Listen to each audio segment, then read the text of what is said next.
Whoa. Whoa. Just pretend you didn't see any of that. I did not start on the correct slide. Just pretend you didn't see any of that. Just, you know, an innocent little, pre-stream mistake. I jumped the gun. So just pretend you didn't see any. I mean, it's not that big of a deal, but if things don't go perfect, I just hold it against myself. I just can't let myself be imperfect. Being imperfect means those against me win, and I can't let them win. Oh, so help me, I cannot let them win. But thank you guys for joining in early. I'm about to start in a little less than 30 seconds, so sit tight. We're getting started. We are getting started up in here. All right, I can't wait to press that intro button, because once that intro button is pressed, oh man, things are gonna get crazy up in here. Things are gonna get nuts. I can tell you that much. Oh boy, one. Oh yeah, there we go.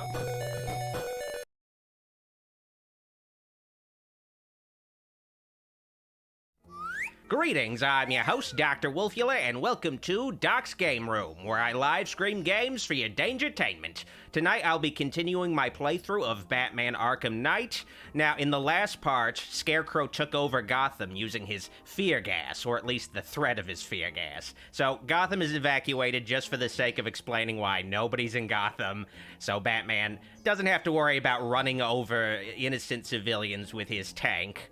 So, Gotham's evacuated, and the Arkham Knight, a mysterious mercenary, an original character created for the game by Rocksteady, not a pre-existing character, mind you.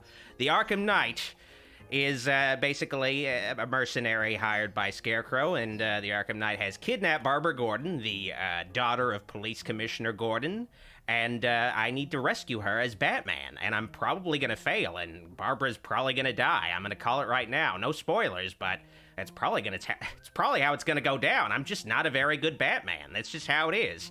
And greetings to Conethius. Welcome to Doc's Fan Club. Thanks for joining the channel memberships. Now, before I begin, though, just want to let you guys know that, well, I got a new video on the Gulag channel with Goulash, of course, my cohort. So if you haven't seen our Mystery Begins review, Scooby-Doo Mystery Begins review, check it out. Link in the description. Watch it. Make sure to subscribe to the Gulag, because you never know when a new Gulag video is going to come out. And make sure to click that bell icon so you're always in the know.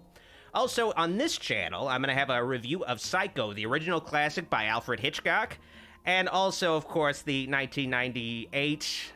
inferior remake by Gus Van Sant, just because it's basically the same movie. Get them done both in one vid. It's going to be one of my longer videos, maybe one of the longest, not the longest, but a pretty fucking long video, so keep an eye out for that. Make sure to subscribe to my channel and click the bell icon so you're always in the know about what's on the old Dr. Wolfula channel. And finally, if you want to support the channel and get a movie night every weekend, I have an Exorcist II The Heretic movie night coming soon, tomorrow on Sunday. I have a movie night every Sunday, usually, sometimes I have to reschedule, but usually every Sunday I have a movie night, and Exorcist II is the movie night, so if you want to support the channel and watch that and other streams, click the link in the description, patreon.com/Dr. Wolfula. Support today. All right, I just want to get back to playing Batman Arkham Knight. It's been too long. Let's do this.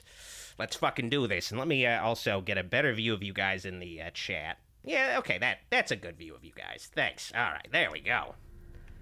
All right, let's go. Now, let me remind myself about where to go. Oh, thank God I have the, wait. Oh, wait, no, I'm already where I need to be. Oh, sweet. Okay, awesome. I don't have to go anywhere. I'm already here. Now it's time to figure out where the fuck Barbara went. And first, let's, upgrade my guy, my Batman. Let me see. What do I want to upgrade? I'll upgrade the bat suit a little bit. Let's see. Dive bomb. The dive bomb is cool, but it's not really that useful. I should probably post on Twitter that I'm live. Or I should say X. All right. Okay, so dive bomb is cool, but it's not that great. I guess I'll upgrade my armor a little bit. Just because I'm not super confident I won't get shot. The Arkham Knight must have taken Oracle and moved on. I should examine the vehicle more closely. Xavier de God says, I hear The Marvels is pretty scary. I hear it's the horror movie of the year. Just watch out. I hear it's the most terrifying thing to ever happen to the box office. Oh, God. Ah! The box office is like, please, get that Marvels away from me! Ah! Wasn't where he was. Oh, God. I should find the body. All right. I guess I gotta find the body. Hopefully it's not Barbara's body, but with my luck, it's probably gonna be Barbara's body. All right. So they basically brought back... Basically, Rocksteady brought Warner Montreal's crime scene reconstruction from Arkham Origins, which is cool. They actually acknowledged a lot of things from Arkham Origins. A lot of the continuity, the things introduced from Arkham Origins are, like, referenced. So they weren't like, oh, yeah, we're not even gonna fucking give a shit about Arkham Origins. They actually gave a shit, which is cool. But I gotta find that body. Okay. Where is that body? It should be easy to find. It's gotta be under the rubble. It's been a while since I've done this crime scene thing. It's gotta be nearby, right? Oh, yeah. He, like, flew through the windshield. I'm, like, just... I'm fucking up right now. Okay, so he flew through the windshield. I think he went a little far. There he is. Yeah, that's why I couldn't see him. He was behind the barricade. There we go. A pepper spray on the Fuck right yeah. side of the driver's face. Oracle must have been in All the right. passenger seat and deliberately... Okay, I need to get a better view of you guys in the chat. Let me fix that. There we go. That's a better view. All right. Caused the crash. Clever. I should check the area where she was sitting. Creates says, can you imagine how many actual computer programmers it would take to develop Batman's insane tech like that crash reverser? Like a team of 400 for 2 years, all sworn to secrecy? That's kind of, I guess maybe Barbara Gordon is the person who developed this tech, unless it was just Bruce Wayne himself. Which, you know, he's a smart guy. He's supposed to be, like, the smartest person on the planet. Like, it's like a tie between him and Lex Luthor, at least in the DC universe. But it's like, does he know that much about computers? Like, when he spent 10 years training, did he, like, take... Did he take, like, a course at the DeVry Institute or something? Like, what? How is he able to develop all this stuff in complete secrecy all by himself? I guess he also has Lucius Fox, though. He's got Lucius Fox, so maybe Lucius Fox through proxy, because he's a smart guy, but he's not necessarily a computer programmer. He's more of an engineer. Maybe through proxy, he's like, all right, all you computer nerds, develop this technology that will only be used by some mysterious individual. Don't worry about who it is. Okay, locate passenger door, so that should be... All right, okay, so it got loose, right? Okay. Refamiliarizing myself with the... Oh, wait, okay, so it flew... All right, it flew... Okay, it flew... Right, okay, sweet. All right, it's all the way over there. Man, this is some cool technology. Actually, okay, let me get a better view of... Just to make sure I am not... Yeah. Oh, wait, no, I don't want to move that guy, because that's my guy. I want to move him, like, right... Sorry, it's been such a long time since I've streamed that I'm just like... It's just... It's, you know, I can't... I'm just trying to get my bearings again, because it's just been such a long time since I've done this. Yeah, I'll put that right there. I'm just like, this is so overwhelming. It hasn't been that long, but yeah, it's just... Damn. All right, there we go. Let's, Torn cleanly off the hinges. The door must have... And, you know, this is cool to have in this game because, you know, they had the detective mode, and they had, like, a thing where you could follow footprints and shit in Arkham Asylum and things like that. But in this game, and Arkham Origins, you actually get to be a detective and recreate these crime scenes, like, recreate the circumstances surrounding the crime scenes. It's pretty cool. So...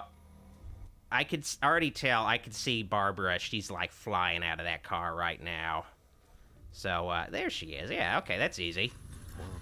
Which is a bold move, because she's, like, flying out of this car, and her only option is to crawl away from here.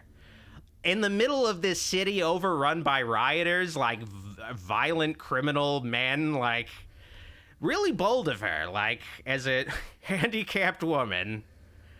To just be like, all right, hopefully I can get away. Oracle stopped here. She went for it, though. Someone took a shot at her. I should analyze the I feel like this whole sequence, though, was probably just so they could have this crime scene thing happen. Like, all right, well, we need to put that somewhere. Because she just ends up getting captured again anyway. Oh, shit, I need to hold down. I stopped holding down too soon.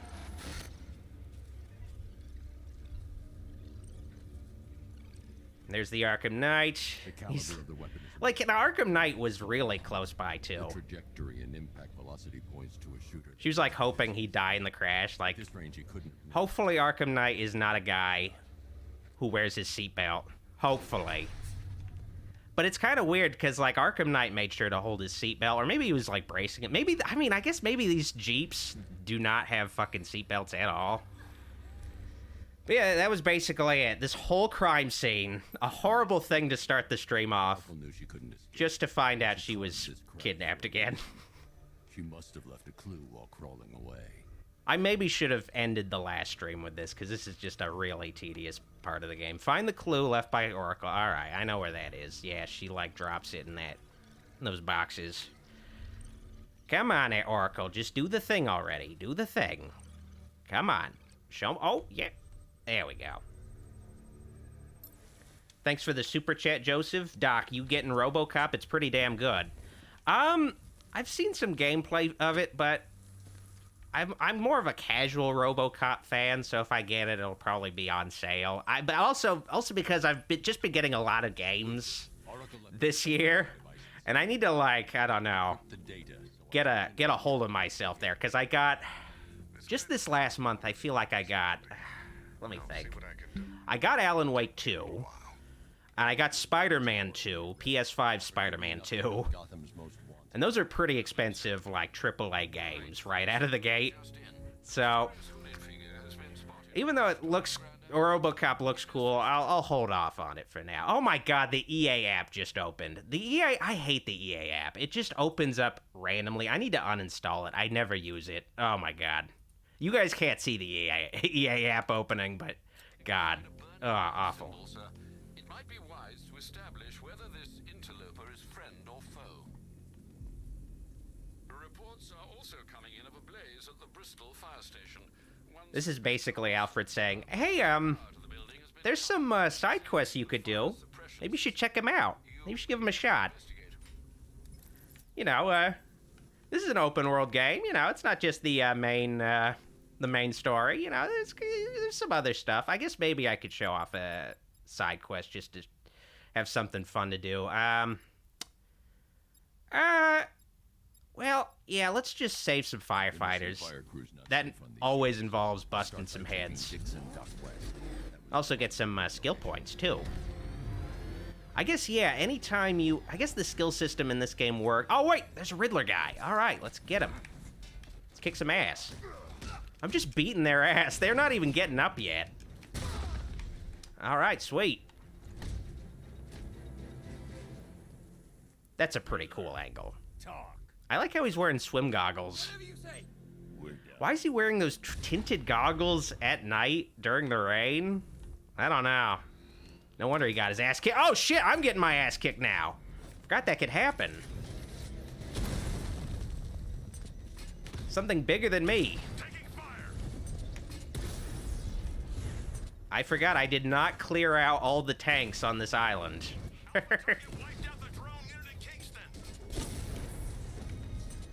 And speaking of Alan Wake 2, if I was smarter and had more forethought, I would be playing Alan Wake 2 during this stream instead of a Batman game, because that's actually a horror game, but I already started streaming this game, and I need to finish it. So I think after I'm done streaming this playthrough of this game, I will probably play through the Alan Wake games, because I'm really enjoying playing Alan Wake 2. I played the original game in American Nightmare back when they came out. Those were years ago. And I'm having a good time with Alan Wake 2. I feel like Alan Wake 2 is just a better presentation, and like they've really figured out what Alan Wake should be with this new game. It's pretty damn solid. I'm having a good time with it. Really creepy. really interesting approach to delivering the story. Oh. Oh, wait.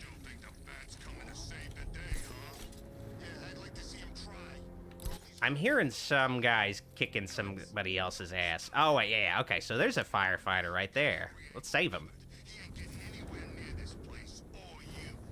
So I'm sorry to the other firefighter I'm not saving right now, but I'm gonna save this firefighter instead. Hey, guys. Whoa!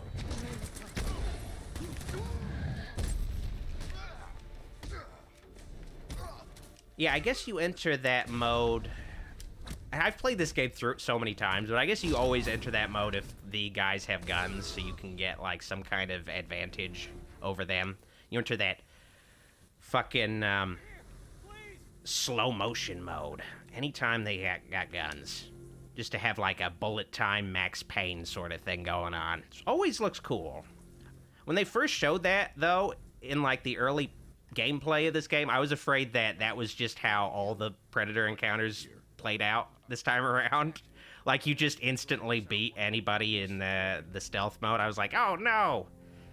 But it's just a little... I'll save your crew. A little bonus thing you can do. Officer to pick you up.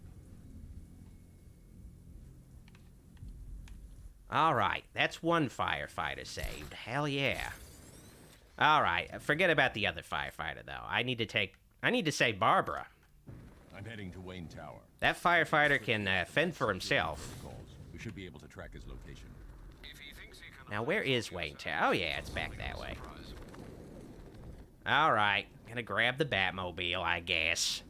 I gotta say, Gotham Knights is practically free now, and I played a little bit of it, and it looks...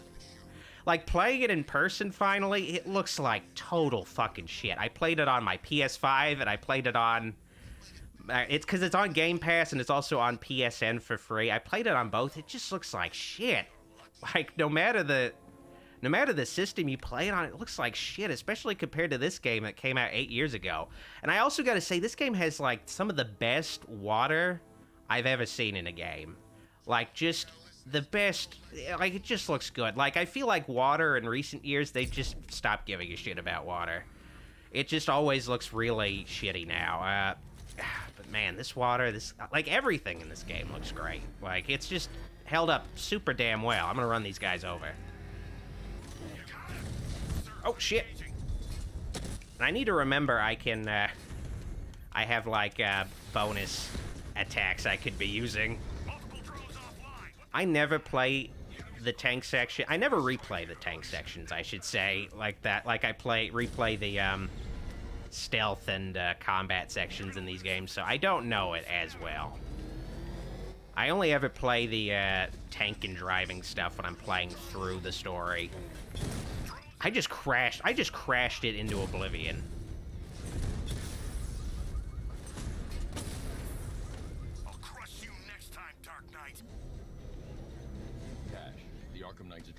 Invidente says, Batman is not Aquaman. That is true, but he lives in the world of Aquaman, and he should have good water. If we had an Aquaman watching our backs, you know, we'd have, like, great-looking water, too, I could tell you that much. I didn't even mean to knock that guy out, but I still did it. Oh, whoop. Nope. Shoot this guy. Rubber bullets, honest. Aw, man, I thought I was gonna hit that guy. Damn it. Oh, well. It is what it is. Alright, time to go to my penthouse, because remember, I'm a billionaire. And I gotta say, I did play through Spider-Man 2 in its entirety, and it's a great game, but part of me feels like the first Spider-Man game that Insomniac made was overall a better package than this new one, even though it gives you so much more stuff. 2 Spider-Mans. You even get to play as Venom for a level. That's pretty cool, but it feels like they didn't really address, I don't know, they didn't address some of the issues. It had some padding to it where you have to play as, like, Peter or Miles, just walking around, talking to characters really slow. They even brought back the Mary Jane stealth sections, and they're better this time around, but it's still, you have to play as Mary Jane for an hour of the game when you want to be swinging around. It's just like, ugh. It's refreshing playing this Batman game and you're just always playing as Batman. Fully decoded. I've downloaded. You might like go into this penthouse, but you're still Batman. Corresponding coordinates to your machine. You don't spend like Thanks, Lucius. 10, 15 minutes in here. Arkham Knight's voice print and determine the location of his last broadcast.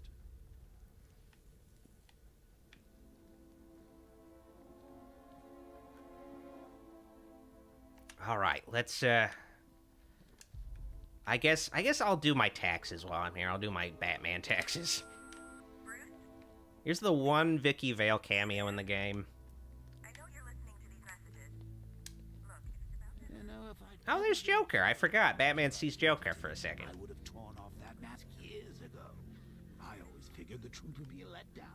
But I have to admit, masquerading as Gotham's Man, least Joker, you look interesting like shit. is one hell of a The sick version of Joker always looked like the Jack Nicholson Joker when someone throws water in his face. Like when someone throws water in his face when he's wearing, like, you know, normal skin makeup. Like, it always looks like that to me. It's a strange look to make him look sick. I could say that much. Xavier the God has a super chat. Thank you, Xavier. Pick the Arkham games or Insomniac Spider-Man games. I gotta ultimately say the Arkham games, but I guess we'll see how I feel when they make a third Spider-Man game, when Insomniac makes a third Spider-Man game. We'll see. Because I do feel like Arkham Knight was a pretty... I mean, the game I'm playing right now was a pretty weak follow-up to the first two games. Overall, it looks great. There's lots of improvements, but the Batmobile shit and the story was just not great. CPU virus or weapon... I'll go with CPU virus. Wrote it myself when I... Yeah, you don't have to tell me, It's ready. Lucius. Now, if there's anything else you need, I'll be here all night. It's not like I could leave this city even if I wanted to. So, the guy who plays Lucius in this also played, the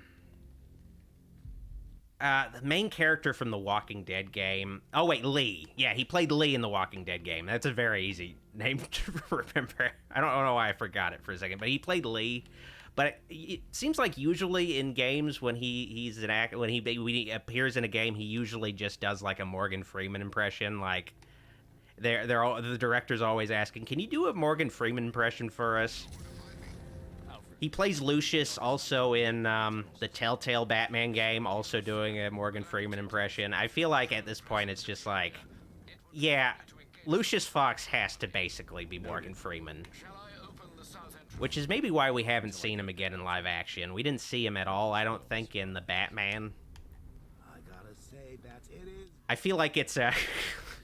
same without you know, I guess it's like J. Jonah Jameson, you know? You gotta have the same guy. Can't imagine anyone else played him. Drucifer says, we need a Sam Jackson Lucius. Okay, that could work. I mean... I think Sam Jackson is tied up with Nick Fury, but that could be interesting. But then again, I don't know. I don't know, if you recast Sam Jackson as like in another superhero universe, I maybe would like to see him as like, I don't know, like not another guy who like helps the main superheroes out, basically. And I know, like, I guess his Nick Fury gets to do other stuff. Most of the time, he's just like, all right, superheroes, I need you guys to do some shit for me most of the time. I don't know. But here's Azrael. And so this was something that was set up in Arkham City. It seemed like the whole story of the next game was set up to be Azrael heavy, but he's just a side quest.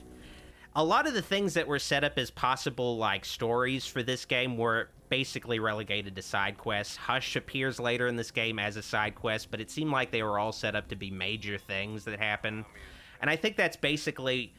Paul Dini was the original writer of Arkham City and Arkham Asylum, and I think maybe Rocksteady were like, okay, he had some ideas of what to do with the next game that we decided not to do, but let's at least have those ideas appear as side quests. And he's just kneeling like a fucking moron. Look at him. I trust you have not forgotten me, Batman. Azrael. Now, if you don't know who Azrael is, He's a guy who tried to replace Batman in the 90s. He was a Batman who killed when Batman was basically incapacitated by Bane. He was basically a test to see if people wanted a darker Batman that could compete with, like, Spawn and shit, a Batman that killed people. And they ended up bringing back Bruce Wayne. I'm not finished just yet. It was around the same time when they killed off Superman, and we're like, let's try out some new Superman that could maybe be darker or maybe edgier or something. And then they just brought back Superman. The Order has foreseen it. But it's like, you know, it's like Corey Cunningham in Halloween Ends. The replacement reminds you how great the original version is, ultimately. You know? Right. That's what it all comes down to. But first, So you bring back the original version, though in Halloween Ends' case, they kill him off like 5 minutes later. But, you know, whatever. Now, Azrael's, you get to play as Azrael. His whole gimmick is you cannot be hit once. If you're hit at all, you fail his challenge. So, you just gotta kind of play defensively and carefully.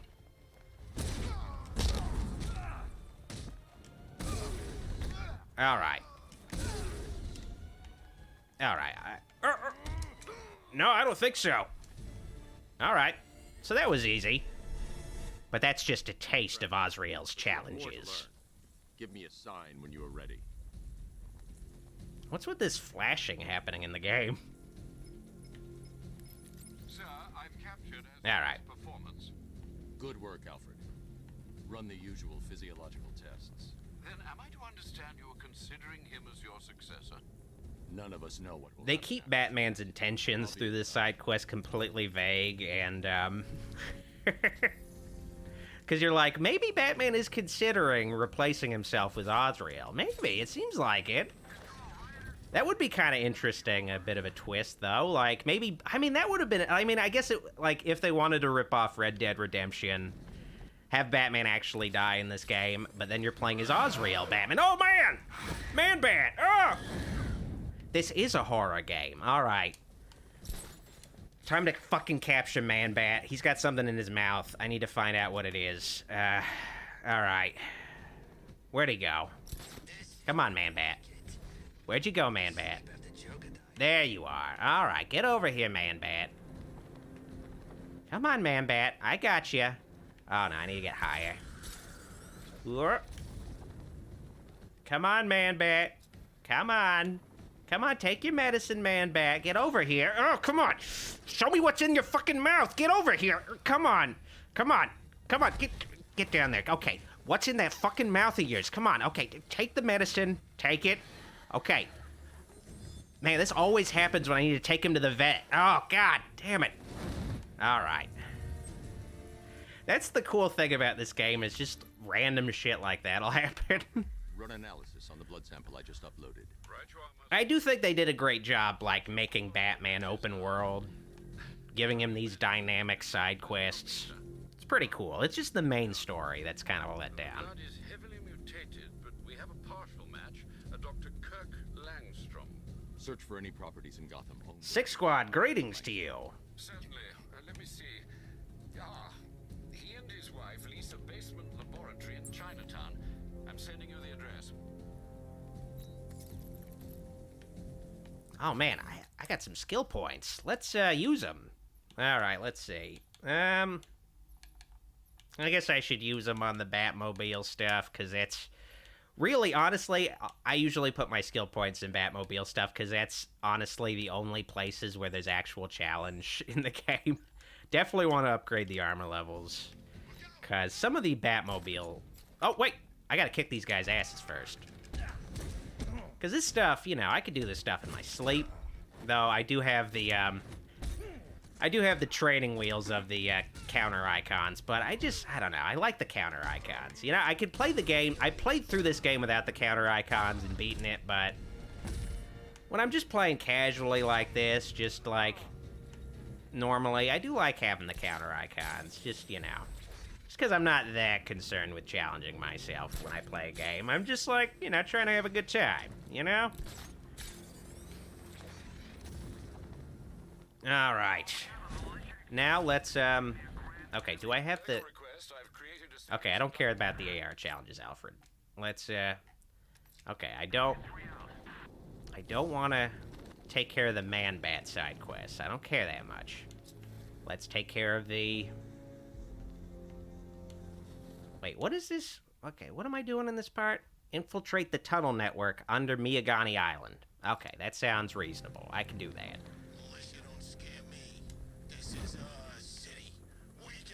Alright, let me see here.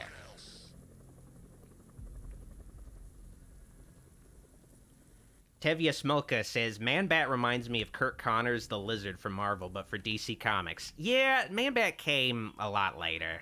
Man-Bat came around in the 70s. Lizard was one of the OG supervillains in the early 60s for Spider-Man when Steve Ditko was still the artist.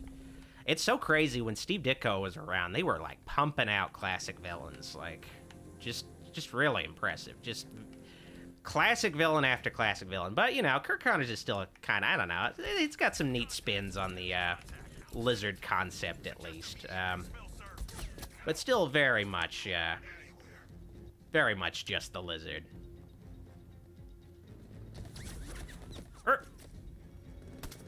Oh, shit, I forgot. Oh, man, okay, I gotta go to a safe spot to get the Batmobile. I should have arrived with the Batmobile. I don't know why I was like, I'm gonna glide down there first and then get the Batmobile. That was not the move. That was not the move. Xavier the God has a super chat. Thank you, Xavier. Did you know Tim Curry was supposed to be Joker instead of Oh, my God, there's like, I can't... Oh, shit. Yeah, I gotta find a much safer spot. There's tanks all over the place. God. You're predictable, and you never stood a chance. This is what happens when I'm not fully paying attention to the game. Arkham Knight! But yeah, Xavier says, do you know Tim Curry was supposed to be Joker instead of Mark Hamill, and Kevin Conroy did a Joker laugh in the animated series? And do you think Batman could beat Vader? I don't know if Batman could beat Darth Vader. I mean, maybe with some prep time, if he had his own bat lightsaber, maybe. Perhaps. But yeah, I did know Tim Curry was originally the guy cast as the Joker. Though there's been some mixed messages about what went down, why Tim Curry didn't play the character ultimately. Like, I guess the one I heard was just, he just didn't appear when they, he just didn't appear when the when the casting call was made, like when they needed to actually voice an episode, so they just, brought in Mark Hamill, I guess was actually available or whatever. Maybe he just wasn't available when they needed to record this, when they did the recording session, so they're like, all right, let's go with Mark Hamill instead. Would have been interesting to hear Tim Curry's take on Joker. But, of course, Mark Hamill was ultimately the one to go with, just because it also just led to Mark Hamill having, like, a great second act to his career, where, a great second act to his career where he became pretty much a well-known voice actor. I'm not sure. I'm kind of wondering if Joker was Mark Hamill's first acting job. Voice acting job. I haven't really heard of anything before. Man, this is really close quarters. Okay. Hopefully it's the right guy. All right, that's good. God. You guys are not making this easy on me. All right, just get out of here. Just get back in the open, please. And of course, you know, Mark Hamill went on to be, I guess, honestly, yeah, the best Joker ever, in the same way Kevin Conroy's the best Batman.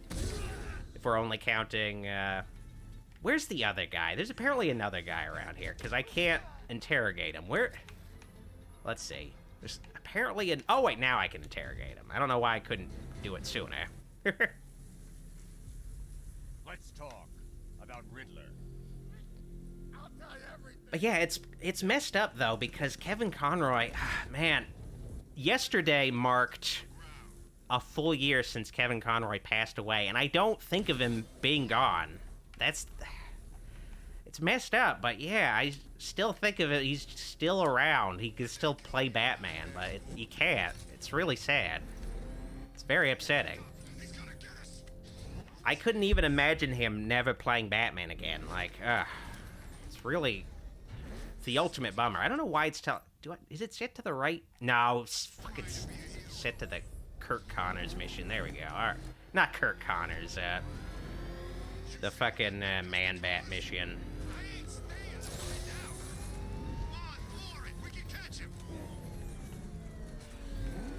Man, they really want to kick this cop's ass. I don't blame him. It's kind of a punk. All right, let's go. No, that's not the right way to go. But yeah, hopefully Mark Hamill will be with us for a long time to come, though he's probably never going to play Joker ever again. Because it's weird. It'd be just too weird to have Mark Hamill Joker and not have Kevin Conroy Batman. I think he said he's, like, done with it now, too. Because it's like, I don't know, it'd be uneven anyway, like, to have the best Joker and pair him up with a Batman that's not as good. Oh, shit. How do you do the... Oh, whatever, I'll just do that for now. For some reason, I guess maybe I need more, Oh, wait, no, I just requested that upgrade. I didn't get the upgrade yet. I forgot about that. So I don't have the, I don't have that, fucking... the virus upgrade yet. Oh, well. I'll get it soon. I'll get it soon enough. Where are you guys? Burp. Eat missile! It's a good thing all of these tanks are unmanned, and I'm just blowing up basically gigantic RC cars. Alright, that's what I'm talking about. Oh, wait! Nope, there's still one more guy.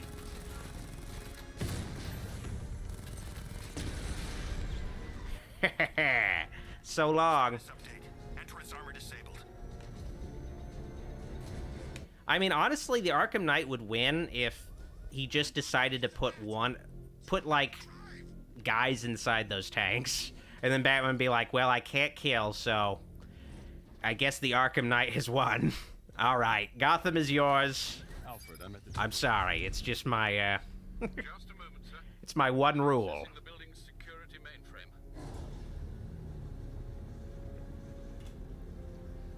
Wild Horse Production asks, hey, Dr. Wolfula, can you review Invincible? It's not really my kind of thing. But I'm sure there's some Invincible reviews you could look at. It's not really my kind of territory. Don't worry, Alfred. Now, if it's got Batman in it, now that's a different story. You know, maybe then we got something to work with there. Have you made any progress on the cure? Getting there. Way Cool Dude says, is there a movie you will never review? She's fine. I don't think Working so. on something. It's important. Because I did review, I don't know, I reviewed worry. Cannibal Holocaust and Working on that cure. Human Centipede and the Poughkeepsie tapes, some, like, fucked up controversial movies, and I mean, maybe, I don't know, maybe I wouldn't necessarily review Serbian film. I mean, maybe I would. I mean, that's the funny thing, is just doing a review of something like that. That's kind of funny. Which is why I reviewed, like, those, like, which is why I review, like, just figuring out how to do it on YouTube. Like, and make it, humorous, you know. So I don't think there's anything I wouldn't, I mean, I guess unless the content is something I could not get, I mean, yeah, I mean, if it's content I could not even show on YouTube throughout, that's where it might get iffy.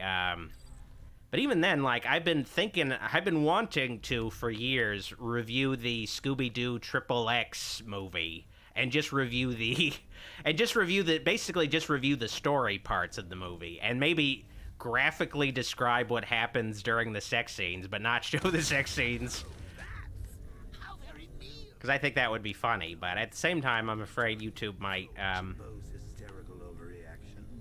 have some issues with that. If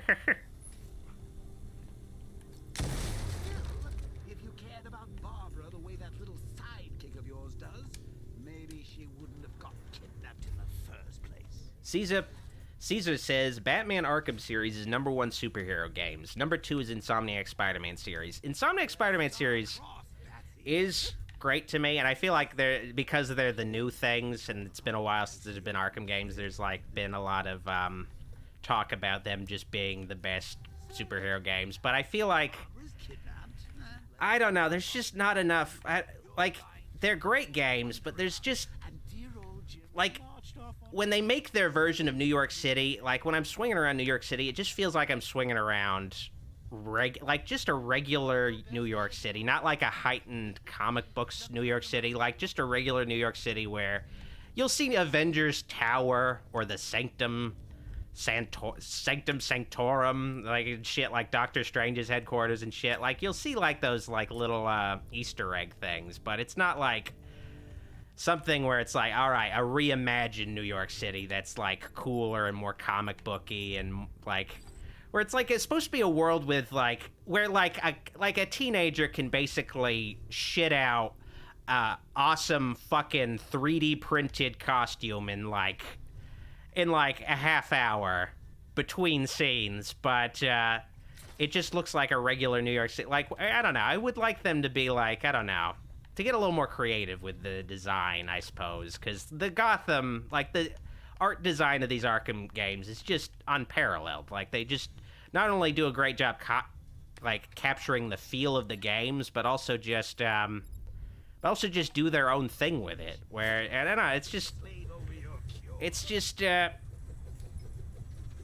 just like not just capturing, oh yeah, Spider-Man's swinging is great and his combat is great, but it's also just making it feel like you're living in a fully realized Batman world. Like when I don't know, when I go to like street level in those Spider-Man games, like, and I see the people, they just look so generic and like lifeless. No, they're NPCs, but you know, it's just, I don't know, like maybe making the world of New York City in those Spider-Man games feel a little bit more lifelike is what's really missing for me, where it isn't just like a backdrop for me to swing around in. Like, it's something I can engage myself with on a more meaningful level, where it's like, oh yeah, this feels like a living, breathing New York that's like not just, you know, just a background. I don't know. But whatever. It's like, Spider-Man games are still great. Still awesome games, though. Just, you know, feel like, I don't know, they just need to take things up a little bit of a notch in the, because I don't know, I was a little disappointed going to Spider-Man 2 and just feeling like it's the same map, but just with a couple more bureaus on it, like, available. Like, I was just like, I don't know. I was kind of hoping they'd, like, revamp it, make it feel, like, really new and shit, but it just didn't really feel that fresh of a map to explore. Like, I don't know.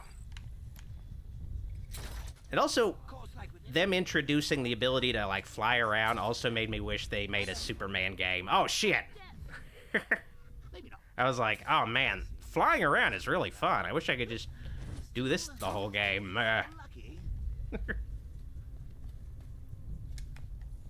Remember Talia? Of course you do. Ooh, Riddler trophy. Like that. That's a freebie. It was one The Riddler grid.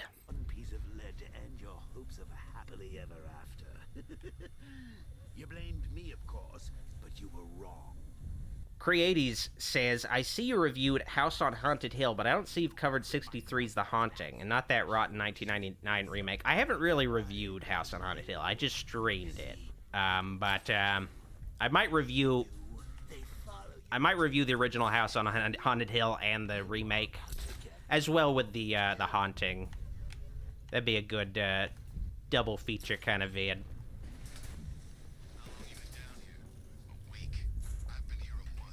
Right now I'm reviewing some different 60s horror movies. The Psycho, well, the original Psycho and its 1998 remake, so it would be a good transition into House on Haunted Hill remake and, well, House on Haunted Hill and its remake and The Haunting and its remake. I actually haven't seen The Haunting remake. I've seen the House on Haunted Hill remake, and I've seen the 13 Ghosts remake. That was when, like, that was the big trend in horror, was supernatural remakes. Like horror movies that were just remakes of classic supernatural films, like ghost movies, with like big stars in the cast. And then that eventually just transitioned into slasher remakes for the most part.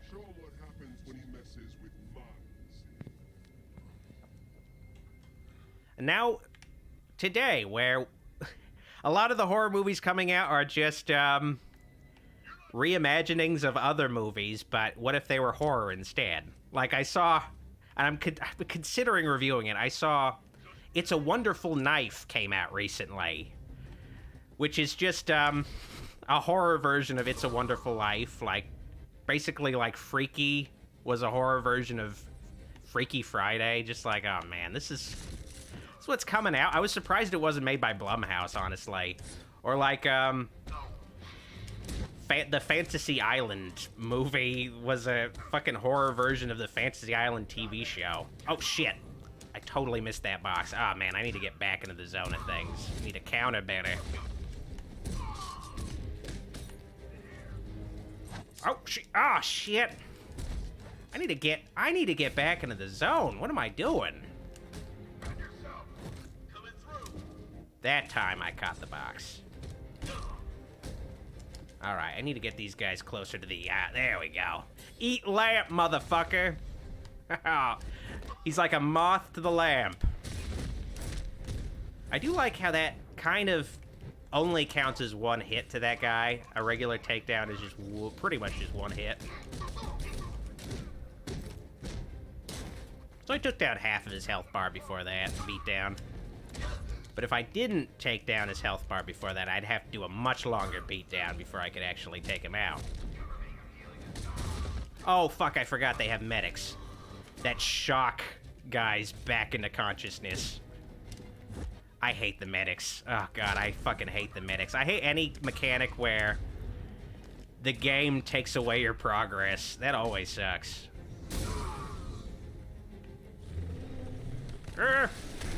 Oh god, I gotta get out of here.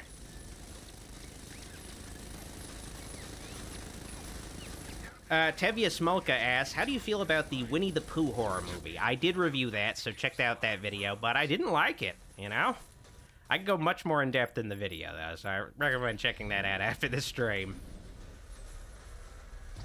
Wait, why is it telling me to go this way? What? It's like telling me to leave. What? Alright. Was I okay, well. Oh, wait. There we go. Thanks, Joker. I skipped a step.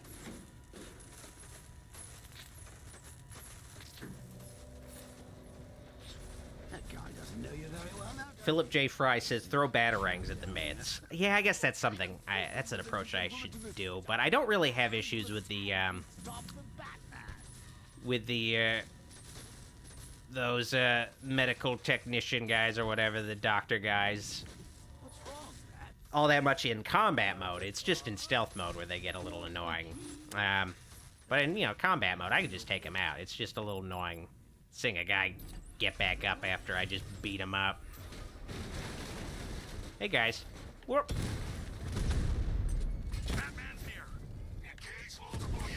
They probably should have sent some tanks to my Batmobile to take it out when I was just, like, busy doing other shit. I thought the Arkham Knight was supposed to be some master tactician. Oh, man, I love blowing these things up. These unmanned vehicles.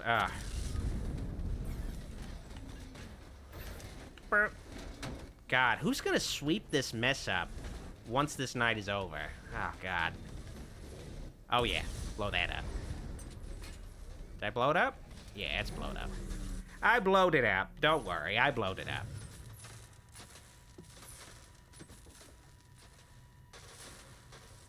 Wild Horse Production says there's also going to be a Peter Pan horror movie called Peter Pan Neverland Nightmare. Peter Pan is going to be a flying serial killer. Yeah, I mentioned that in my Winnie the Pooh Blood and Honey video, that the director has already just announced a whole swath of just really cheap, quickly made, cash grab horror public domain children's movie, horror movie, like horror adaptations of children's books, essentially. And it's just, you know, it's like, I don't know if they're gonna get as much attention as that first Winnie the Pooh thing, because that was at least like, it had that novelty factor of, oh, you didn't necessarily see it coming. And it was like, what the, a Winnie the Pooh horror movie? Holy shit, whoa. But like, I don't know, then Peter Pan, and then they make a sequel to the Winnie the Pooh horror movie once Tigger becomes public domain, and it's just like, it's not as fresh and funny and weird, you know? I don't know. What am I supposed to do here? Is there like a, oh, there's a control panel. I didn't see it though.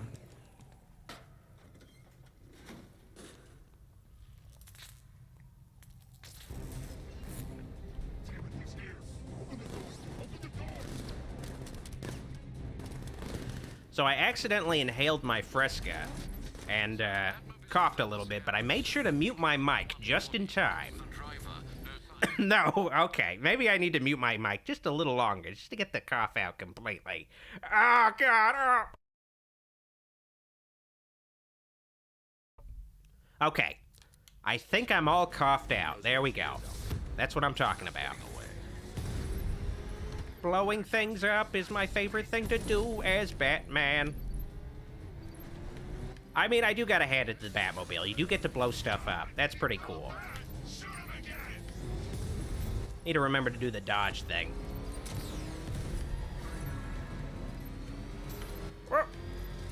I don't think so, pal. Ah, oh, so cinematic. And I do kind of wonder if in Insomniac Spider-Man 3, I kind of wonder if they're gonna have Spider-Man have like a tank he drives around in, where you have to play half the game driving around in a tank. Oh man, that's actually gonna be pretty cool, I think. Oh god, yeah. Like, unnecessarily driving around in a tank car, that'd be so cool. Even though he could swing around, he still has a tank. Oh, God, that'd be so awesome. Oh.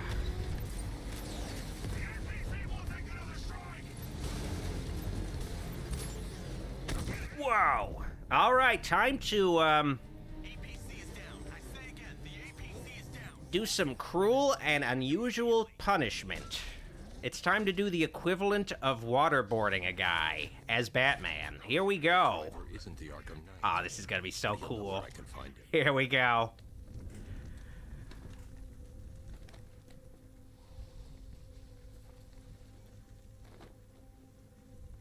How does it feel to be chasing the wrong man? Oh, it's like a ghost face reveal. Surprise, Sydney. Where is the Arkham Knight? You won't find him. Oh, here we go. Playable torture. Oh, fuck yeah. It's a lesson, Batman. I know how you think, which means I know how to beat you. Where is he? With Barbara Gordon. Come on, get to the torture already. Come on. Come on, Batman, torture this guy. What are you doing? Now, the crazy thing is this game treats this as like a insanely cruel thing Batman does to show Joker is like influencing his actions, but like he tortures people all the time. He'll like hold people over like a ledge all the time. So this isn't that crazy. Just pretending to crush this guy's head. Ah. See the little man, the penguin. He supplied the safe house. I want to crush his head fully though. Services. That's it.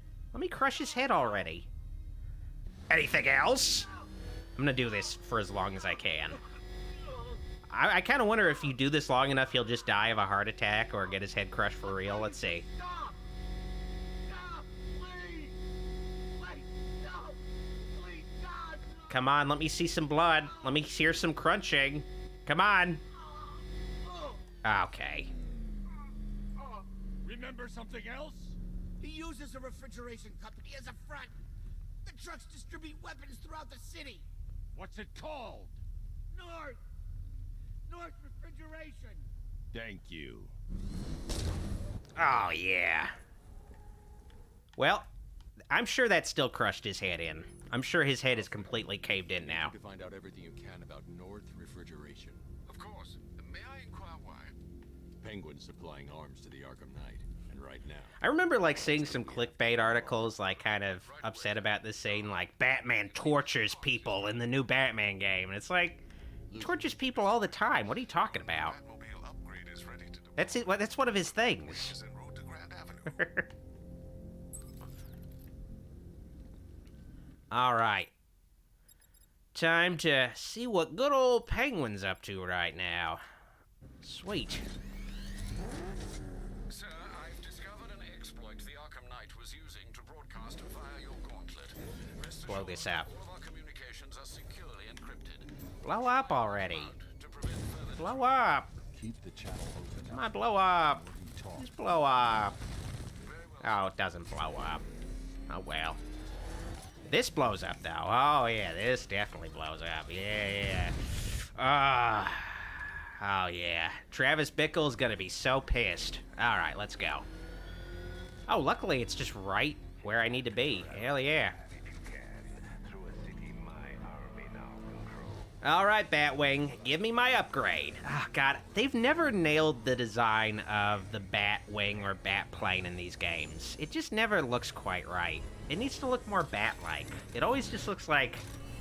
It just always looks too bulky. It looks like they're trying to make it look like the Bat from Dark Knight Rises. I don't know. But it's not playable, so whatever.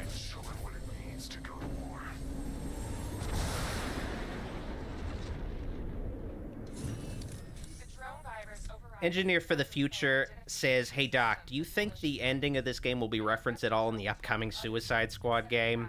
It'll be Kevin Conroy's last time as Batman. I don't know, like, the way, I don't want to spoil it too much, but the way this game ends, it ends in a way where, you know, Batman, the Batman we know is no longer around. So he's like, now a different incarnation of Batman, something that's a little bit more seemingly supernatural. So then they show in the Suicide Squad games trailers, which apparently takes place after these games, Batman's just one of the regular superheroes who's just turned evil, and he's just like, he doesn't even look like the Arkham Batman. It's, of course, Kevin Conroy playing him, but he doesn't look like the Arkham Batman. It's just kind of a generic bat suit. It looks more like an Injustice version of Batman. Then again, that's the other thing about the Suicide Squad game is virtually nearly all of the team members that worked on the first three Arkham games, they no longer work at Rocksteady, including the director of these games, who originally was directing the Suicide Squad game. He resigned, so he's not around anymore, Sefton Hill. So it's just like, that game's probably gonna suck. Like, if the director is just like, I can't do this anymore, it's probably gonna suck. Like, Warner Brothers is just like, they were kind of doing okay with their games for a little bit, but then they were just like, you know what? We had a good thing going. Let's just fuck it up. Let's just do everything we can to fuck it up. Let's just do everything we can. God, I hate those little missile things. You gotta shoot them out of the air with the Gatling cannon. Ah. All right, I need to blow some stuff up a little better. Okay, thank God. That's the tricky one. All right. Like, once they showed the first gameplay footage of that Suicide Squad game, I lost all hope in it being good. Like, it looked like I was watching, like, a Fortnite skin. Like, I don't know. It looked like the equivalent of just seeing, like, gameplay of the Harley Quinn Fortnite skin. Just, like, saying meaningless blabber during, like, just Marvel quips during the action sequences, and the characters you play as, like, the different Suicide Squad members have, like, identical move sets. They just have, like, you know, Captain Boomerang just uses guns, and I'm sure he just has special moves that use boomerangs. It's just like, this sucks. This is garbage. This is not cool. This is like, it just looks bad. And they delayed it, so hopefully, I don't know, hopefully they just make a new, better game out of it. I don't know. All right. Sir, Oh, I forgot. I got the virus upgrade, but I didn't even use it. Ugh. I was distracted by my dislike for that upcoming Suicide Squad game. He's on his way from Bloodhaven with the pertinent information.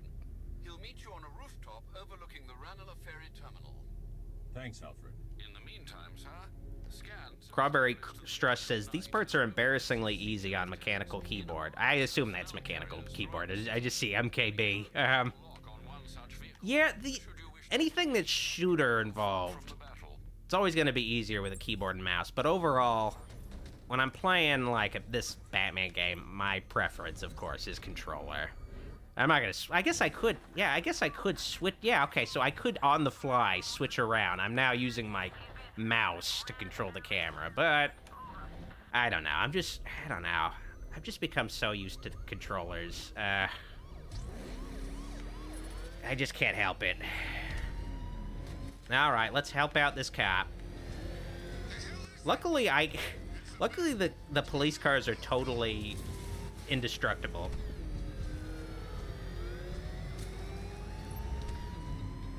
Come on, give me the... No, come on. Let me blow it up. Come on. There we go. Alright, that's what I'm talking about. Okay. Time to finish the job. How did they survive a direct explosion? I guess somehow Batman figured out the right equations you need in order to have non-lethal explosions happen.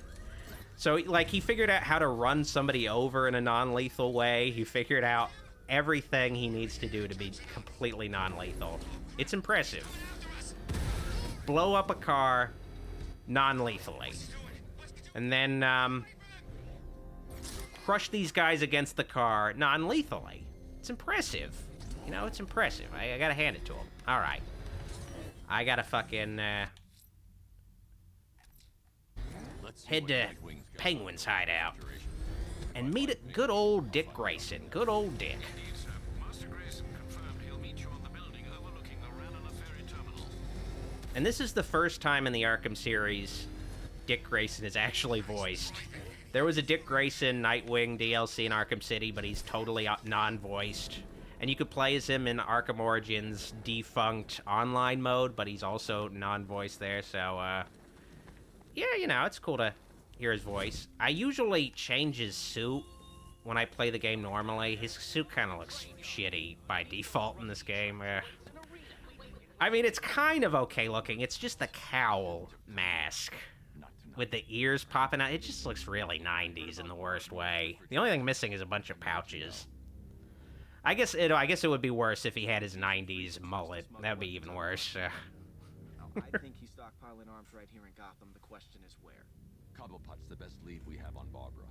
I need to find that weapons cache. If I can intercept one of his trucks, it'll lead me right... Engineer for the Future asked, did you even bother playing Gotham Knights? I didn't, even though I love the Arkham games. I played a little bit of it, but it just feels, I don't know, it just feels totally uninspired in its combat and stealth. I'll handle this. It just feels very rudimentary and just simple compared to playing It's too dangerous. the Arkham games. Like, I don't know, it's just...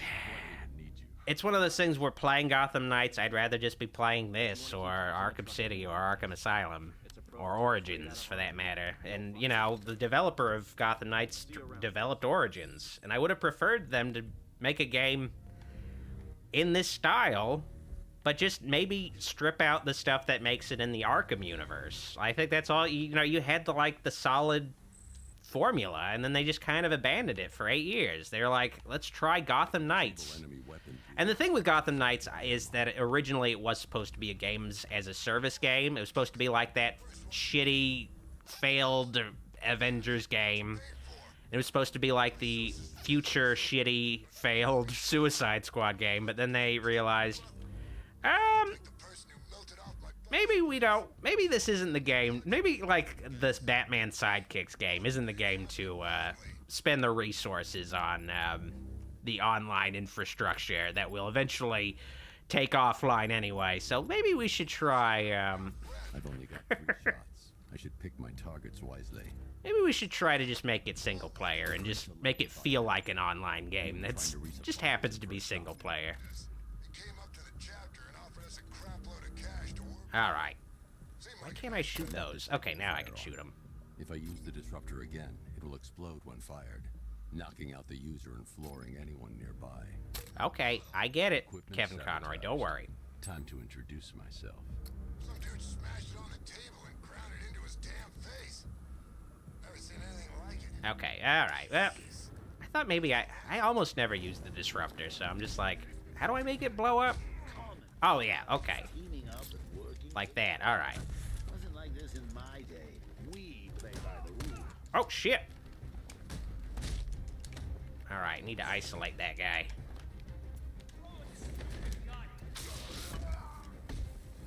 Oh, sweet. Blow these guys up, please. Alright.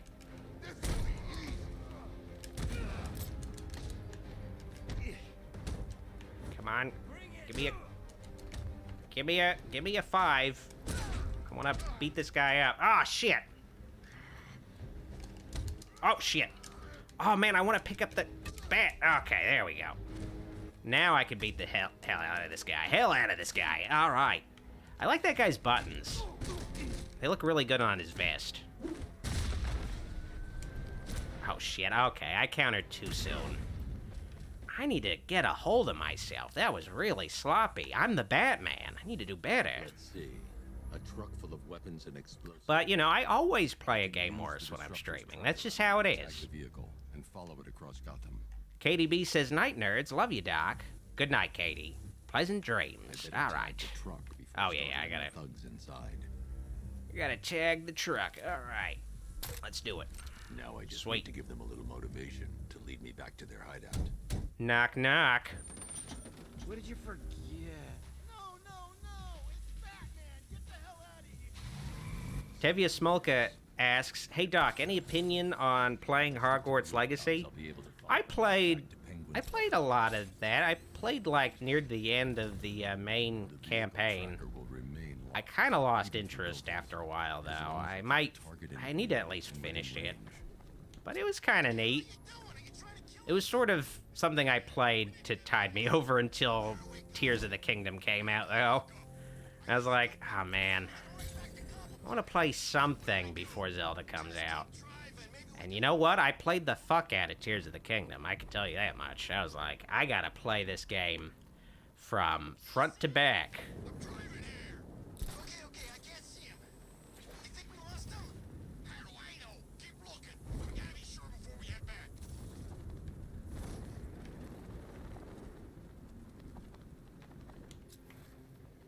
Scarecrow's supposed to be dealing with the damn bag.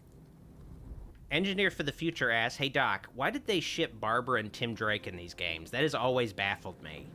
It's weird. It's one of those things where, you know, this was written by Sefton Hill for the most part, with Jeff Johns, I think, doing some writing help a little bit. I think some of the iffy ideas were Sefton Hill's ideas. Sefton Hill's the director of these games, which, you know, he's a great director. I feel like him writing this game was basically an ego thing where it's like, between Arkham City and this game coming out, stuff like The Last of Us came out, like some more auteur-driven, story-driven games came out, so maybe there was just this sense of, I need to be the one writing the game. I can write a hell of a Batman game. I can do it. I can do it by myself. So they fired Paul Dini and were just like, we could do it all in-house. We could really show people what Rocksteady can do by writing it ourselves. So you have, like, I don't know, some iffy ideas like Tim Drake being... Basically, Tim Drake being the fiance of Barbara Gordon and just making shit up. And I think it's just like one of those things where it's basically just something they invented to make Barbara, what happens to Barbara in the game, more personal, to make, like, Tim Drake, to have, like, some kind of added conflict of interest between Tim Drake and Bruce, where he's, like, has a reason where he won't disclose some info to Tim, because it's like, it's your fiance. It's Tim's fiance. I can't let him know. We need to finish this night. Then I'll tell him. Like, but it's just, I don't know. It's just dumb. I don't know. But, you know, they've never, I don't know. Because sometimes, I mean, usually Barbara is paired with Dick Grayson, but This must be Penguin's hideout. I feel like more people like Dick Grayson with Starfire, so it's just something they kind of usually avoid nowadays. And instead they'll just pair Barbara Gordon with, like, Batman, like Bruce is just railing this... Basically, I don't know. I guess depending on the continuity, like, I don't know. Pretty young girl, I guess. They'll have that sometimes. But I think that's just, I don't know, I think that's just... that only ever happens when Bruce Timm is involved with the Batman thing, is that Batman gets it on with Barbara. You know, he likes to fuck his sidekicks, apparently. You know, that apparently happens, but it only happens when Bruce Timm's around. I don't know, I think that's just his thing. He's a little weird. You don't know who Bruce Timm is, he's the art director of the DC animated universe. And I guess just the current DC products, too. Or, I should say projects, the current DC animated projects, most of them at least. But, you know, he basically, you know, created the art style for the classic DC shows like Batman the Animated Series and Superman the Animated Series, Justice League Unlimited, stuff like that. But, you know, it seems like sometimes there's like a recurring theme when Bruce Timm is involved. He likes to rail Barbara, you know? And, you know, there's, like, questionable ethics behind that. Of course, I assume... Well, I guess... I don't know. This game's weird. I mean, he doesn't try to rail Barbara in this game. So, in this game, canonically, Batman is 35 years old in this game, which is a little hard to believe. He looks a little rough for 35, but, you know, I guess he's lived a tough life. Because, you know, Arkham Origins is canon. This game takes place 10 years after Arkham Origins, where he was 25, so he's canonically 35 here, which, you know, I guess he got a lot done in those 10 years. I guess... oh, God, but... So if he's 35, Barbara's got to be maybe just, like, 10 years older than him in this, for example. But usually, you know, I imagine Barbara being, like, 15, 20 years younger. I don't know.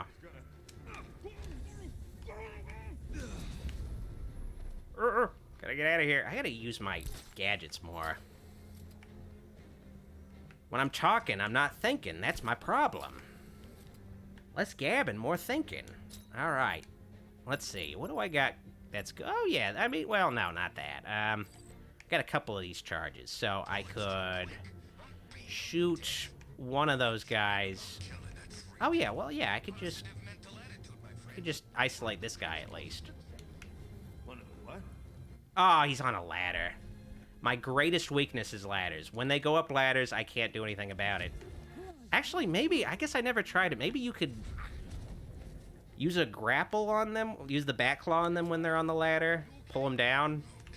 Probably not, though. Maybe, I don't know. They usually feels like they've thought of everything, but I don't know. I do know I need to take out that turret. Well, maybe not, but I'll take it out just for safety reasons. Oh. Sentry. D-Sentry. There we go. Lost count of how many times I've been knocked out, strung up. This is it. Payback. Alright, there we go. Tevia Smolka says, Dr. Wolfula, how old do you think Superman is in this universe? I don't really know, because it's the shitty thing is we never got to know Superman in this universe before that Suicide Squad game made him all evil and made it you have to kill him. Which, you know, I don't feel comfortable. Like, that's something, you know, it's the standard, you know, Superman and the superheroes are evil thing that we saw in Injustice. So there's that, but also just the fact that apparently it takes place in the Arkham universe, so we're gonna kill Arkham Batman, supposedly, and Arkham Batman's just an evil mook you take out. Like, I just don't feel comfortable with it. Like, it just feels, I don't know. They should have just made it a new universe, like, if they wanted to do that. It's just, it's just not cool. Like, I don't want to make the last Kevin Conroy Batman thing I play be a game where you have to kill him, too. That's weird. Like, they were like... when they announced Kevin Conroy's returning as Batman, it's like... Thank you, Kevin, for everything. But it's like, we're gonna kill him. We're gonna fucking kill him. Like, come on. That's not cool. Like, Jesus. Ugh. Thank you, Kevin. Now we get to simulate us murdering you in a video game. Thank you, Kevin, for everything you've done as Batman. Like, oh, God. It's a real mixed message. Whoa. This is like a crazy Instagram filter when you turn up the sharpening completely. All right, I'm getting back into the swing of combat. There we go. Let's try that. There we go. Do I have any of the... No, I don't have the more advanced techniques yet. There we go. All right, that's what I'm talking about. Okay, now let's get back to the task at hand. Magteeth Matt says, have you played Gotham Knights? Do you wish it took place in the Arkham universe? I played a little bit of it, but I don't know. I'm having trouble getting into it. I still have it installed on my computer, so I could totally just switch to that game right now, but I don't want to because I'm having too much of a good time playing this much better Batman-oriented game. But it feels like Gotham Knights was originally probably supposed to take place in this universe. It's supposed to be a successor to Arkham Knight, but so much time passed, and they were iffy about it, and maybe Rocksteady was like, no, we want to use Batman again, that they were like, all right, let's just take it out of the Arkham universe, because it has, like, a similar setup to, like, how this game ends. Like, Batman seemingly dies, and his sidekicks need to step up, and, like, in the DLC stories that take place after the events of this game, it's all about you playing as Dick Grayson and Tim Drake, and shit like that, and, like, taking over for Batman in his place. So it felt like that was supposed to be what they were supposed to do. And WB Montreal actually did all those DLCs. They were the developer of most of the DLCs, I believe. The developer of Gotham Knights eventually, and also Arkham Origins before. So it feels like that they were set up to make this, like, the successor. But then enough time passed that WB was like... Warner Brothers itself was like, no, you can't do that anymore. So they just made it take place in a separate universe. It would have been cooler if they could have... Well, then again, it would have been cooler if they not only made it take place in the Arkham universe, but also made it play like the Arkham games. Yeah, that would have been cooler. The one thing they'd have to address is Barbara Gordon being able to walk again. So that does shoot a hole in my theory. But then again, in the comics, they were just like... Eventually, they decided in the comics, Barbara was paralyzed for, let me think, she was paralyzed for over 20 years in the comics, but then the New 52 happened, and they just said, no, she can walk again. No, she can walk again. Like, no, she's Batgirl again. She can walk. It's fine. It's like, all right, okay, okay, all right, whatever. All right. Man, the Penguin's finally turned into one of those bald guys that's just like, all right, I'm never going to grow this hair back, so I'm just going to shave it so I look cool. I'm going to give up all hope on the hair situation and just shave it all off. At least it'll look kind of cool. At least it'll look kind of badass, sort of. At least maybe people will think, no, he just shaved his head, you know? He's got hair. He just shaved it. Because it looks cool.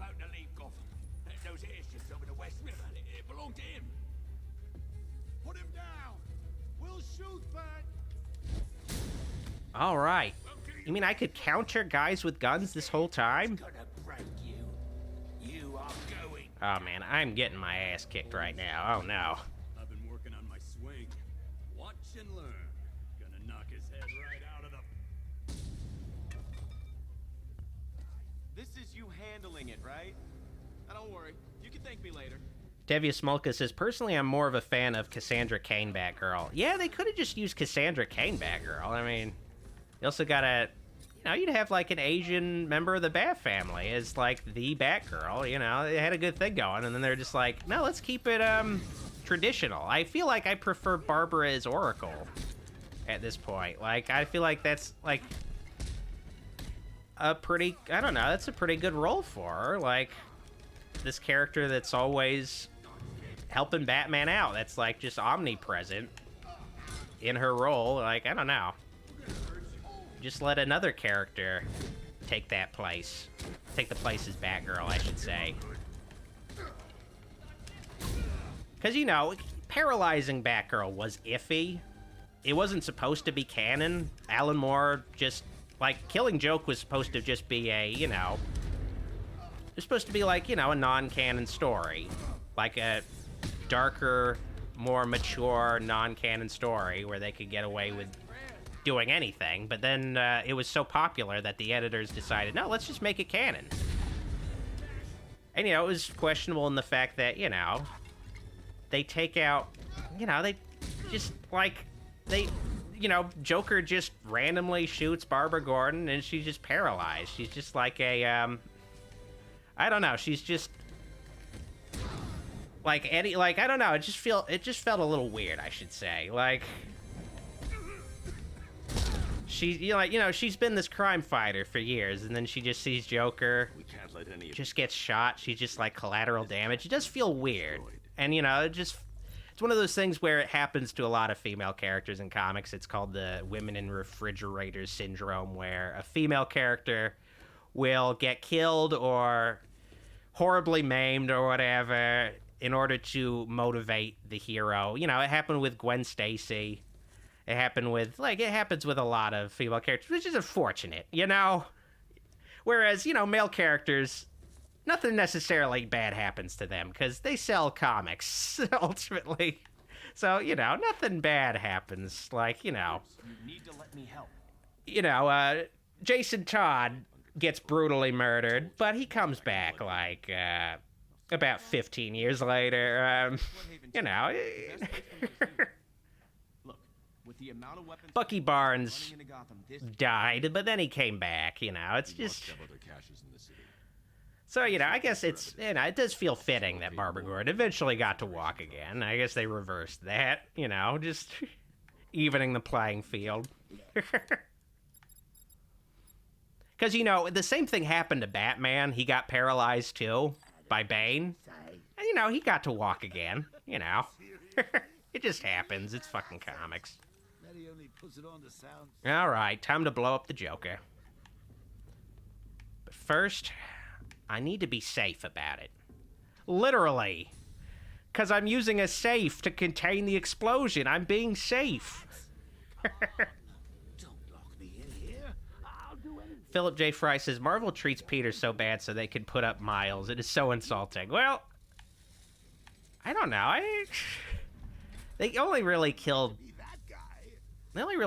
Peter in that Into the Spider-Verse movie, and in the Ultimate Universe, Peter always comes back, you know?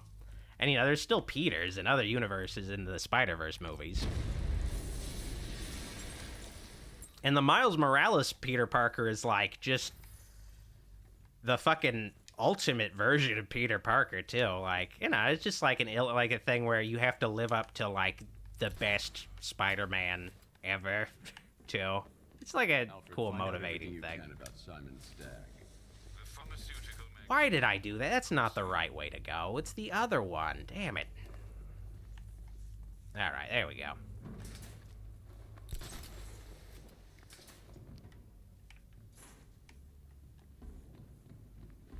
All right. I was concerned that they would kill off Peter Parker in the new Spider-Man game. They don't, thankfully. I was a little... I honestly, playing the Miles Morales game, I was concerned that they would kill Peter Parker off in the opening. It seemed like they were really going to do it. I was like, oh no. They don't.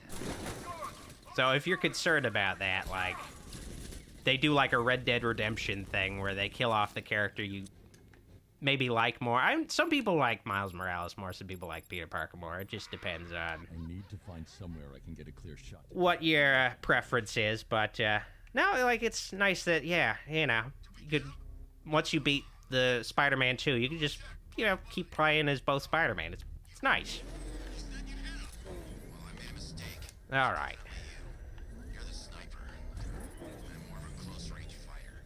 Now, how do I... Okay, I gotta go... Oh, yeah, I gotta go up this parking structure. All right, let's see.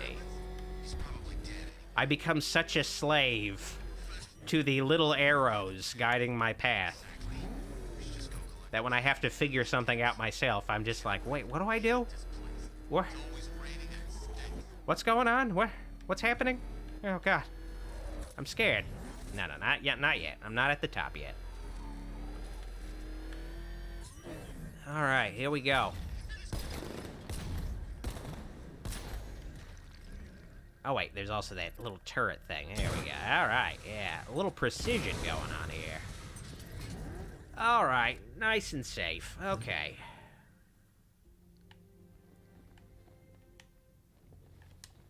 Well, personally, I would have used live rounds. Alfred, what do you have on Simon Stagg? Now, let's see. CEO of Stagg Enterprises, a company that specializes in advanced medical research and development. Engineer says, they really did Deathstroke dirty in this game. I'm still mad about it. Yeah. You know, Deathstroke's, honestly, it's a little sad what's happened to Deathstroke. He was pretty cool in Arkham Origins, but you fight him, he's like one of the first bosses. He's like the second boss you fight. Even though he's the coolest boss to fight, too. It's unfortunate. And then they set him up like he's going to be like he's also playable in the DLC for Arkham Origins. He was like a pre-order character you could get. And he was fun to play as. And they set him up at the end of Arkham Origins like he's going to be playable in the Suicide Squad game that WB Montreal was originally intended to make. Then when Rocksteady took it over, yeah, no Deathstroke. Because I think they cut out Deathstroke being playable in the current incarnation of the Suicide Squad game because they were like, well, he doesn't really use guns that much. He does use guns, but he's more of like the baton guy, and our game is built around you using guns. So, let's just make him not playable. I mean, maybe he'll be playable as a DLC character or as a secret character or something, but yeah, it's a little sad. But then you do get Deathstroke in this game, but his role in this game is just to replace the, he's just replaced the militia leader, the unseen militia leader, the guy you hear, like, talking over the radio when you beat the game. It's just Deathstroke is like, I'm the one in charge of things now, so, yeah, and you're gonna have to take me out eventually in my tank, and you just fight Deathstroke in a tank. I don't know, it sucks. It's like, oh man, like, it feels like, oh man, you did all the militia quests. Oh, now you get to fight Deathstroke, but it's just a tank battle. It's just a harder, well, I guess not necessarily harder. It's just the same boss battle. Well, I guess it's maybe slightly harder, a slightly harder version of a boss battle you beat earlier in the main campaign. It's just, man, ugh. That's what they did to Deathstroke?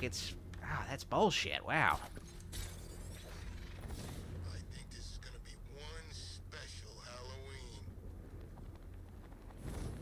Devia Smolka says, but Deathstroke uses guns. Yeah, but he doesn't mainly use guns. But then again, Captain Boomerang doesn't mainly use guns, but he mainly uses guns in the new Suicide Squad game, so I don't know. But I guess I don't know. It's one of those things where, unfortunately, it feels like maybe the roster choice for the new Suicide Squad game is based on just whatever movie came out recently, so I guess it's a mixture of the roster from the 2016 Suicide Squad game and the James Gunn Suicide Squad game. Not game, just a movie, I should say. 2016 Suicide Squad movie and 2021 Suicide Squad movie, like a mixture of the rosters. So you got Deadshot, Harley Quinn, Captain Boomerang, and King Shark, which, you know, Deathstroke not in any of those movies, so I guess that's basically why they ultimately didn't include him. Which, you know, it could have been cool to have. Honestly, you know, I could have had Deathstroke somewhere in there. I don't know. Honestly, I would have preferred Deathstroke over, fucking, the John Cena character. What's his name? The Captain Patriot. Where the fuck? He got a TV show, too. I don't remember his name. Like, God. Fuck. Oh, God, Captain Patriot. Okay, alright. Alright, let's, continue the main campaign. Someone in the comments is gonna tell me the name. I'm just, like, waiting for it. Peacemaker, says Xavier. Yes, Peacemaker. Yeah, maybe Peacemaker, but then again, I wouldn't want John Cena to play. I would definitely like, the actor that, was cast to play, Deathstroke to continue. Joe Manganiello, or however you pronounce his last name. That would have. I can remember Joe Manganiello's name. I can't pronounce it, but I can remember it. I couldn't remember Peacemaker.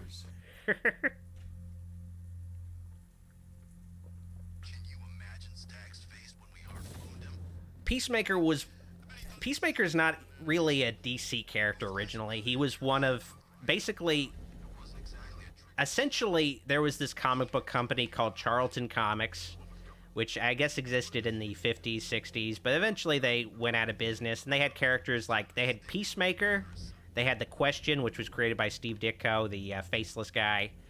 They had, like, I think they had Captain Atom, they had Blue Beetle, they had those characters, and DC eventually bought the rights to those characters in the 80s.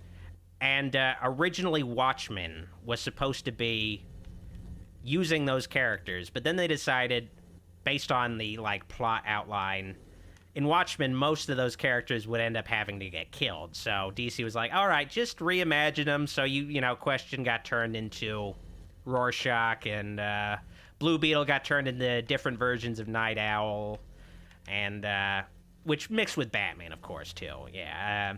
And also, like, Peacemaker became the comedian, things like that. Which, you know, is much better.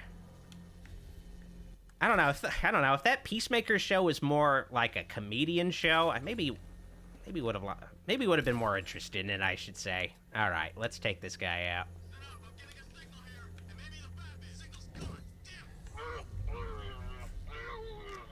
Honestly, these streams are just an excuse for me to, like, talk about talk about DC Comics. Pretty much. Alright. It's just one elaborate excuse for me to just, like, talk about Batman and DC. Which, you know, I'm fine with that. I've made peace with that. Tevye Smolkus is Dr. Manhattan is Captain Atom. Yeah, I forgot to mention the Dr. Manhattan, Captain Atom connection there. Yeah. Which, you know, it's cool. Like, you know, that was when they were a little bit more precious with their characters. Now you could just, like, you know, you could have Batman say fuck. You know, you could do stuff like that. You kill Batman and things. You'll just come back, you know. It's just, you know, it's not a big deal. All right. Oh, wait, no. Wrong, let's see. Let's do... All right. No, I don't want to use it on that. I want to use it on that guy, because he might help that other guy out. All right, there we go. Oh, wait, also use it on that guy. I can't sabotage that until I upgrade. Oh, he's the guy with the little RC helicopter thing. All right, never mind. Oh, and that guy's the tracker guy. And that guy's getting, that guy has, like, that guy watching his back. All right. All right, let's see. Hopefully he can't see me. All right, good. It's like John Cena. You can't see me. Bye. All right. RC helicopter taken out of commission. All right, just one guy left. Oh, yeah, and he doesn't... Okay, yeah, he's like totally bulletless. All right. He's like a guy after a. Not the militia. Now Okay, never mind. Okay. Let's do this. Blow this up. Engineer for the Future says, tell us what comics you've been reading, Doc. Recently, I read the Batman '89 comic, and I really liked it, but it felt like it basically... I'm at the airship. It felt like they didn't plan the story ahead of time before they reached their issue limit. It feels like it suffers from a mini-series syndrome where it has like a set number of issues, and there maybe we're not planning ahead, like ending, like, I don't know, it felt like the pacing was weird where it just felt like in the last issue, which is issue 4, it's just suddenly ends. But if you don't know Batman '89, it's basically what if Tim Burton made the third Batman movie instead of Joel Schumacher making it. So, you know, it's got a Billy D. Williams Two-Face in it, and it's got it's got a Wayans brother Robin in it too, because originally one of the Wayans brothers was supposed to play Robin in Batman '89 before they cut the character out. So things like that. So it was interesting seeing, like, what if they did a good job handling the Billy D. Williams take on Harvey Dent Two-Face's story, where it kind of deals with, like, part of the interesting portrayal of the Billy D. Williams Two-Face is, like, his life could have easily gone horrible. Like, he could have taken some dark turns at a lot of points in his life. Like, he could have turned to crime at many points in his life, but he got lucky. Like, his whole life is basically just like a flip of the coin that he doesn't get to see until eventually he gets scarred. But now, when he has the coin, now he has a sense of having control over things, which is cool. But then in the last issue, they very quickly wrap up the story in a very anticlimactic way. It felt like it needed more issues, but they had a set number of 4 issues, so I just felt like it just suddenly ended. But it was cool, you know, while it lasted, at least. Definitely didn't feel like a movie climax. Lots of Two-Face just talking. Like, I don't know. A little bit of a bummer of an ending. Hopefully, the sequel to Batman '89 is a little better, where it has Scarecrow and Harley Quinn. It has a Jeff Goldblum version of Scarecrow and a Madonna version of Harley Quinn in it. That's all I really know about it so far, but I'll probably end up reading it. Hopefully they do a better job with the pacing, and they, I don't know, when you have 2 villains, too, it's like, oh, man, hopefully it's more than 4 issues, because it's like, oh, God. The hatch is locked from inside. Oh, wait. I can locate the control panel. I'll be able to bypass security using the remote hacking device. Oh, yeah, okay. All right. Remote hack this bitch. Man, in this game, you don't really use the hacking device that often. I feel like every 5 minutes in Arkham City, you have to, like, do this little puzzle thing. Biochemistry, I already know it. Come on, give me the E, give me the M. Come on, no. Come on, there we go.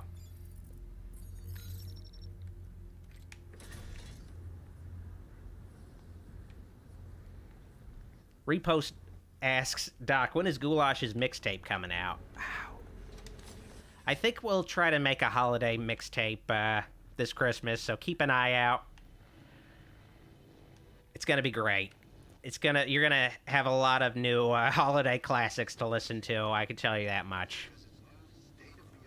Oh, fuck. Oh, yeah, I always forget you can't do the slide thing anymore. Oh, I missed that in Arkham City. It was so cool. Gotta fucking pull the vent off like a fucking asshole. God. Engineer says the Batman 89 sequel comes out this month. Okay, I guess I'll have to check it out then. I was afraid that they weren't going to make a sequel, because I don't know, there was a huge time gap between the first one and the next one, so I was like, I don't know, I guess maybe they're not going to make it. I don't know. I guess that was part of the disappointment with Batman 89 was, like, it felt like they could have done a lot more with it, but they just ended, and I just didn't know if they'd get to make another one, but, you know, I guess they get to make another one. Those soldiers are using an unmanned drone. If I can download the security codes from the soldier controlling the drone, I'll be able to turn it against them. Magteeth Matt says, your opinion of Halloween Ends was very similar to mine. I'm glad I found someone else that didn't hate it. Yeah, you know, it's a flawed movie, but I enjoy watching it, and I like its ideas. It's one of those things where it's an unfortunate thing where, you know, they chose the last of the three movies to be experimental, and, you know, people want to... I don't know, people want to end things out with Michael Myers, ideally. It's one of those things where maybe if they made 4 movies instead, I've got the code. Maybe, you know, where what is Halloween Ends was just like setting up another movie. It wasn't actually called Halloween Ends, it was called something else. Maybe it would have been more... Maybe it would have been better received.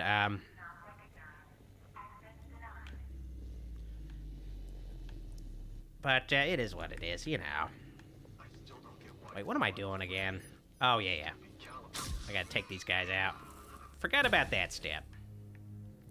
But, you know, I like Halloween Ends. It's just not the way to please people when you end a trilogy like that, that's for sure. It's locked electronically. If I can find the control panel, I should be able to override it with the remote hacking device. All right, control panel. There's the control panel. There we go. All right. Come on. Oh, wait. Proteins. There we go. All right. Rob Jr. 83 says Captain Patriot sounds better than I almost said Pacemaker. Peacemaker. Yeah, I'm glad you agree. Not yet. Captain Patriot. Scarecrow's forces move through this place, killing everyone. I did appreciate that James Gunn made Peacemaker look like his Silver Age design. Exactly. Like, he just really... Like, he reimagined other characters' appearances, but he made sure Peacemaker looked exactly like the Silver Age design. Just really goofy looking with a giant fucking silver toilet seat on his head. Like, just... Man, that was, you know... Like, you know, it's a take in that Suicide Squad movie where, like, some of the characters look contemporary in their designs, and then other characters look like they're straight out of the comic, like, really goofy.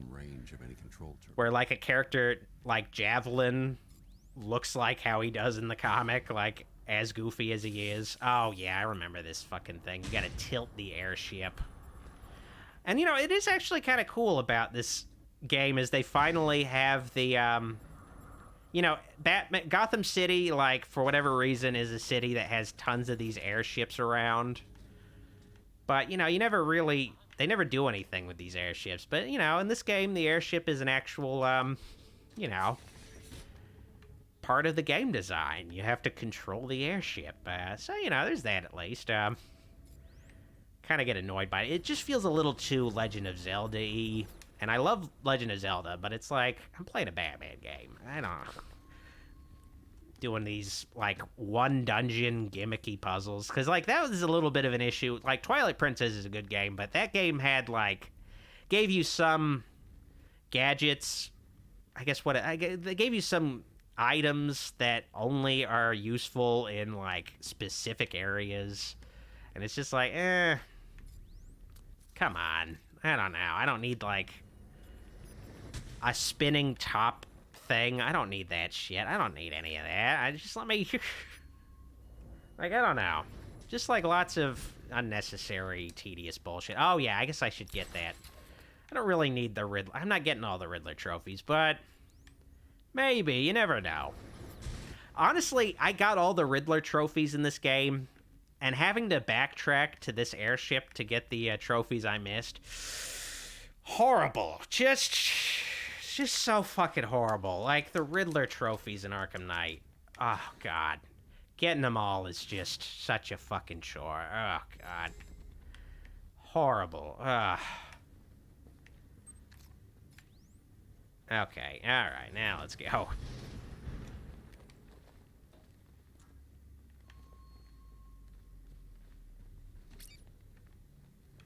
Alright, let's go. Subnail says, "Hey Doc, what happened with that Q&A video you announced some time ago?" So, that wasn't supposed to be, that was actually supposed to be a channel members Q&A, but I didn't set it correctly. Though if you did ask a question for that, it will get answered in a future Q&A just because I fucked up. So, you know, I'll eventually make that Q&A, but that was supposed to be a public Q&A, but when I have the time, it'll have... Okay, this is the Riddler trophy thing. I don't need to worry about that. When I have the time, I'll finally get down to making that Q&A. I was like, oh, fuck.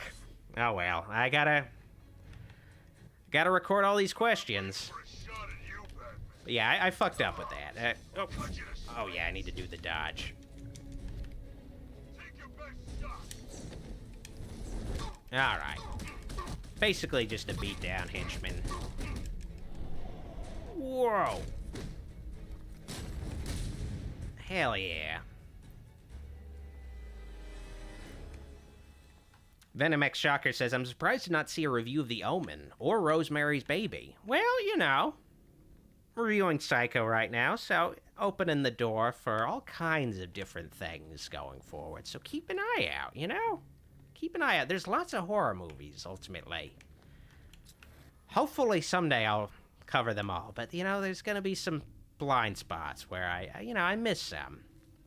Try my best to cover all the territory I can, though. Okay, yeah, I need to... oh, yeah, that's the icon.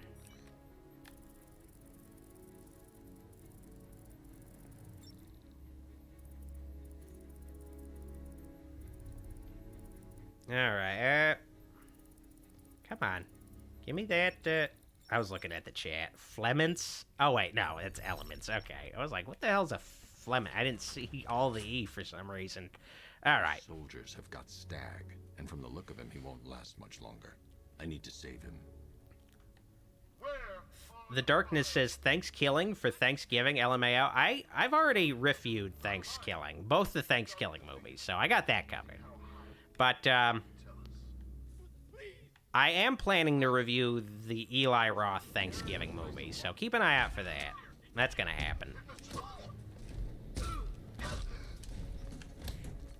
It'll be nice to have something nice and simple to cover for Thanksgiving, because I always struggle making Thanksgiving videos, especially getting it out on time, because this time of year is so busy for me. And in fact, next week I'll be going out of town too, so yeah. It's a busy time.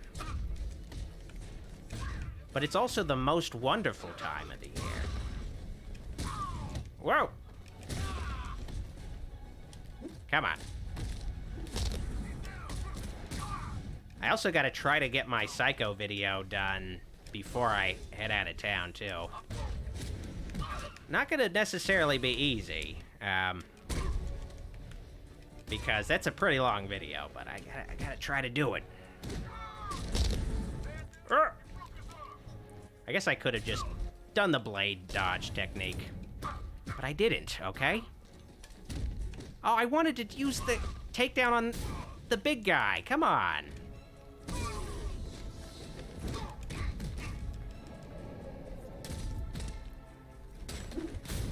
All right. Big guy, no more. Batman! Oh, thank God you're here! Are you sure all of these men are incapacitated?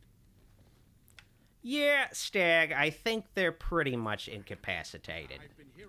Now, Simon Stagg is not really a Batman character usually. He does appear in Dark Knight Rises, but usually he's a character who's introduced in the Flash comics in the Silver Age as a villainous mogul, but I guess they were like, put him in our Batman game. I guess after Dark Knight Rises, they're like, yeah, let's just make it. Anybody in the DC universe now a Batman character, you know, whatever.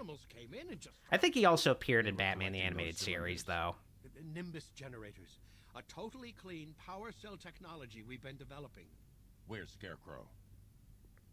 He's on the second airship. Did he have anyone with him? Oh, you mean Barbara Gordon? I think we both know she's probably dead, don't we, Bats? Way Cool Dude says, I was thinking about watching Thanksgiving 1 for Thanksgiving this year. I know it's on the Roku channel. The first one's fun. You know, it's a fun watch. It's just really dopey and stupid. You know, it's fun to watch.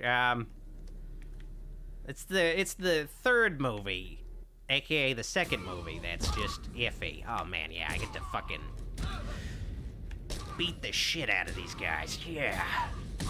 One-shot them all. They're just standing around not doing anything. Fuck yeah. Oh, now they're Jokers. Even better. Can I beat... Oh, I can't even beat down him. My cape just knocks him down. That's cool. I'm just gonna cape him to death. Oh, wait, no! Joker! Why are you doing this to me? I thought we were friends! Actually, well, okay, I should have seen what happens if I didn't struggle. Oh, well. Target is secured. We're bringing him to Arc 2. Over. Ah, shit. No! Thanks, Joker. Wave goodbye. That's the last time you'll see him. The Cornhole 55 says, you gotta... The Cornhole. You gotta play Spider-Man 2, Dr. Wolfula, for real. I already played it. I played the 2004 Spider-Man 2, and also the recent Spider-Man 2 for PS5. The Insomniac one, too. And it was good. It was really good. I'm already one step ahead of you. Okay. I was afraid, like, that Spider-Man 2 game was gonna make it, so I didn't finish the Halloween Ends mega review in time for Halloween. I was like, oh, no. That's not gonna be good. Uh-oh.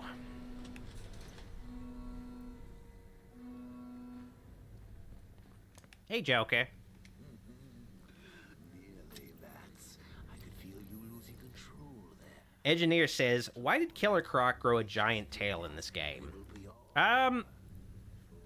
They were basically just implying he was, you know, mutating more. So now he's much more crocodilian, you know. It's understandable.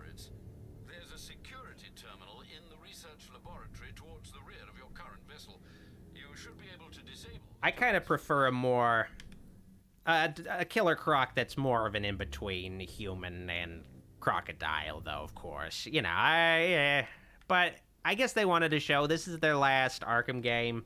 Killer Croc has reached a point where, you know, he's, like, more crocodile than man at this point, so it's understandable. But I prefer him to be a little bit more human in shape, of course. All right, let's go back and, make my way to the other, to the other airship. Oh, wait, no, I was like, do I need the line launcher? No, I do not. Oh, wait. Okay, how do I get through there? Ah, shit. Oh, yeah, I gotta get through this thing. Wait. These access points are programmed to only recognize Stag's voice. All right. Okay, so let me... Okay, track down Scarecrow.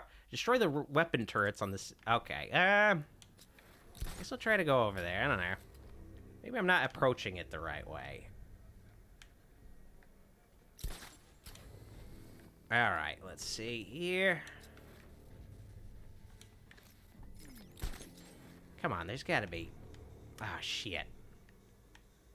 So I gotta get over there, but I don't remember how you get over there, and I wasn't paying attention to Alfred. That's not good. Oh, yeah, now I remember. Okay, now I remember. Alright. I got it. No, wait, no, don't do that out. Don't do that, Batman. Okay. Yeah, I gotta move this shit. I just used this thing, and I already forgot to use it.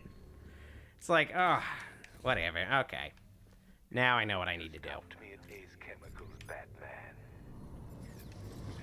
All right. Okay, so... Okay, so I gotta make that inactive, and, yeah, there we go. Okay, sweet. Yeah, this is just tedious, though. Oh, God, I hate this.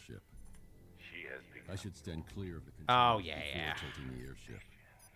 Just as a he doesn't take it out if you're right in front of it, even if you're trying to lock it in place. It would be cruel, sadistic, brutal. Move.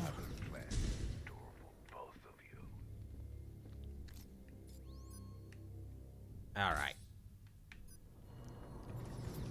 Luckily, I can only move the airship. I should stand clear of the containers. Just like from side to side. I can't move it forward. I can't like make it fly around different places. That's all I can do. God, this is really slowing things down. But I need to get a Riddler trophy behind here. Gavin Elrod asks, Doc, thoughts on Scooby-Doo and Crypto 2? Now, I didn't even know that movie existed until I saw it randomly on the shelf in the DVD section at Walmart. I was like, this came out? But then I remembered it was like one of those movies that got... I should stand clear of the containers before tilting the airship. One of those movies that got... Basically, Warner Brothers took a lot of movies that they made and just basically...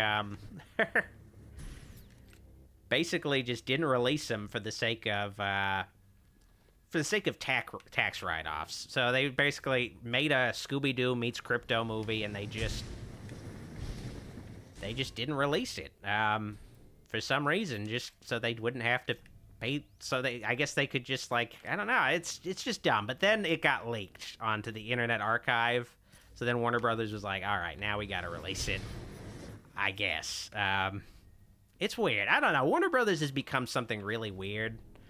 Under David Zaslav or whatever, which sounds like a supervillain name, it's like things aren't good. It's like just making movies and TV shows is just like a numbers game where it's like, how can I cheat the system? It feels like you're watching basically, I don't know, like a modern version of The Producers, where it's just like, just trying to turn making movies into a scam. Like, just like, how do I scam the government out of money? Like, it's just, I don't know, it's just dumb. It's like, instead of making movies, how do I just scam the government? Like, it's just, I don't know, it's just kind of sleazy and dumb. Hopefully Zaslav is taken out of commission. Because the only reason why HBO Max was renamed to just Max was because David Zaslav came from Discovery Channel, from the Discovery Warner Brothers merger. And he didn't like the fact that the streaming service was called HBO Max, that HBO got, you know, special priority over the Discovery Channel content. So to make things even, he decided, well, let's just make it Max instead. Not even thinking for a moment that there's already a HBO equivalent channel called Cinemax in existence. Just not even taking that into consideration, how confusing that would be. Like, just... it's just so stupid. Like, that guy's such a fucking idiot. I hope he gets... No, okay, I should say that. Should say that in a stream. Okay. God, I had it for a second. Carbohydrate. There we go. All right. But yeah, I haven't seen the... I guess, you know, back to the point of the matter. I haven't seen Scooby-Doo and Crypto 2. I don't see a lot of the random Scooby-Doo direct-to-video movies, admittedly, unless the concept really interests me. And that Scooby-Doo and Crypto movie felt like trying to tie it in with that fucking Kevin Hart rock animated movie, The Legion of Super Pets, like, which I also didn't see, where it's like, you know, I don't need this. I'm not really interested in the pets of the DC universe, admittedly. I know there's like a big fan following with the DC pets, but I'm not really. I don't care. I honestly stopped watching the Crypto the Superdog cartoon series after the first episode, because the first episode has like I think the Tim Daly Superman, and he looks kind of like the Superman the animated series, Superman 2, or maybe it was like the guy who played Superman in the Justice League cartoon. One of those guys. They had one of those guys playing Superman again. But he only shows up for that first episode, and the rest of it is just Crypto hanging out with some random kid. I don't care about that. Give me Crypto and Superman. I don't give a fuck about this random kid.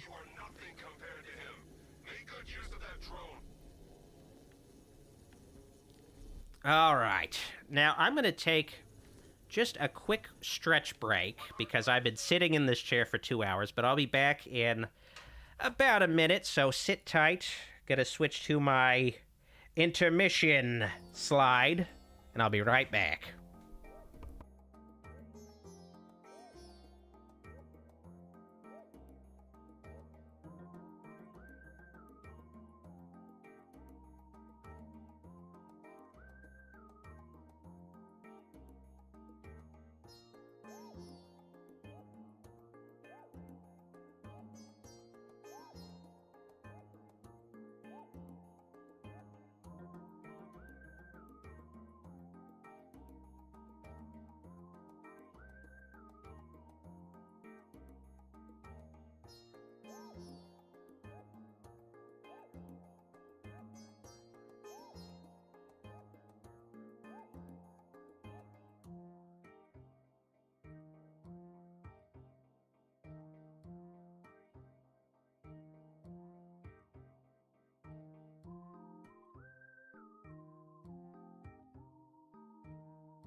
Alright, I'm back. Okay.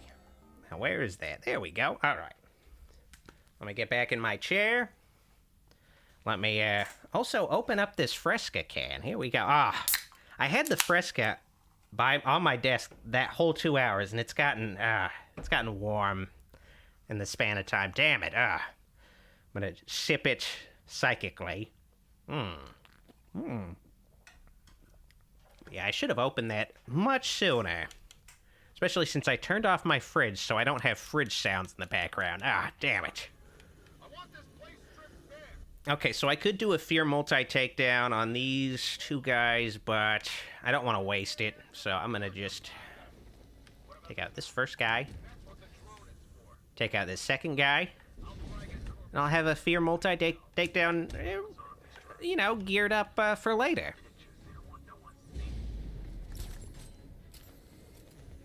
All right. Oh, and I also took out the drone. Hell yeah. That's good. Xavier the God says The Rock and Kevin Hart, Crypto, and Ace movie sucked, though. Well, that's why I didn't see it. Didn't look good. I don't even know why they, I guess it felt like, well, the DC universe has, these pet characters as, a holdover from the Silver Age, where in the Silver Age of comics, there were just lots of desperate gimmicks to get people reading comics again like they used to in the Golden Age. So they introduced characters like Crypto and Ace, all these, I don't know, pet characters. Like Superman also had, a cat called Streaky the Super Cat, and fucking had, a horse with superpowers too, just crazy shit. So it's okay, well, let's make a movie about these to compete with the Secret Life of Pet movies. Sure. It's I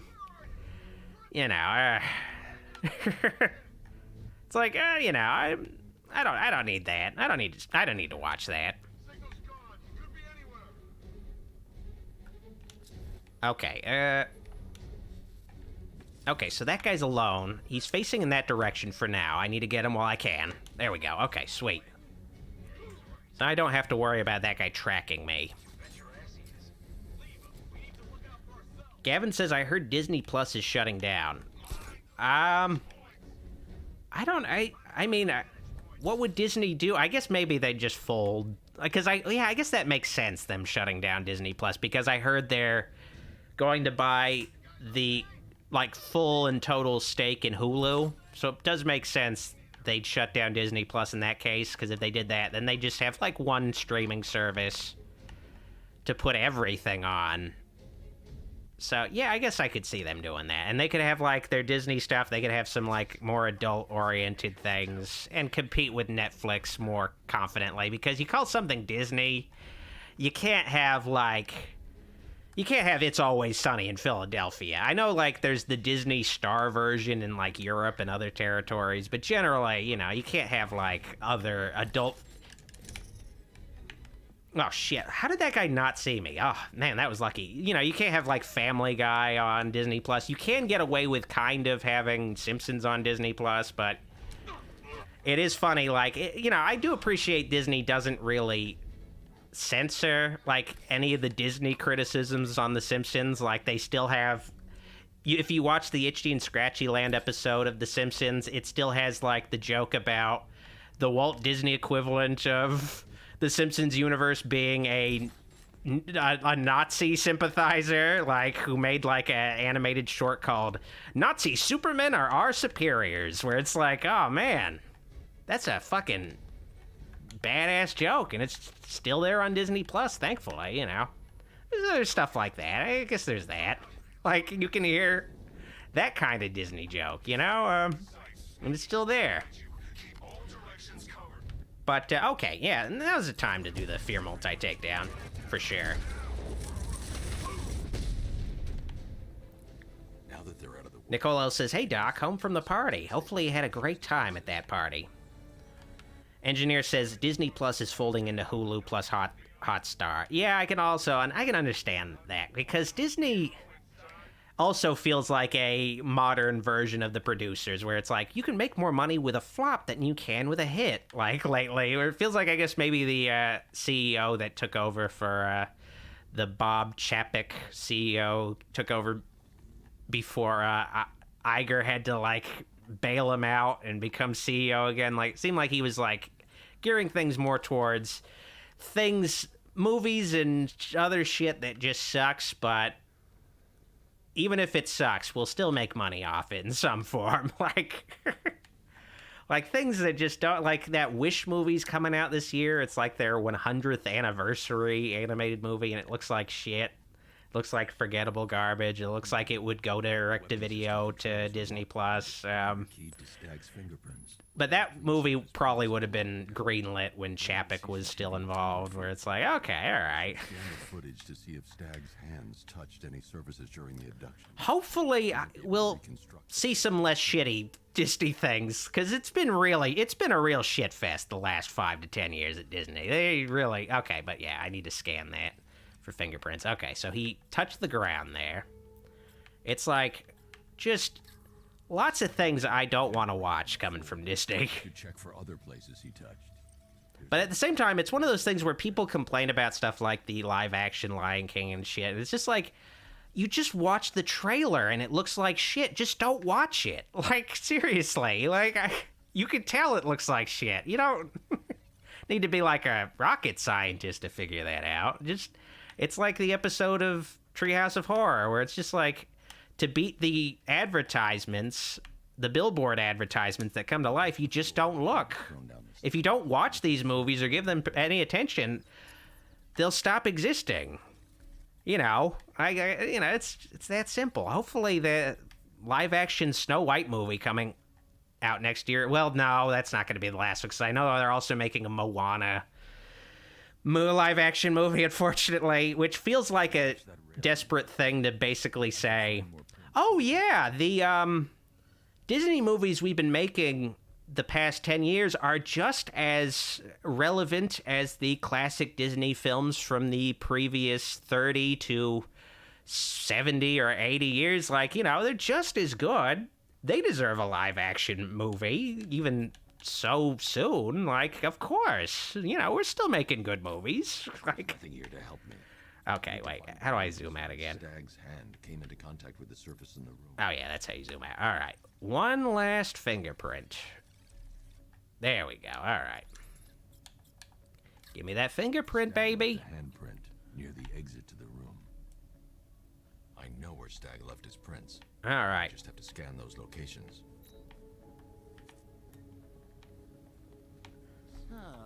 Engineer says The Marvels is the lowest opening movie in MCU history. Yeah, you know. I can understand that. It felt like the only thing I liked in those Marvel's trailers is they kept playing Intergalactic by the Beastie Boys, where it's like, I like that song. I'm not going to watch a movie because I like that song, but that's a good song. I really like hearing that song. They used it in both trailers. It's like, wow, okay, all right. Oh, yeah.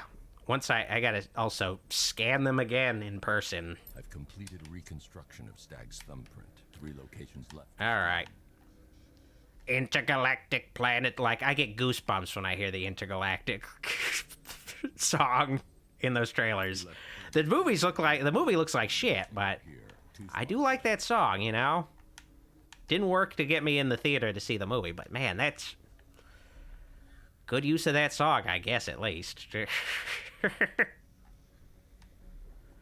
Rest in peace, MCA. I'm sure he's somewhere right now just proud to have one of his songs in use in a MCU movie, a trailer, I guess. What I want to know is, does the Marvels use Intergalactic at all in the actual movie, or is it just like one of those trailer things? That's what I want to know. Gavin says, Doc, remember Bat Cow? I always just see, like, I haven't read the comic where Bat Cow appeared, but I always see, like, that panel with Bat Cow in it out of context, and it looks funny, you know?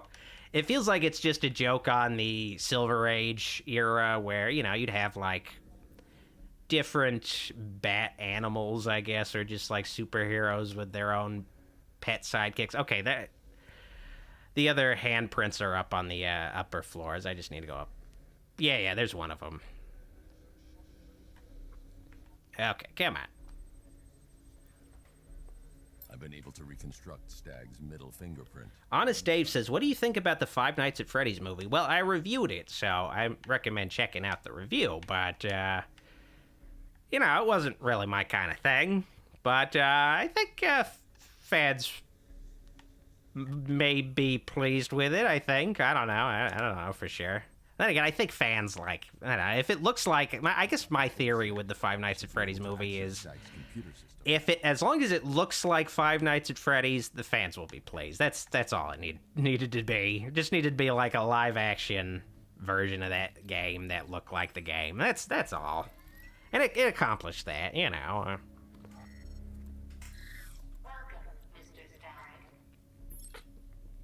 I can't remotely disable the turrets on the other airship.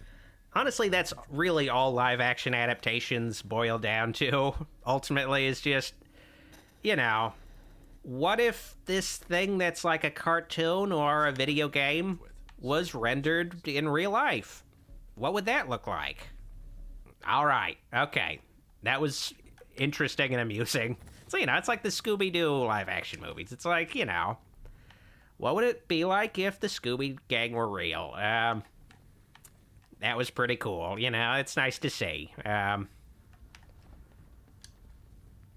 Okay, so how do I get back down there? Do I gotta backtrack? I think I gotta backtrack through that annoying hallway. Maybe. Or no. Okay, it's just telling me the general area. I think all I gotta... Yeah, okay, so... Oh, yeah, I forgot. I got his full fingerprint, so I can just go through these doors now. Okay.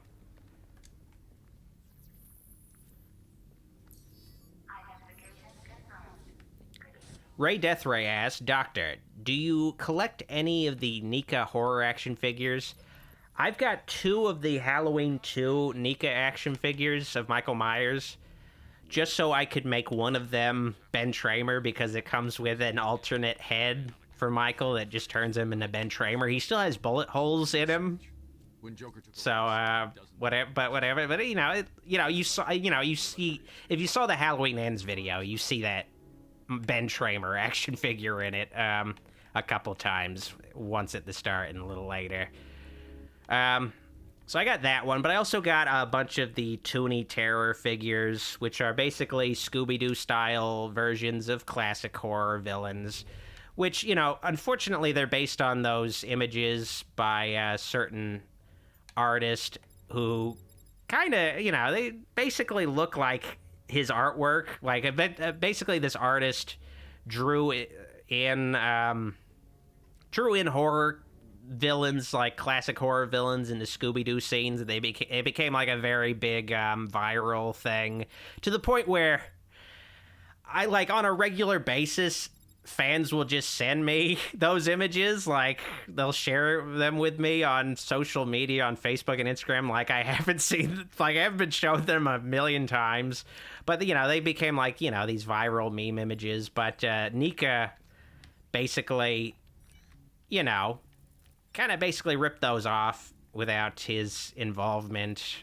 It would have been cool if they actually went through him and had him actually draw and design the horror takes. Just, I don't know, make it cool. But because, you know, that guy technically doesn't own the rights to those horror villains or Scooby-Doo, he can't really sue or anything. Even though it's, like, basically his idea. That he just, you know, it does suck. But, you know, Nika can do it. You know, it's whatever. Be able to hit them when they're in that state. It just sucks that that guy's original idea was not recognized for those figures. Oh well. But I own a bunch of them, so who am I to say? I own a bunch of them anyway. And on my shelf I could see them right now. They kind of, I don't know, at a certain point, like, the first wave of those Toony Terror figures was really good, where it looked really Scooby-Doo-esque. But at a certain point, they kind of just stopped really looking all that Scooby-Doo-like. But I do have Michael Myers, I have Ash, I've got Leatherface, I got Chucky and Tiffany, I got,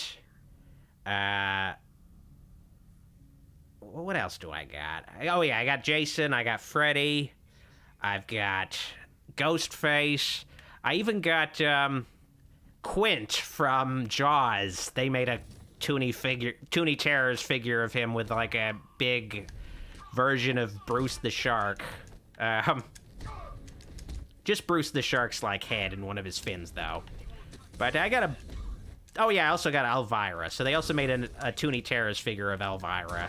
Oh yeah, actually I also got the, more realistic Elvira figure from Nika, too. You know, I had to get that once I saw that at Best Buy. I was like, big titty goth action figure? Sign me up for that. That sounds good to me. How do I, oh wait. Oh yeah, that's how you deal with them. Yeah, deal with it. Oh, fuck. Okay, that was close. Sweet. Xavier the God has a super chat. Thank you, Xavier. Doc, you should check out Pete Holmes' X-Men, Badman, Street Fighter Red Tapes, and new recent series Batcanned on YouTube if you haven't already. Okay. Well, thank you for the super chat. To give those a watch. All right. Do I want the Weapon Generator Mark III? Okay, so I believe that basically makes it so you generate the special attacks faster, I think. To your weapons generator will let you overcharge the Batmobile. Let's go with that instead. I'm sure your weapons pack. I haven't even used the virus yet. I don't need another special Batmobile weapon yet. All right. Okay, so now, after all that is taken care of again, I cleared out this room once more. There's, like, I don't know, that's another issue with this game. There's lots of bat tracking. There's lots of backtracking in the game where you, like, go back and forth through rooms you've already been through, which, you know, has always been a thing in the previous games, but it just feels a little bit more like it really slows down the pacing, especially more, where it feels like this game is like 20 hours to beat the campaign compared to the first two games, which are more like 10, 12 hours. It just feels a little padded out. Lots of just fluff.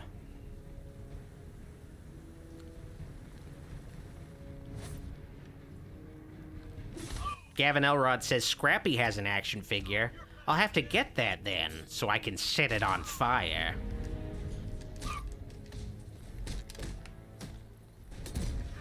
The Corndog Kid says, why was Lois Lane Laurie's psychiatrist in Halloween 2?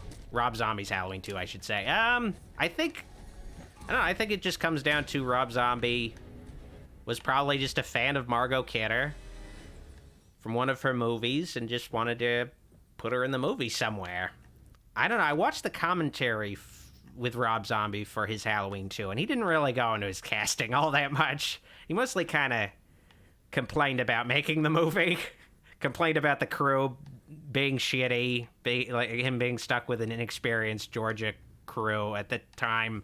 George's filmmaking scene was like just starting to emerge, so he got like I guess he got like a really shitty. He was like, the Weinsteins stuck him with like a really bad crew. But then again, I watched the behind the scenes of Rob Zombie's first Halloween movie, and he was like constantly talking shit about his crew, like fucking lecturing them throughout the shoot. Like, no, this is how you're supposed to do it. Now do it again better this time. Like, just like, whoa, dear Lord, damn.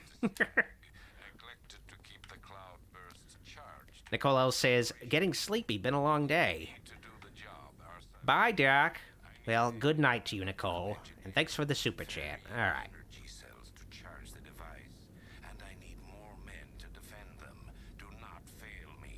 Engineer says, have you heard the Elvira song, Two Big Pumpkins? No, but I've seen her Two Big Pumpkins, that's for sure. All right, let's open this door. Oh, yeah. Need Stag's voice. But I'll get that soon. Let's focus on making it so I can hack this airship so it can also tilt. Yay!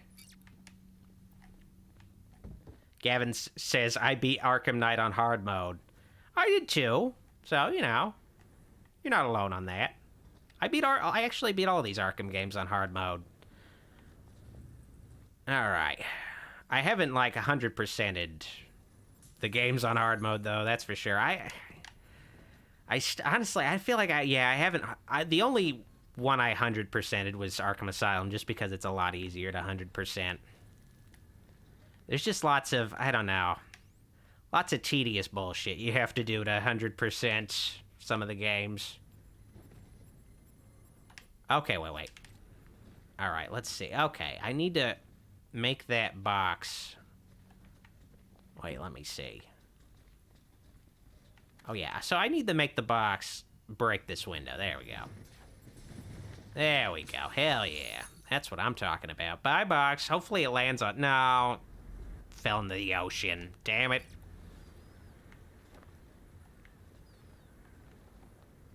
Megavania fan says, Doc, you getting RoboCop?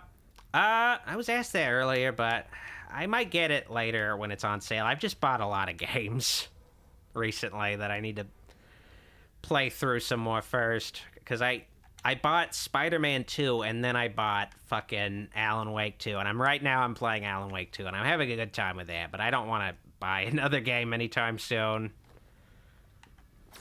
Gotta finish what's left on my plate first. There's still some games from this year that I have not finished, too, so it's just like, man.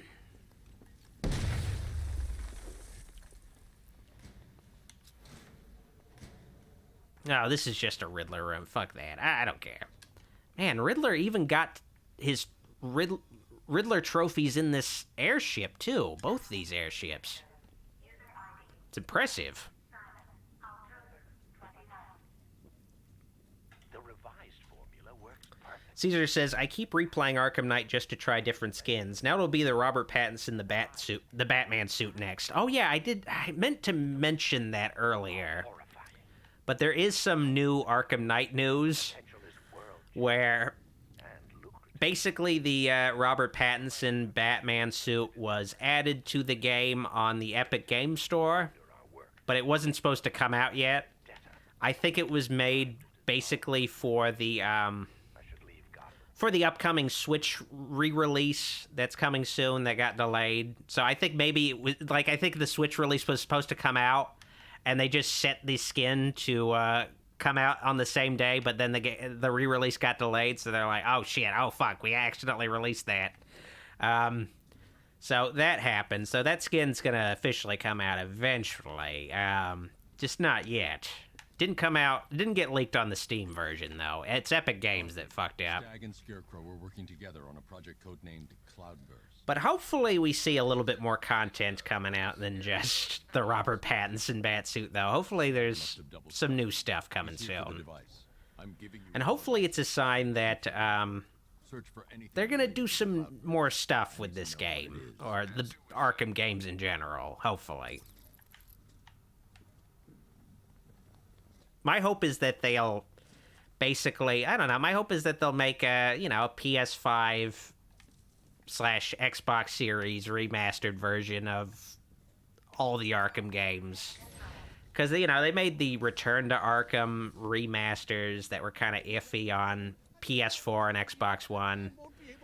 But they were locked to 30 FPS. So it's just like, I don't know, like, make them 60 FPS, make them 4K. Do the same for Arkham Knight, because that's still 30 FPS on consoles. But playing Arkham Knight on PC, I'm at a steady 60 FPS, and it's feeling nice. I can never go back to playing this on a console, that's for sure. Unless they actually made the console version 60 FPS. They, you know, also touched up the graphics a bit, because this is still a good-looking game, but it feels like it doesn't have the best aliasing. I think they could basically make it look just a little bit more smoother. I feel like they don't have to necessarily touch anything in this game. They just need to make it run smoother on consoles and essentially just, I don't know, make it look a little less jagged in places, I suppose. Just like, I don't know, up-res some things a bit. Just some light improvements. Or maybe, I don't know, maybe they could bring it up to the latest Unreal Engine, too. That's also an option. Add some new visual effects, I suppose. Do some, maybe do some more ambitious things with a re-release.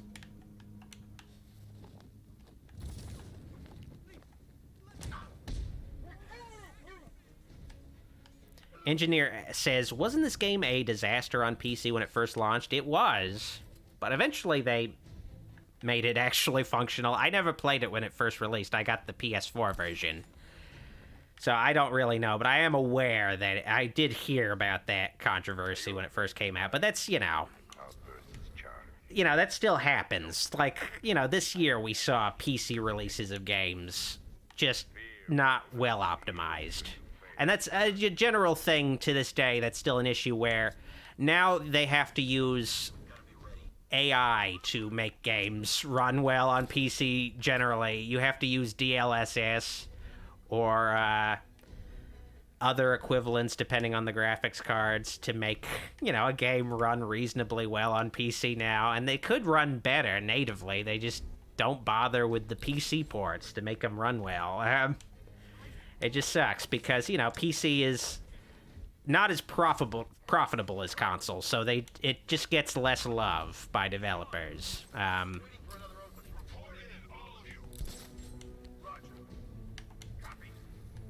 you know, honestly, I don't really like I like DLSS for the sake of it generating more frames for me when I play a game, but it makes the games look a little blurry, because it basically what it does is it makes the game run at a lower resolution, and then it uses AI to make the game look like the native resolution it should be, but it always just looks a little compressed and blurry, and it just doesn't look great. But the game runs well, so, you know, there's that at least.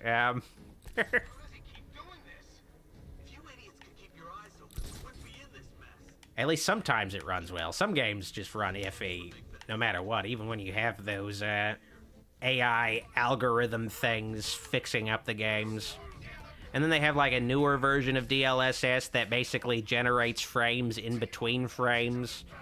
So it like doubles your frame rate by creating AI algorithm things that basically just make up what a frame between another frame would look like to smooth things out. Where it's like, oh man, what if you just made the games work without all that shit? Oh, wait, just go into... Oh, fuck. All right, I gotta get out of there. I don't know why it didn't go into the fear takedown. Damn it. Oh, well. But I can only imagine how bad this game ran back when it came out. But it runs pretty fine now. I do feel like, I don't know. it could, I don't know, it does look a little, I guess pixelated is, I guess, the issue I have with it, where I'm running it at, like, at, like, 2K resolution, or I guess in between 2K and 4K, and it still looks pixelated no matter what I set it to. It's a weird game where I feel like it just natively has to look kind of pixelated and look like it's running at a lower resolution just for the sake of the computers at the time, like making it run at a reasonable frame rate, I suppose. So it could use some modern updates to make it look and run as well as it should on modern hardware, with modern hardware in mind. All right.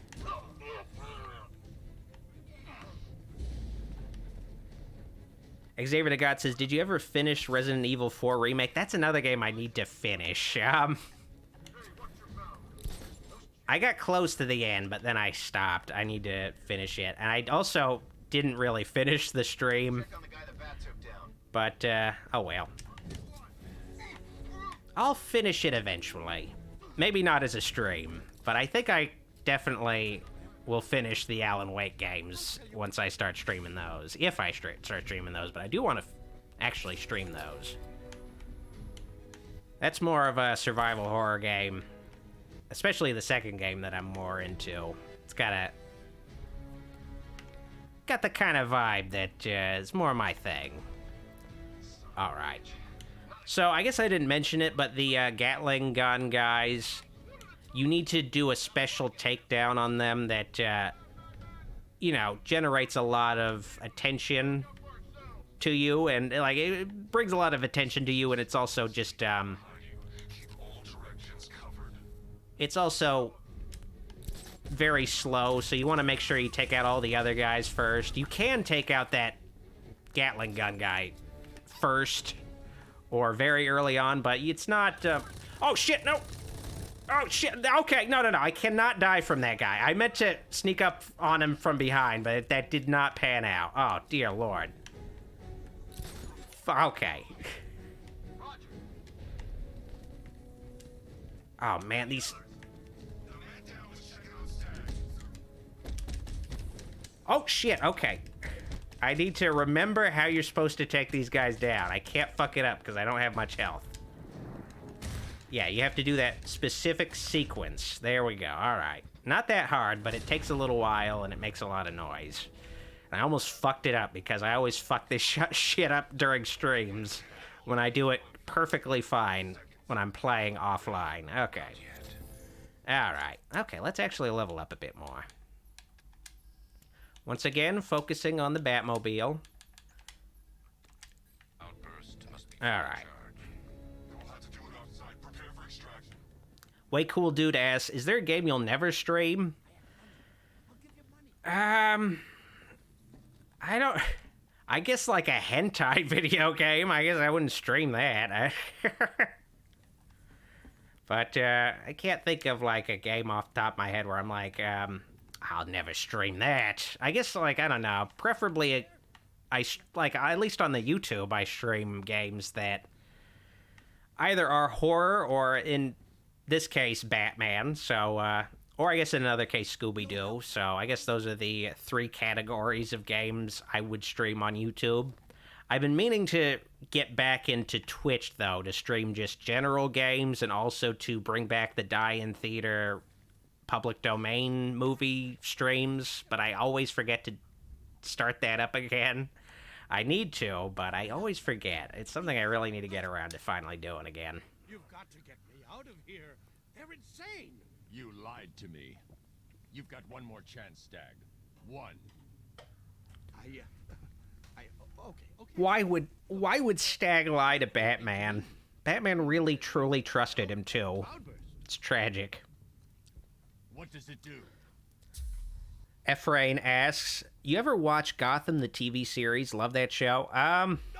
So I watched the whole first season just to make fun of it. Just to like, you know, just feel like I can't believe this is happening for the most part. I know it has like a fan base, but I never got into it past that first season. I did watch the last scenes of the final episode, and it looked so goofy. The little kid Batman looked just a little comical. All the villains, like, fully realized in their later forms with Batman around looked kind of dumb, but, you know, it looked sillier than the 60s Batman TV show, but I don't know. You know, it's whatever.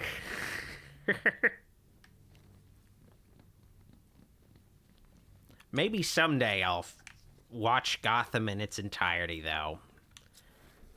Alright, what am I doing again? Let me see. Track down Scarecrow in the Stag Enterprise's airship. Okay, so I gotta go. Oh yeah, just ahead. Okay, yeah. Alright, and then I'll finally take down Scarecrow for good. Here we go. This is what I'm talking about. We've reached the final act of the game, the final scene. Here we go. Joker's gearing me up. I remember this game being longer, but no, this is the final act. Wait, what? Two Scarecrows? Now, I don't know if you can actually pick the right Scarecrow. I've never done it. I don't think you can. I think that's the whole point, but I don't know, maybe. Eeny, meeny, miny, mo. Catch a tiger by its toe. If he hollers, let him go. Eeny, meeny, miny, mo. My mother... Okay, now let's go. Damn it! Could have sworn this time I was going to pick the right Scarecrow.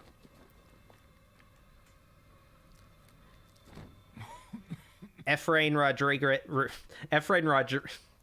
Rodriguez asks, favorite Batman game? It's gonna definitely be Arkham City. Just had a really good story to me. Had a bunch of Batman villains. Had an interesting, you know, small open world to explore, some quests. You know, it didn't have a tank in it. I felt like it refined the combat and stealth to perfection. You know, it's just, you know, a fucking fantastic game. Will see the fear in your eyes. Then they too will understand. There is no savior, no more hope. Now, Scarecrow looks fucked up in this game because Killer Croc at the end of Arkham Asylum, well, towards the end of Arkham Asylum, like, attacks him. I guess, like, scratches up or bites up his face, so he looks all fucked up. And I guess it also explains why Scarecrow has a totally different voice. But now Batman's Joker. Or, I should say Joker's Batman. My bad. But he can't do the takedowns, though. He just fucking beats the shit out of these henchmen begging for their lives. Such brutality. You almost killed these men. Forever Forgiven ass, favorite Batman villain? Let me think. Let me think about... I don't know. Part of me is just like the Joker, just because he can just be whatever you want him to be. He's a very flexible villain. He's kind of been, like, pigeonholed in certain roles a lot in recent comics and cartoons and films and stuff, but he's a very... He could, like, really do whatever you want with him, which is why he's so strong. But I guess besides Joker, I guess maybe Riddler was pretty cool. I feel like he's gotten some more ambitious roles as a villain in recent years, where he's actually not just, like, a jokey villain anymore. Like, he can actually, like, be like a, you know, a mastermind villain that can take over Gotham for a little bit, you know?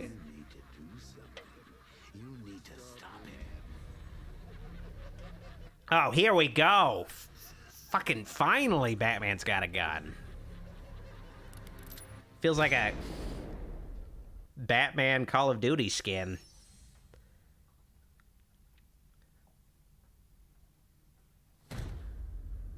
I mean, I guess that gun could have actually been his grappling hook, and he just impales Scarecrow with it. You're different. He does technically carry around a gun daily. It's just a gun with a rope connected to the bullet. You're trapped. There's nowhere to run.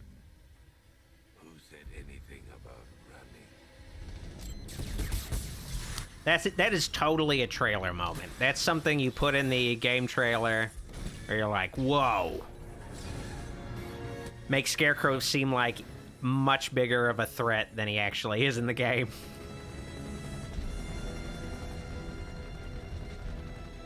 It's all about the Arkham Knight, baby.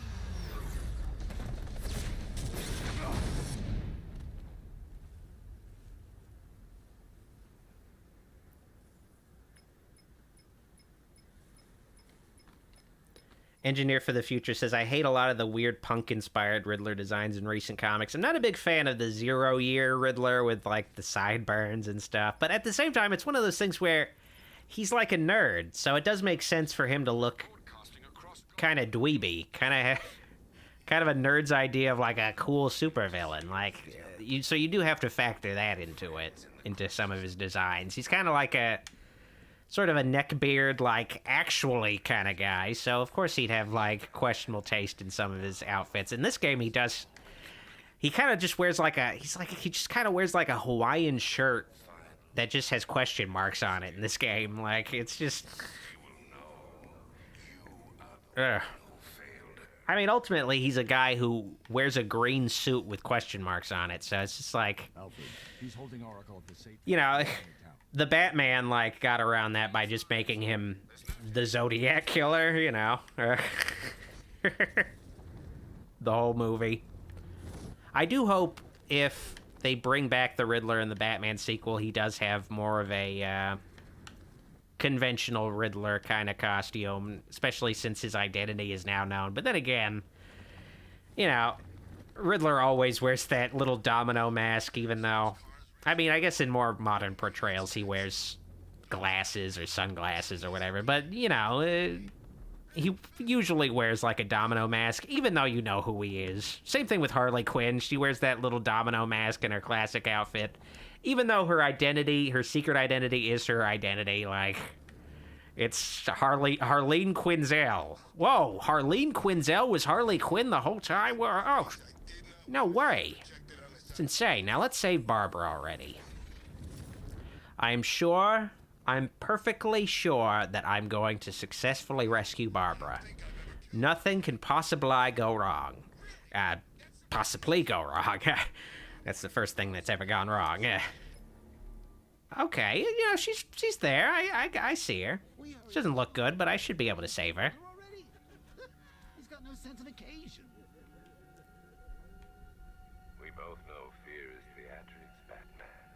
So permit me the indulgence of putting on this show. Ooh, maybe I got bag-faced wrong. All right, Barbara, come on. Snap out of it. Let's, uh-oh. What's happening? Barbara! Come on, Barbara, just, No, the horror behind the glass. Come on, Barbara. That will be your end, unless you pick up that gun. Oh, wait, who put that gun there? No. Don't listen. Wait, Barbara, don't, I'm your friend. Don't... Oh, thank God, the bulletproof glass. I wouldn't want to have to beat the shit out of you for trying to shoot me, of course. Come on, Barbara. You won't get me. Okay, wait, this is... Oh, yeah, this is an M-rated game. We could show that, but still, you know, just cut away. Oh, you know, it's a clean shot, though. So, yeah, I fucked up. I didn't say Barbara. What's happened? She's gone now. Oh, well, you know. Barbara. I mean, how much help could, a woman in a wheelchair be to Batman anyway? I mean, come on. All right. Gotta let it go eventually. The people of Gotham need you. Press F to pay your respects to Barbara. She's dead because of me. Sir, please listen. Stagg's files have revealed what the cloudburst does. It's a dispersal device. Sir, don't you see? Scarecrow has them. Yeah, okay, Alfred, I get it, alright. Day Boogie asks, hey Doc, will you ever do a movie review of The Hills Have Eyes, both original and remakes? I reviewed the original movie 5 years ago, so I got that covered. Haven't reviewed the remake, though. So, definitely look into that. Man, this grieving level of Batman Arkham Knight is brutal. Oh, you can't bring her back. Let Uncle Jay take charge. No more bad memories, no more pain. Come on, Batman, let me play again. Quit being a bummer. Alfred, run a satellite scan of the city. Julius asked, did you play Gotham Knights yet? That's like been the question of the night tonight. I played a little bit of it. It's practically, they basically made it free. If you have Game Pass, or if you have PS Plus, you got Gotham Knights. And I only played a little bit of it, and it's still, I'm just not interested in it all that much. The story isn't very compelling. The gameplay doesn't really, it just feels like a watered down version of playing the Arkham games. It's just, I don't know, I just don't know why I'd want to play it instead of just replaying these games. Also, I don't know, the Gotham City and Gotham Knights just doesn't look good. It just looks very generic. It just looks like, it looks like that DC Universe MMO that came out nearly 20 years ago. It's just, I don't know, it's just not appealing to me. It's just not appealing to me at all. But it has fans, you know, but it's just not my kind of thing. I might try it. I mean, I guess maybe if I get some other games out of the way, I might give it some more tries, but, you know, at least they made it free. At least I held out. It didn't take long for it to eventually be made free. Quote-unquote free, of course. But, yeah, so it's at least nice that I didn't have to wait for a sale and spend like $20 on it. Like, I kind of wonder how well it did commercially. I don't even know. Oh, well.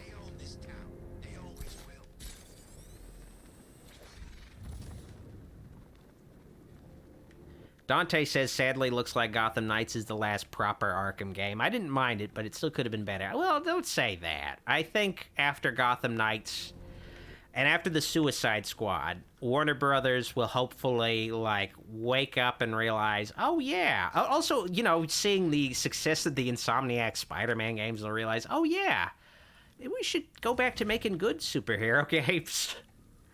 I don't know, I still really would like a good Superman game. I didn't know they had snipers before. We got this entrance covered. The riot Never saw these guys before, huh? Hopefully someday we'll get a good Superman game, because, like, doing the gliding in Spider-Man 2 just makes me wish I had a good Superman game. It's really fun to glide around.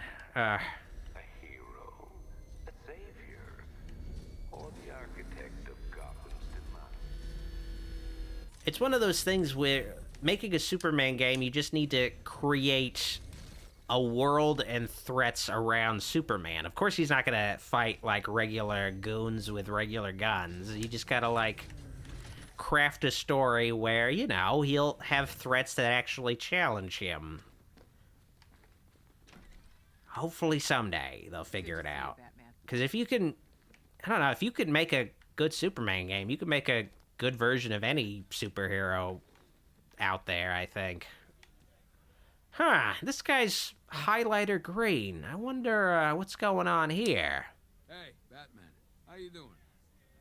Wonder what will happen if I press the Y button. Fuck you! You're crazy!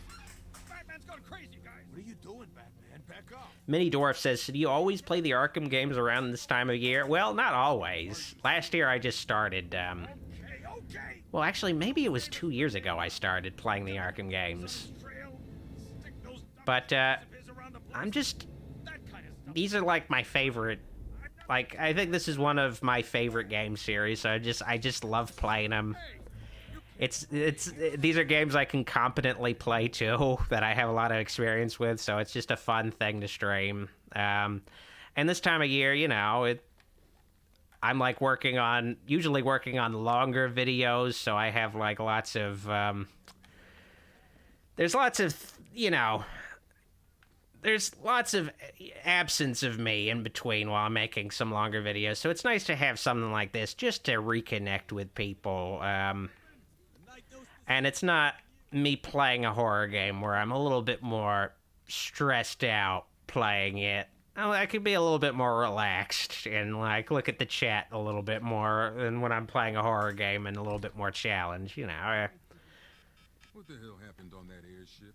But, you know, after I finish streaming this playthrough of Arkham Knight, you know, there's no more Arkham games for me to stream. I'm not going to re-stream the Arkham games, so, you know, this is going to be it. I'm sorry. So if you've been hating me playing the Batman games, don't worry, it's almost done. I do know there's also Arkham Origins Lockdown, but I'm not going to stream that. I got it on my Steam Deck. I couldn't play through it. It just sucks. Like, it's just not fun to play. I guess if I had gotten it for the 3DS when it first came out, I maybe would have liked it, but I never got it back when it came out, so I don't know. I would have been like, well, you know, it's not as good, but it's, you know, it's on a 3DS, you know, so it is what it is. It's kind of nice to have sort of a handheld version of the Batman games, but now that I can play, like, I have a Steam Deck, I could play Arkham Knight or Arkham Asylum or City or regular Origins handheld. There's just no point to Origins Lockdown. There's no point. Or, wait, no, it's not called Lockdown. That was the mobile game. It's called Blackgate. There's no point to Origins Blackgate. Like, just, you know, especially since, you know, the Arkham Trilogy is also coming to the Switch, so it's going to be even more viable as a handheld game to play. Like, the regular Arkham games, like, we've reached that point. Because without your help, every plant in this city will die.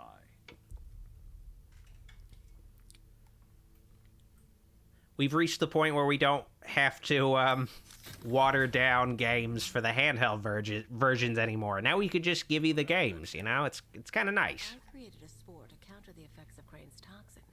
It's easy when you know how. Engineer of the Future says, what about the Season of Infamy? I might possibly do all the DLC for Arkham Knight, because I did do Harley Quinn's Revenge. But that was something I could just get out of the way in just like 2 hours. Like, that was really quick. That was quick and dirty. And I was like, well, finished Arkham City, but I think that was like a 2.5 hour stream when I finished Arkham City, or even 3 hours, but I was like, you know, I could totally beat Harley Quinn's Revenge in just like, I think maybe I even beat it in 90 minutes or something. It's really quick. So maybe, I don't know. Maybe I'll cover the DLC. Like for instance, the Harley Quinn DLC in Arkham Knight, it's just 10 minutes to beat it. It's like just 10 minutes. Some of the DLC is really fast. Open the shutter door and I'll scan it from the rooftops. See if I can find a weakness. But we'll see. It'll depend on how I feel once I reach the end of this, because there's also, I feel like I'm definitely not going to get all the Riddler trophies, but I think I might just show a video file of the secret ending. That's something I hated about this game, is to get the actual ending, which is like just like a minute which is just a minute video file, a minute video FMV. You have to like collect all the Riddler trophies, and it's just like, it's horrible. It's like, God, it's so tedious. Why would I want to do that? That's the rear scanned. Now I need to scan the sides.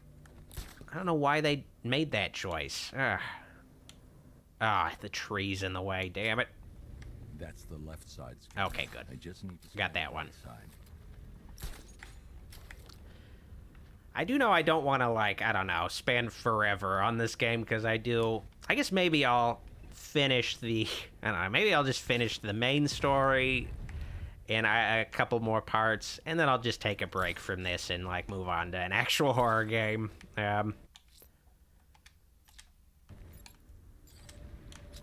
already analyzed this section. Because I do know the horror game streams are more popular streams than when I'm streaming Batman. I do know that. This section's already been analyzed. I gotta get that one. I do know that's a little bit more people's thing, the horror game. So I do need to zoom and focus on the move on to a horror game again pretty soon. This is like just full-on self-indulgence where I'm just like, I just like Batman. It's like when I reviewed the Flash movie, just because I like Batman. Batman's in the Flash movie. I like Batman. That's basically it. The drone's rear exhaust port leads straight to the... And someone complained about me reviewing the Flash movie too, and I'm just like, because it's like, it's not a horror movie. What are you doing? It's like, it's Batman. It's got Batman in it, okay? I'm sorry. It's like, you know, there's gonna be some Batman and Scooby-Doo on the channel. It's just what it is. It is what it is, okay? I'm sorry, but it's... There's gonna be more horror, but there's gonna be some Batman and Scooby-Doo. I'm sorry, but it's, you know, it'll happen, okay? I don't know what to tell you.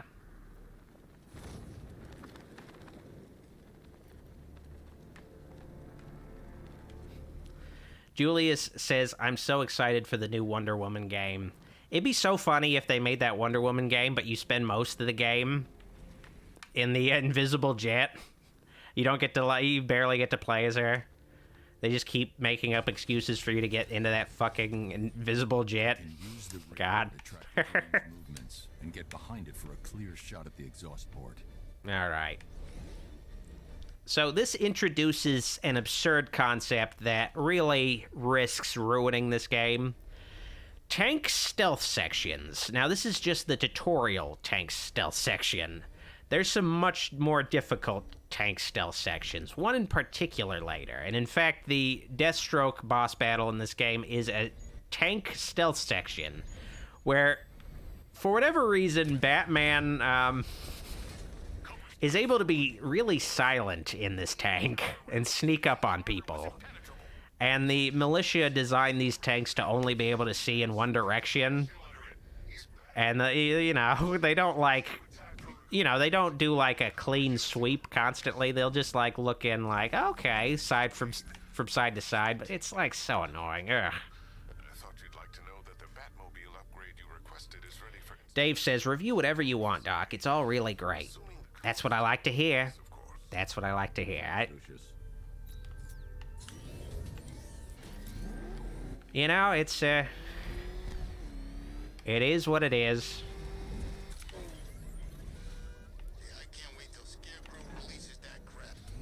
Alright, here we go. I do need to review the Rob Zombie Monsters movie. I also need to review the Goosebumps TV show that came out. I think it's almost done. I meant to cover that. I meant to do, like, I still need to do it. I meant to do, like, a Velma, like, what I did with the Velma video, where it's Goulash and I covering all the episodes, but, hopefully I remember to do that. Because sometimes I'll have ideas, and I just don't fucking follow through on them. Now to get Ivy to the botanical gardens. Because I made a thumbnail for a Nightmare on Elm Street 5 review that I still have not actually done. I need to do that soon, but I keep getting sidetracked with other videos. It's, you know, but at the same time, finishing Nightmare on Elm Street, finishing the Nightmare on Elm Street series will feel kind of bittersweet, because, like, then I'll have finished all the movies in, like, what I consider the Mount Rushmore of slasher villains. You know, Freddy, Jason, Michael Myers, and Leatherface. You know, Nightmare on Elm Street 5 is the last one, so it'll feel a little sad. Though I don't know. I don't know, if they ever get around to making a 13th Friday the 13th movie, I might end up revisiting those movies again with bigger, longer, more in-depth videos, because some of the Friday the 13th videos are old as hell. There's that aspect where, like, they're over a decade old, they're not very thorough, they're very short, so I do need to return to that series at some point. I want to give it some time, though, but It's definitely at least one series I need to get back to. I wish I wasn't so stupid in how I approached the order of reviewing the movies, where I'd like, I just like review them in random orders. That was not good, like just based on their quality, where it's like, I need to prioritize reviewing the bad ones first. Yeah, that wasn't a great approach, you know? Not the way to go about doing it. But oh well, you know. You make mistakes. I know I haven't been making sure Goulash doesn't make that mistake. He covers those movies all in the order. All in the chronological order, at least, you know, so there's that at least.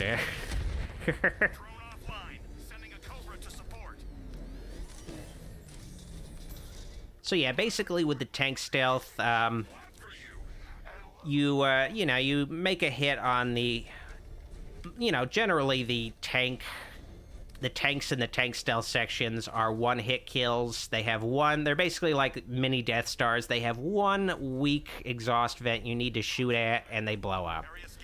So you need to, like, get close enough to target that weak spot. You need to make sure you're not seen, because if you are seen by the tanks, they, like, let loose a barrage of projectiles that can really fuck you up. And when you take out one of the tanks, or at least damage one of the more invulnerable tanks, you do need to, like, quickly drive away, get out of there, like, really quick, because the tanks look like they're slow, but they can't actually go fast. They can go fast when they want to, especially one particular tank we'll encounter later.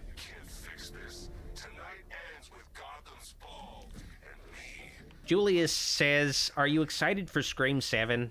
Try and get me to the botanical. I'll probably watch it in theaters when it comes out, but I don't know. I'm not paying attention to it. I don't know. I just wasn't so into Scream 6. I did see people say Scream 6 was the best sequel, though, so, you know, it is what it is. You know, I wasn't into it, but, you know. Who knows what they'll do with Scream 7, though? Who knows what characters they won't kill in Scream 7? Yes. Oh, boy. Bye, guys. Spaceship Poet asks, would you ever do a review of I Know What You Did Last Summer? I mean, it does have Fred and Daphne. I've been meaning to for a while, but I don't know. Part of the video was supposed to be, I was going to read the book that the movie's based on to compare it to the movie. Because if you don't know, I Know What You Did Last Summer is based on a book. It's based on a young adult book from the 70s. And part of the controversy, the creator disowned the movie because the movie basically turned the book's premise into a slasher movie, basically. And it's not really like that. But I'm not super familiar with the book yet because I haven't read it. But the challenging thing with the reading the book, though, is I want to read the original version that was released in the 70s. And unfortunately, they did some, like the current publisher of I Know What You Did Last Summer did some Hardy Boys / Nancy Drew bullshit where they updated the book to include modern references to things like cell phones and shit. And I want to read the unaltered version of the book, but I don't. I need to look on eBay for that. Need to get around to doing that because it's not available as an ebook or anything super easy to track down. So I need to, like, you know, make some time for that for sure. Because with my videos, I like to be thorough. I like to leave no stone unturned. And that's the key thing. That's the key evolution of my videos over time. Like, you watch, like, the first year of my videos, they're all, like, 7 minutes long. They're, like, even when I'm going through the whole plot of the movie, they're just 7 minutes long. Like, they're super short. I remember being impressed with myself when I'd make, like, an 11-minute long video or something like that. They've gotten a lot longer. Cover every little bit of trivia I can, because I like to try to make my videos as definitive as I possibly can. And, you know, that takes a lot of work. That takes a lot of research. You know, it's a little difficult. The bigger the plant, the steeper the route. You wait here. I'll find a way to break them free.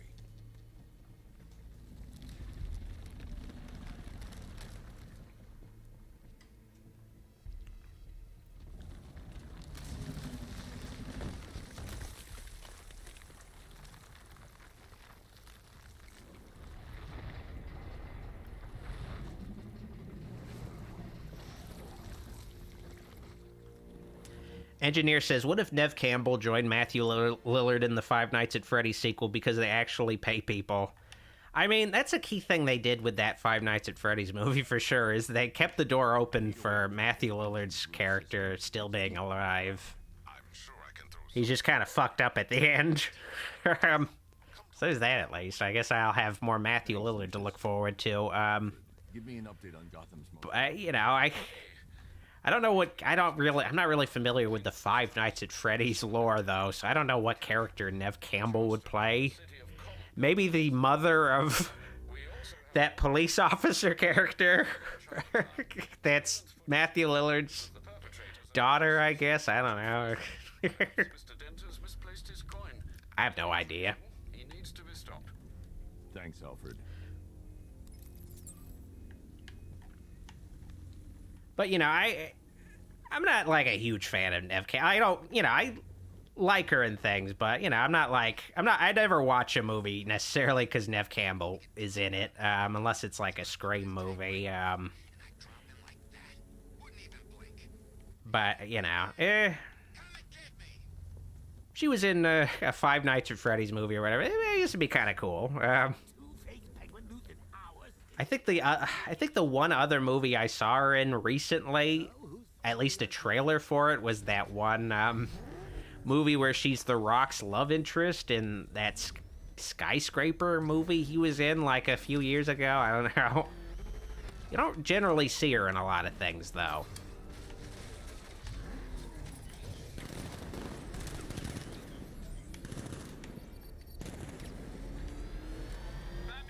Oh, shit. Whoa. Come on. Oh, wait. Oh, okay, there we go.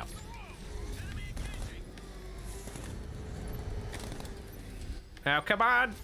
Blow this guy up.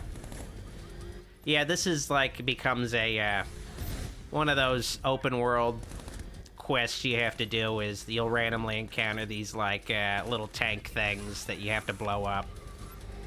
Like earlier in the campaign, it's basically the same thing. Whoa! Whoa! I like how they do slow motion when you take those guys out. Just be like, isn't that cool? It's like you're watching a movie, but you're playing a game. All right. Man, they have crazy health points. Damn. There we go. Finally. Now, take this guy out next. I've taken out one of the militia's APCs. I need the driver picked up. Come on. Back to GCPD. Oh, he's just like, I'm out of here. Fuck that. Come on, get back here. I want to... Man, he's like so fast. He's so much faster than the Batmobile. Get over here. He's like just, I'm out of here. Like, he is insanely fast. I cannot keep up with him. It's like, you're not supposed to... Once you beat that main one, you're not supposed to keep chasing the other guys. But I'm like, I want to, though. Come on. I can't even get close enough to, like... Come on. Oh, oh man. Okay. He's got, like, more health points. Let's go. There we go. All right, yeah. I'm fucking Batman. No one escapes from me. All right. Alfred, I'm heading to Wayne Tower parking garage. Let's see what Lucius has come up with to locate Ivy's plan. Whoa.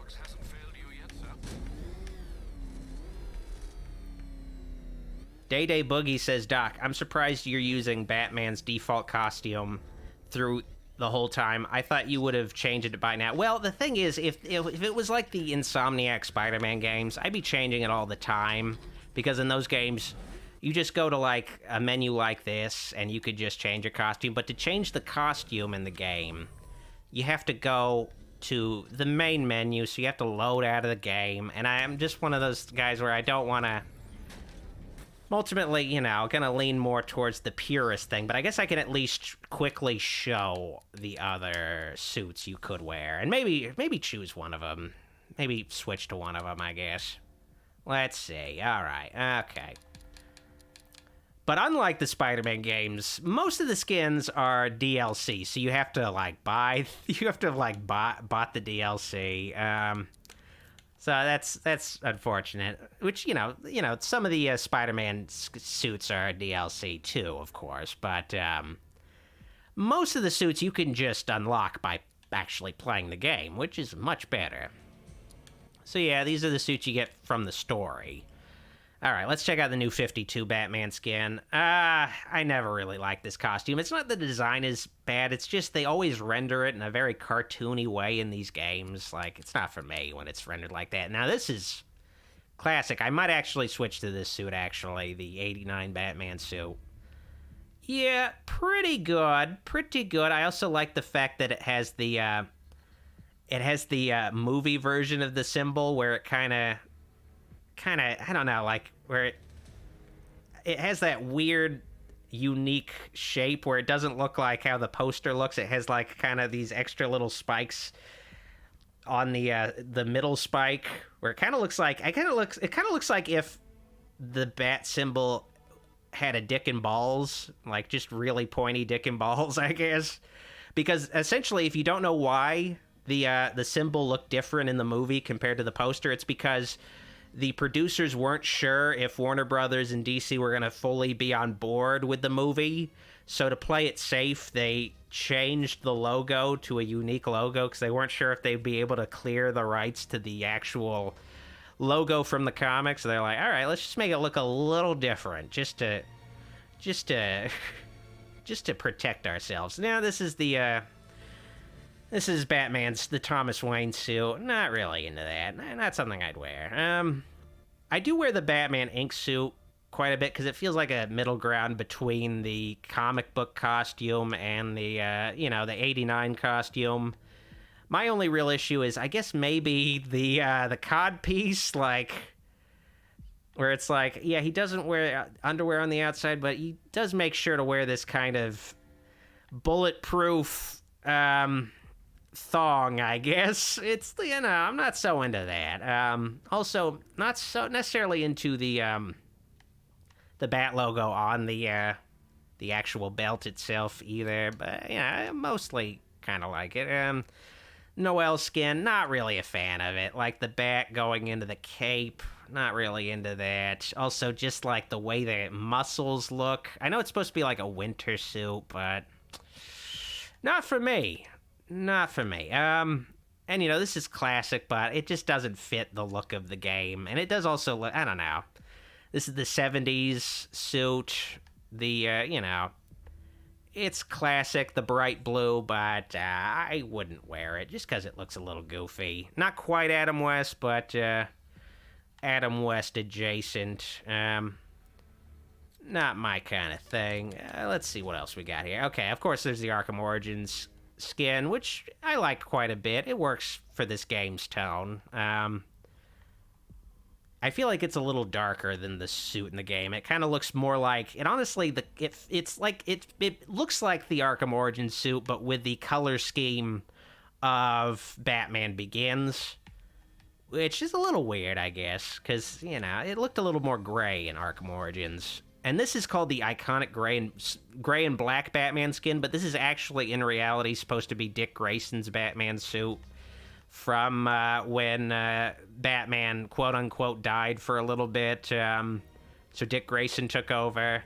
But I guess they were like, well, we're going to make people buy this suit, and I guess maybe we want to trick more casual fans into thinking, no, this is the classic suit, because the thing that gives away that it's not the classic suit is the bat symbol logo on the utility belt. Like, that's it's one of the hallmarks of the Dick Grayson suit. Though, of course, the symbol does, the belt looks a lot different from the Dick Grayson suit, but it's, it's still basically the idea.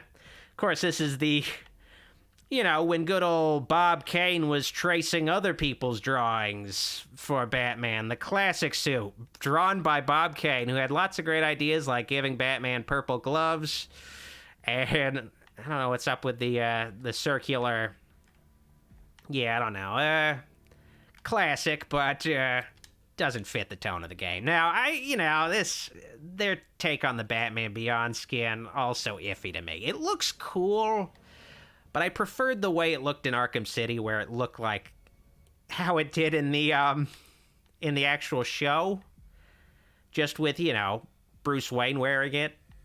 But in this game, they're like, well, let's just take a lot of liberties with it. It looks cool, but I would have preferred at least, have the option to have, a more traditional Batman Beyond suit. I don't like the opening of the mouth is just a regular Batman opening, but with, just this kind of glass covering his mouth. I don't know. I don't know what's up with that.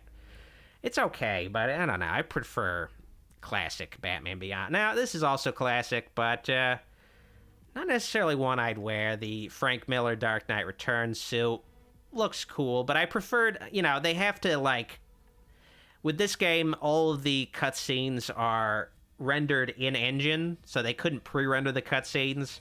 So they basically put the regular Batman in these suits. So, the suit looks like the grizzled Dark Knight Returns Batman, but then you see his mouth, the mouth hole in the mask, and it's just regular Batman. It just looks a little weird. He's just got that little mouth hole.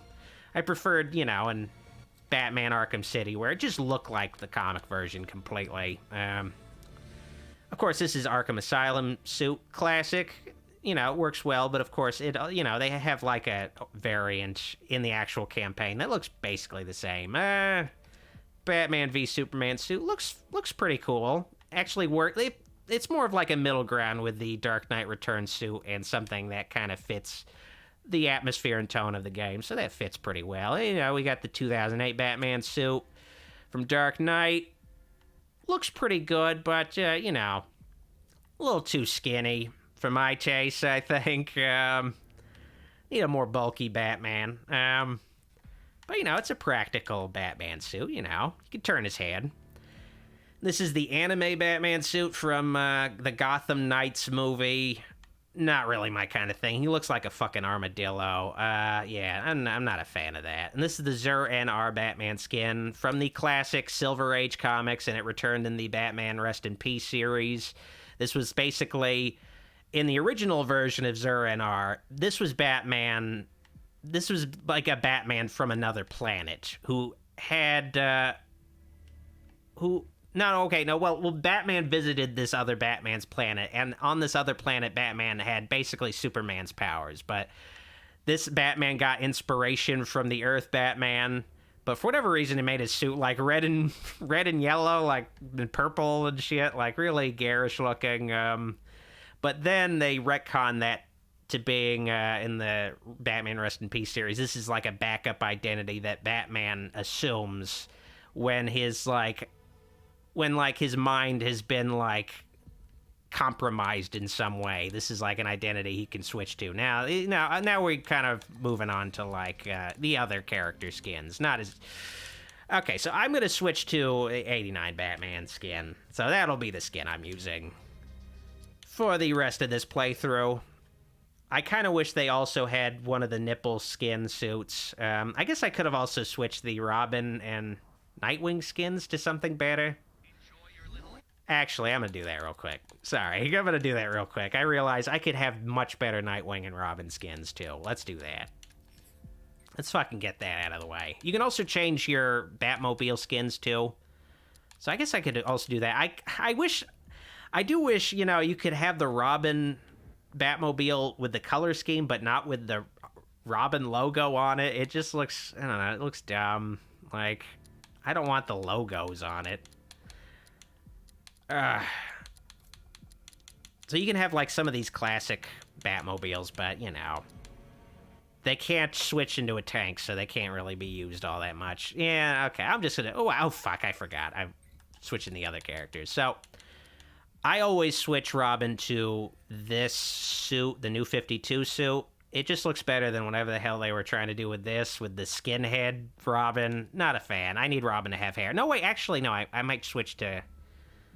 man, no, but at the same time, it's got, like, the underwear. Let's see what this one looks like. I guess I'll go with... No, well, I feel like this one fits the tone of the game better, you know. Yeah, let's go with that one.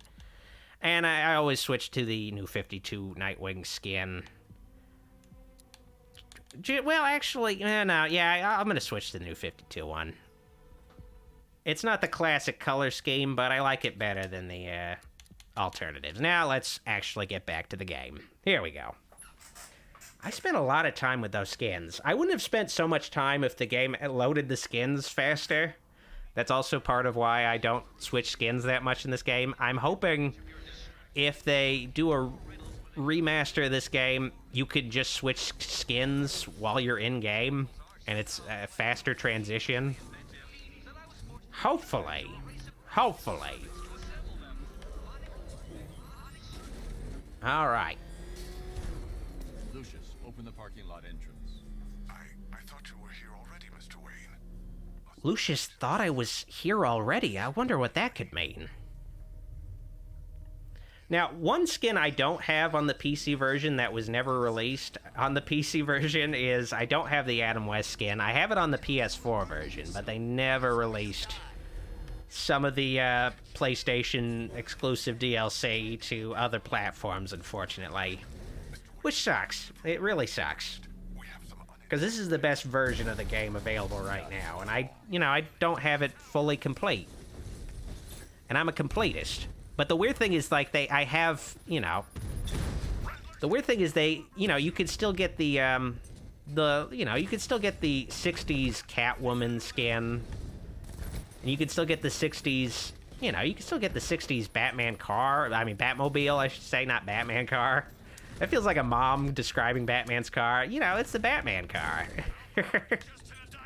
So you can get all the other 60s things, just not the Batman skin, for whatever reason. Though some people have modded the 60s, the Adam West Batman into the PC version, though. But, not as much into modding, though.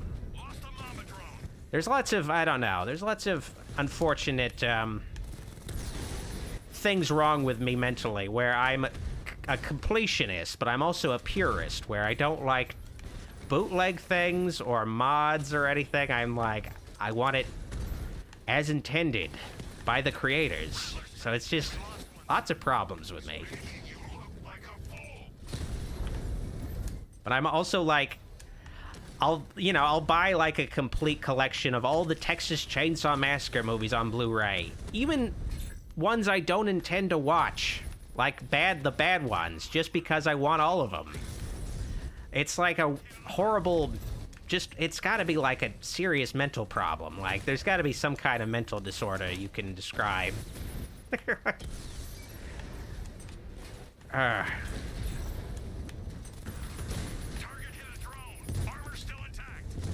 I want to be able to see all those Texas Chainsaw Massacre movies on a shelf. Even though I only really watched 3 of them. It's terrible. It's the worst thing ever. It's really bad for a wallet, too. If they had made, like, a good Texas Chainsaw Massacre box set, I could at least say, well, the other movies are like a bonus, you know? But no, I just went out of my way to buy Texas Chainsaw 3D or Leatherface just to complete the collection. Though I guess I can never really... Because, I'm a completionist, but I'm also a purist, so... The shitty Netflix Texas Chainsaw Massacre I'll never own because Netflix generally doesn't release their movies on Blu-ray, so I'll never own it. And, there are bootlegs, but because I'm also a purist, I'll never buy the bootlegs either, so I'll just never own a physical copy of that movie, which isn't a big deal since I never intend to really rewatch it unless I re-review it, but man, Just fire out a pulse, and the onboard computer can generate an image of what you scanned below. And yes, Gavin Elrod asked, Doc, thoughts on your monster neighbors? So that was like an experimental kind of video in the very early years of my channel. There were these monster neighbors things with just like little toy Universal monster statues of Frankenstein and Wolfman. Those were just like, I don't know, a fun thing where those little statues would just discuss little pop culture minutia things, but I don't know. Just, I don't know, it didn't really go anywhere, but I feel like, I don't know, it could become something in some other form. Maybe not just like photos of little statues talking. Maybe something a little bit more sophisticated, but I feel like that the relationship between those monsters is what eventually became me and Goulash, though, you know? Even though I predated Monster Neighbors as a concept. Like, the Wolfman guy, he kind of sounded like... What is it now? He kind of actually sounded like Goulash, now I think about it. So the Wolfman guy in those Monster Neighbors videos sounded like Goulash, kind of a mixture of me and Goulash. But then, I do intend to do something with the Frankenstein monster voice. The Frankenstein monster who kind of looked like Bill Murray, who sounded like, "Hey Wolfman, how's it going?" He sounded like that. So, I do intend to do something with that voice for something else. So, anyway, it was a fun idea, of course. Been meaning to do something with that thing for, like, the Frankenstein monster guy for a while. Oh, yeah, I forgot. I need to look at the mini-map and follow where the roots are. All right, let's see here. Okay, look at us sneak up on this guy. He's like, who's shooting me? What? Oh, he got a little shot in himself, the sneaky little devil.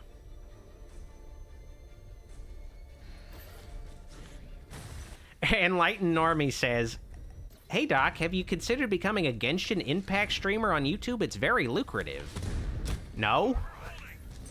I don't think I will. I played that game a little bit when I'm like at an airport and I need something to do while I'm waiting for a flight.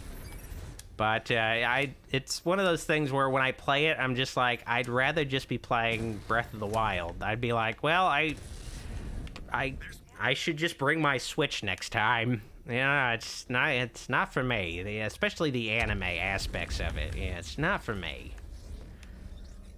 Not for me.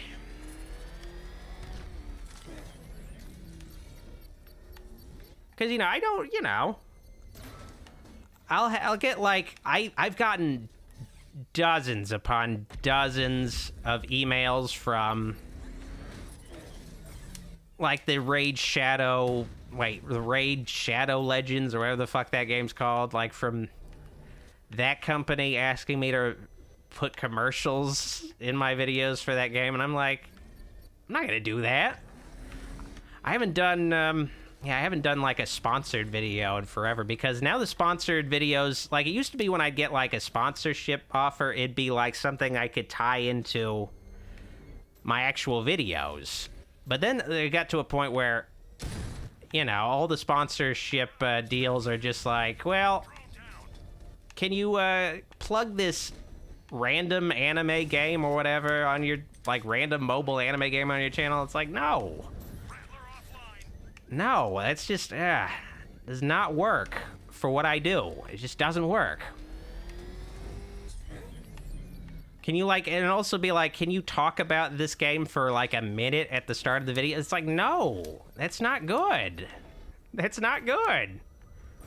It's not good times. And then, I did a sponsored video for Shudder, which I think, the sponsored video for Shudder was, like, basically it for sponsored videos, where it's just like they just wanted an ad for Shudder. Like, it's just like, oh, great. Just sucked. Just a glorified ad for Shudder with a little review of a movie on Shudder that came out. Like, oh, God. It's like, okay, I can't do this anymore. It sucks. And, I did, like, the pop bass thing, but those weren't really ads, too. I did the pop bass thing where it's basically, I was basically in that app as a character you could interact with. So the deal, of course, was, And I wasn't paid either. Like, it didn't go anywhere where I got paid at all. Like, it was supposed to, like, eventually people will use the app and you'll get paid. But it never got to a point where you could actually get paid. So I just promoted that app that I was in just because I believed in it and hoped it became something big, but it never did. It just died. Oh, well. It is what it is. All right. Okay, I gotta all right, okay, I gotta get back into the groove of things. Gavin Elrod says, do you still have the Frankenstein Wolfman figures from the Monster Neighbors videos? I do. They're in, like, a box now. And I think at least one of them, they're broken off their base, so I need to fix them. But I still have them. All right, okay. What am I doing? I need to find the... Okay, I need to go to the center where the roots are the strongest. Okay, let's keep going. All right, okay, I need to get above ground and go around this corner. Let's go. Like, going backwards. I know where it is, too. It's, like, around... I know it's, like... Yeah, well, no, it's not quite here. And there's Polly's Diner. Actually, oh yeah, you can go inside Polly's Diner. I forgot about that. And check it out. And if you don't remember Polly's Diner, it's where the... Well, you could see it briefly in the opening of... Can I open... Actually, oh yeah. It's briefly in the opening of Batman Arkham Asylum in the opening FMV. But it's also in the opening of this game. It's where Scarecrow first unleashes his fear toxin to demonstrate the awesome power of his fear toxin. But at this point in the game, it's just a place where you can get a Riddler trophy. It's like a little Easter egg, I guess. You remember when you played the beginning of the game where you played as that cop that shot all those people? All right. And you know, Arkham Knight is a Halloween game. Just a reminder, it is a Halloween game. Okay, let's get out of here. I do like how the signs are, like, this is, you know, apparently a crime scene. They shut down the city, but they didn't turn off all these signs and stuff. Like, it's still open. Oh, shit. Okay, I need to start using my alternate weapons. Okay, alright, let's keep going. She wasn't the first of your allies to fall at your feet. Channel Not Found says, hey Doc, reviewed Night of the Demons? Of course I did. That was years ago, so yeah, if you haven't seen that, I still need to review the third movie. I reviewed the first movie and the second movie. But I still need to review the third movie. Oh, God, it's... Okay, it's like... Alright, okay, it's around here. Right? Is this it? No, it's a little further. Here we go. Alright, come on. Now that's what I'm talking about. Give me those vines. Here we go. Hell yeah. Man, imagine a plant crashing through a building. It's got to be really strong.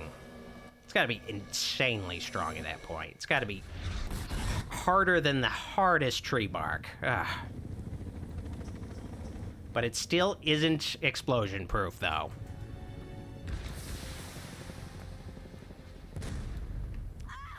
Engineer says, hey, Doc, did you hear about the I Know What You Did Last Summer TV series on Amazon?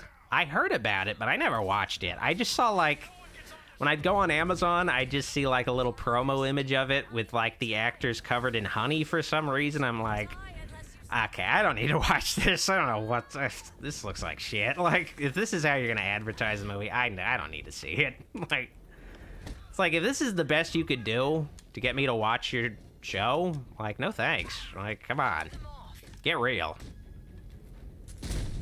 It's like, yeah, we don't really want anybody watching our TV shows. That's the thing I'm learning about streaming services. It's like, you're not really supposed to be watching this shit. You watching this shit is like just a glitch in the Matrix or something. It's not supposed to be happening. It's also like, you know, Disney Plus has that Goosebumps show, and like I saw like some promo for it in the lead up to the release, but I haven't seen any promos for it since. I haven't seen any advertisements. It's still running too. I think it still has some episodes. It still needs to show too. So I'm just like, yeah, I guess it exists, but you know, I'm not hearing about it.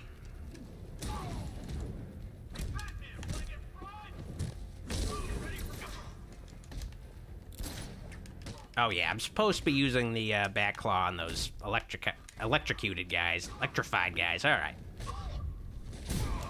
Oh, here we go. Yeah. Fuck you. I'm the Batman.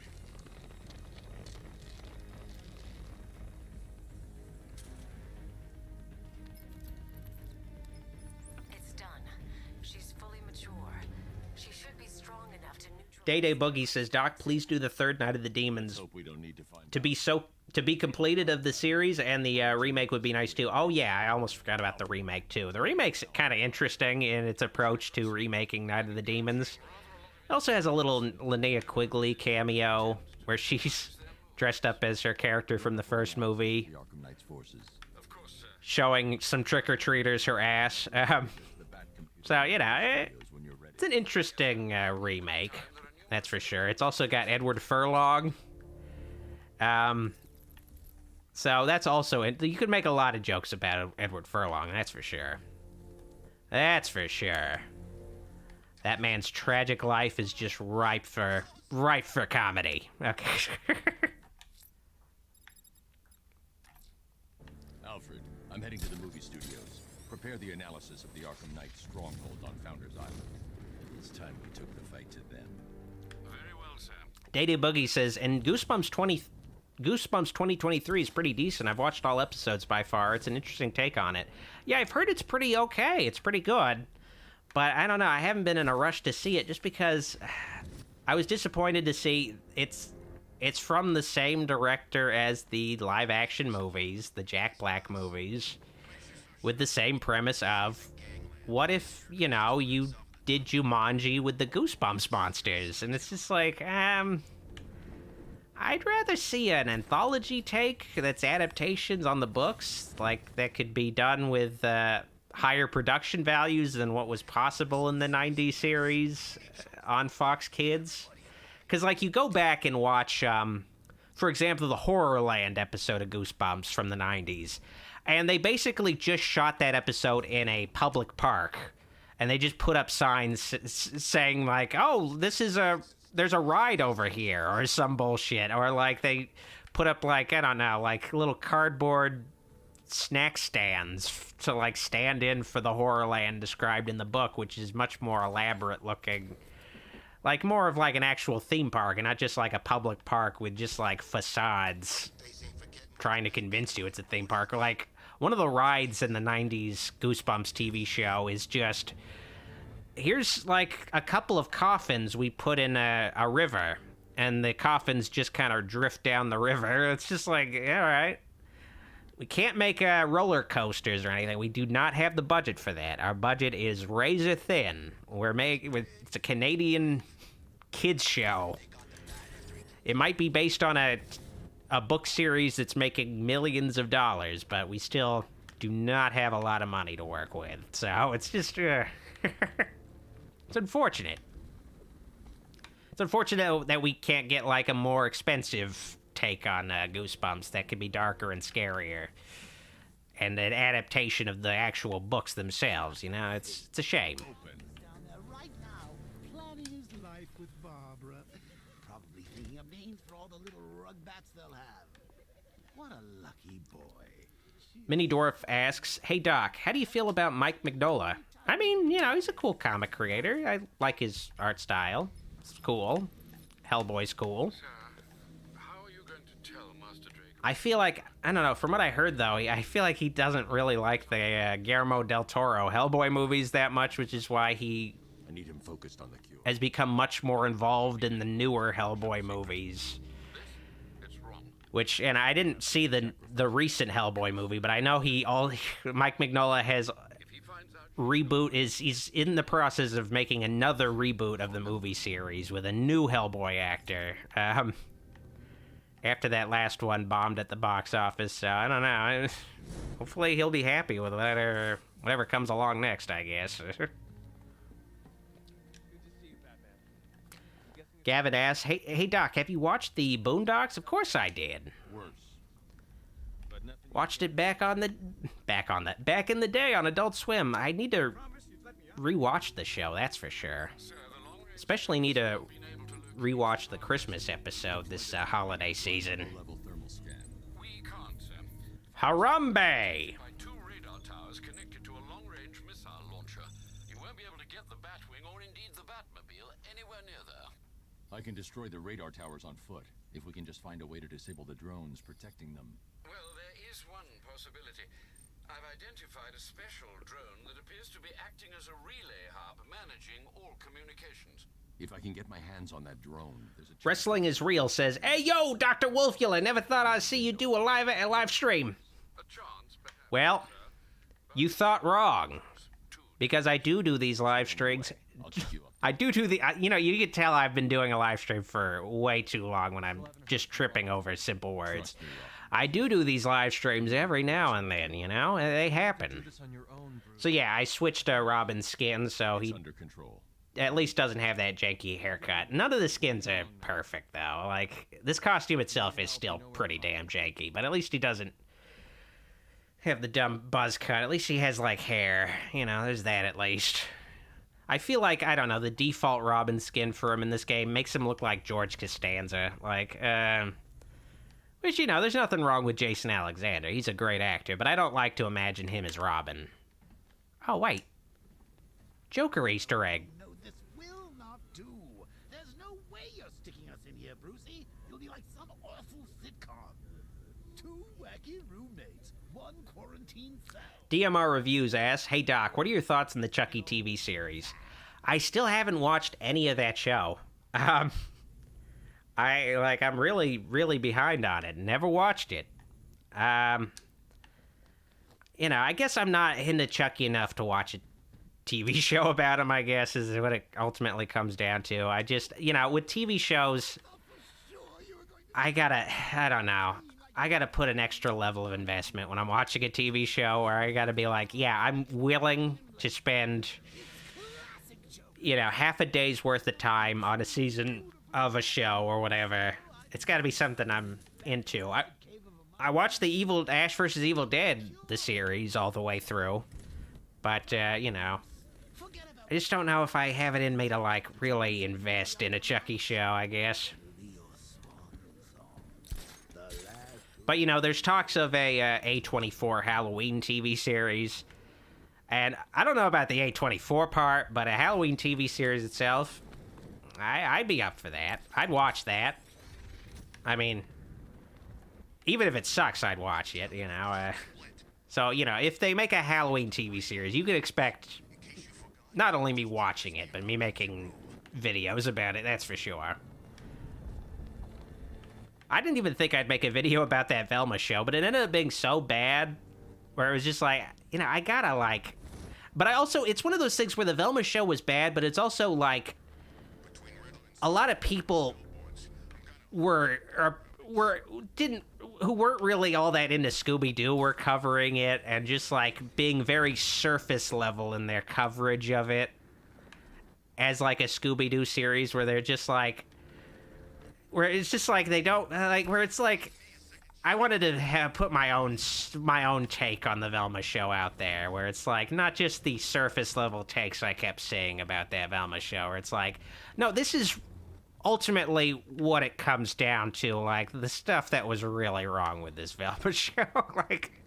It's not necessarily this stuff that people are fixated on. It's more these elements, that kind of thing. This stuff didn't work. But I hear the Chucky show is good, especially if you're a Chucky fan. I don't know, I don't know if I have it in me to watch a Chucky show, I guess. I don't know if I have it in me. Like, it takes a lot to get me to watch a show. Even a show I think looks interesting, it'll take me a while to finally get around to watching. Like, I really liked the show Severance, but it took me like a year to finally watch the first season of it. Because I was like, I don't know. Because it's like, a TV show's a big commitment. It's a much bigger commitment than a movie. A movie will take you between 9 to 3 hours, but a show often takes a lot longer. I also feel like the issue I have with a lot of streaming TV is it's very padded out. The writers are very undisciplined when they're making a streaming show where they don't have to worry about, well, a time slot or anything. So they could be like, they can make an episode as long as they want, but it just makes it so pacing is just a thing of the past. Like, good pacing is a thing of the past with streaming TV generally, where it's just like, TV show episodes a lot of the times nowadays are just slogs to get through, or it's just like, oh god, just get over with it. Like, why is this taking so long to do the simplest shit? Like, to get the simplest shit narratively accomplished. It's just, oh god, it's just so tedious watching a lot of shows nowadays. They just can't get to the point. Xavier the God says the Chucky show is made for cable. I am aware of that, but at the same time, it ultimately comes down to I'm just not... Because, you know, I'm sure the pacing of that show is much more tolerable. Like, I think it's like a half-hour show, too. So it's like much better pacing, I assume. But at the same time, I'm just not... I don't know. It's always... It's never the right timing for me to watch the Chucky show, too. Where I just, like, have other stuff going on for me. And part of me is like, well, I maybe would want to make a video about the Chucky show. So I want to make sure I have some time set aside in case I want to do that, too. But, you know, whatever.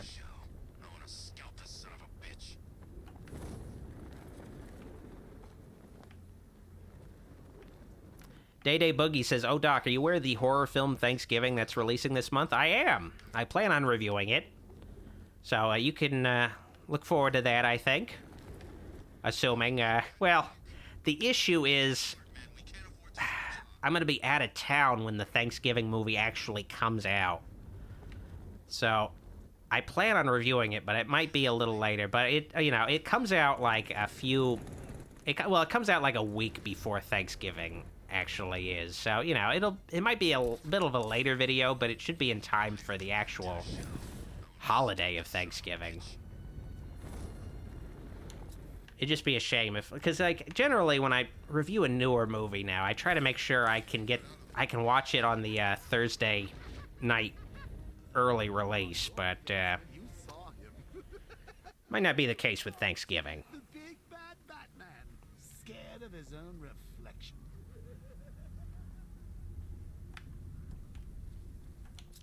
But, you know, I guess I do plan on reviewing the Thanksgiving movie, but I think some of you are asking, what are my thoughts about it beforehand? And it looks like a good throwback to the early 80s slasher movies when there was just, like, this mad rush to turn horror movies into turn holidays into a horror movie, where it's just, like, that's the whole concept. Or it feels like basically a Thanksgiving version of My Bloody Valentine. Oh, God, I'm getting my ass kicked right now. I gotta get on top of... This is not looking good for Batman right now. Whoa. I gotta be a little bit more defensive right now.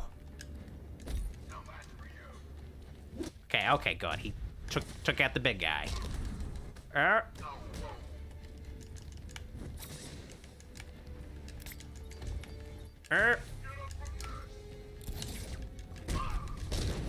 Oh, fuck.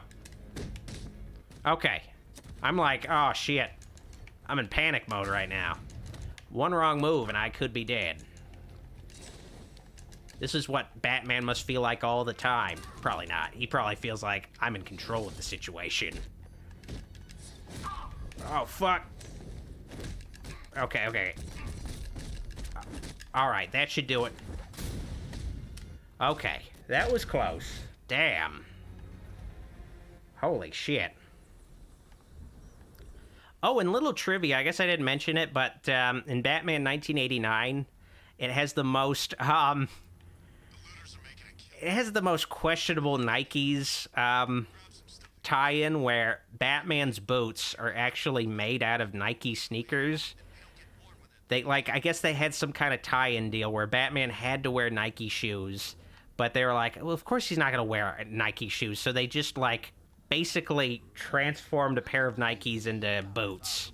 So you could barely tell they're Nikes, of course, but in some shots you can kind of see the Nike logo, I think, very vaguely.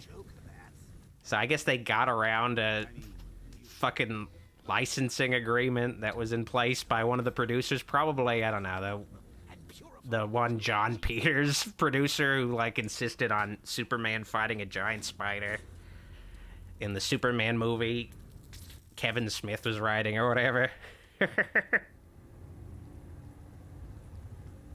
can use the remote hacking device to temporarily blind the sentry gun. All right, that sounds good to me.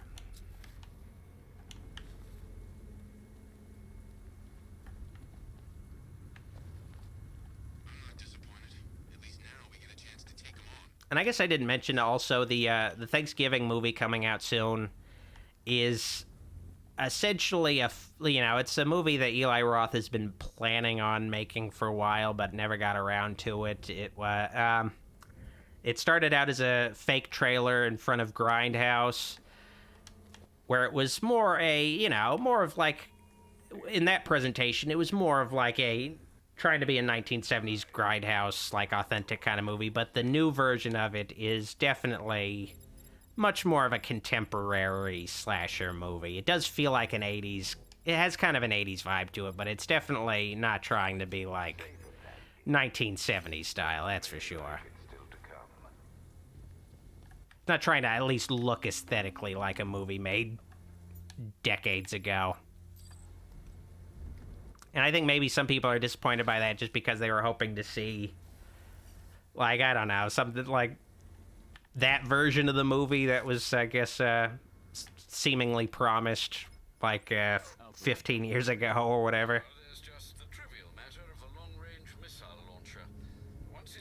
But I guess I heard a rumor that Eli Roth was... Oh, yeah, I guess I heard a rumor that Eli Roth was, like, kicked off of making, the Borderlands movie he was supposed to make, which I guess he's still maybe credited for his Borderlands movie, but apparently it was, like, such a disaster that he was kicked out of making it, so he kind of just segued into, all right, I guess I'll just make that Thanksgiving movie to bounce back. So while he was shooting the Thanksgiving movie, like, some other director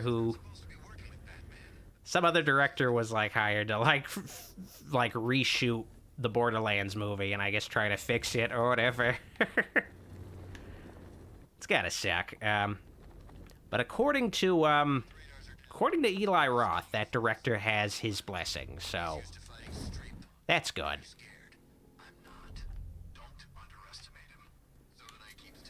All right. Predator sequence sounds good. I can take care of this.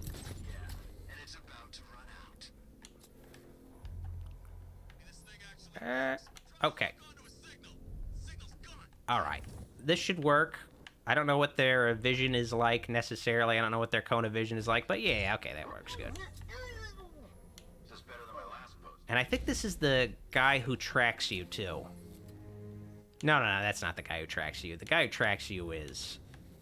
Yeah, I'm not totally sure. He's around here somewhere. Okay, let's try to go in the vents. Get a little closer.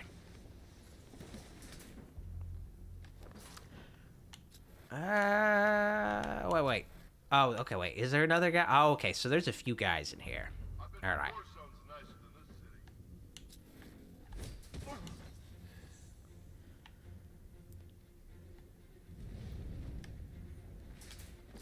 Wrestling is Real says, I feel like the game BioShock would be perfect to be a movie. Well, I saw a couple years ago, a year ago or two, Netflix officially announced a BioShock movie, but we haven't heard about it since. BioShock Bioshock movie I'd be very interested in, but it could easily go wrong, especially with Netflix behind it. But it feels like maybe it's probably not going to go forward after all, just because maybe it feels like Netflix is really tightening the belt right now, so they're probably like, well, we don't really have the funds to make a Bioshock movie. I feel like it'd be a very expensive movie to do right. I feel like you could easily fuck it up by making it very green screen heavy, not actually building sets. Like, you know, I don't expect them to make an actual, I mean, with the right director along, maybe, but I don't expect them to make an actual underwater city at all, but, you know, it'd be cool to have, like, some pretty big, elaborate sets made for the film and not tons of CGI. But it'd be expensive, though.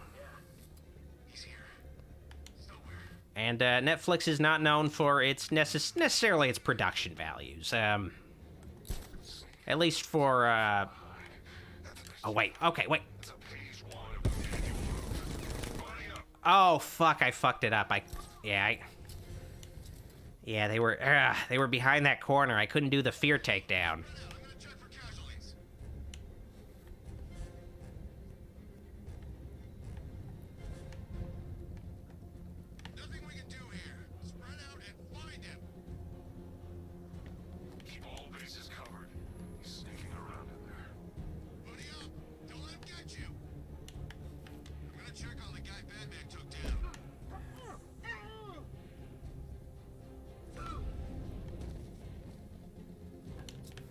All right, let's see. Okay, yeah, just one guy left. Super simple. Come on. Oh, and he's alone too, so he's scared shitless right now. But good thing there's a porta potty right now. Oh man, I fucking slammed his face right in the porta potty too. Perfect. It's like a scene out of a movie. All right. Oh, this is some. I don't know if I mentioned this enough, but if you press the A button twice when you approach a ledge, he'll do a little. No, wait, no, you could easily fuck it up too. And but you know, if you do it just right at the right moment, you got to be like running towards the ledge. Oh shit, yeah, it's so easy to fuck it up. Though, like, it's cool when you do it right, but it's so easy to fuck it up. He'll do like a little. No, he won't do it anymore. Now that I'm, like, trying to show it off, he's just not doing it. He'll do, like, a little flip in the air. Ah, shit. Gotta do it just right. Okay, I'm not gonna quit until I do it. Come on, Batman. You fucking better do it. Yeah, he did it right there. Okay, he'll do, like, a little Sonic the Hedgehog jump where he'll just do a little pointless spin, but it looks kind of cool. Gotta do it just right, though. Gotta do it at just the right time. Okay, so I need to do something with this thing. Too thick for me to penetrate. I need something with a little. Damn, this missile launcher is thick. Protected by a defense shield. I can lower it in the control room. This missile launcher is thicker than a Snickers. All right, let's get the Batmobile. Oh, wait, no. Okay, no, wait. Okay, I gotta go to the control room first. All right, let's do that. I'm jumping ahead a few steps.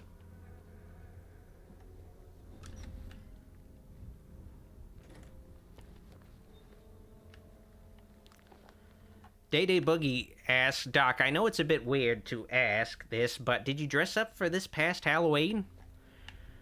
You know, I wore my Dr. Wolfula costume. Always a very convenient costume to wear. It's just me. Oh, and you know, here's like a little Easter egg for the Green Arrow. Never appears, but you know, at least they show the logo of his company, I guess. They also do the same thing with Lex Luthor. LexCorp has a building in Gotham in this game. Lex Luthor never shows up. It's just a pure Easter egg fan service thing. It's just like, yeah, there's, you know, a DC universe around the Arkham universe. Just, you never really see it or directly reference. Like, you know, they'll make references to Superman, but they won't call him Superman. You'll hear, like, criminals referencing Superman, and they'll just be like, that guy in Metropolis and shit. It's just like, is it... Is there, like, no contact between, like, do people not know who Superman is? Like, what? Follow the arrows. The context clues I need. Yes. Oh, yeah, but there's this, it's the stealth section first. The fucking stealth tank sections. Oh, God, no thanks. We've lost one. Programming Cobra to respond. There's a whole world of hurt coming your way, Batman. There's a whole world of hurt. In his hands, there's a whole world of hurt. In his hands, there's a whole world of hurt. In his hands, there's a whole world of hurt in his hands. Okay. Bye, guys. Oh, fuck. Oh. Almost saw me. Go that way. Yes. Yes. According to plan. Oh, God. Yeah, he saw me. Oh, yeah, he saw me. Oh, yeah, he saw me. We know where you are, Batman. You do not know where I am. Shut the fuck up. Oh, shit. Okay. They're both kind of... Yikes. Yikes. He's gone. All right, okay. I gotta get around him.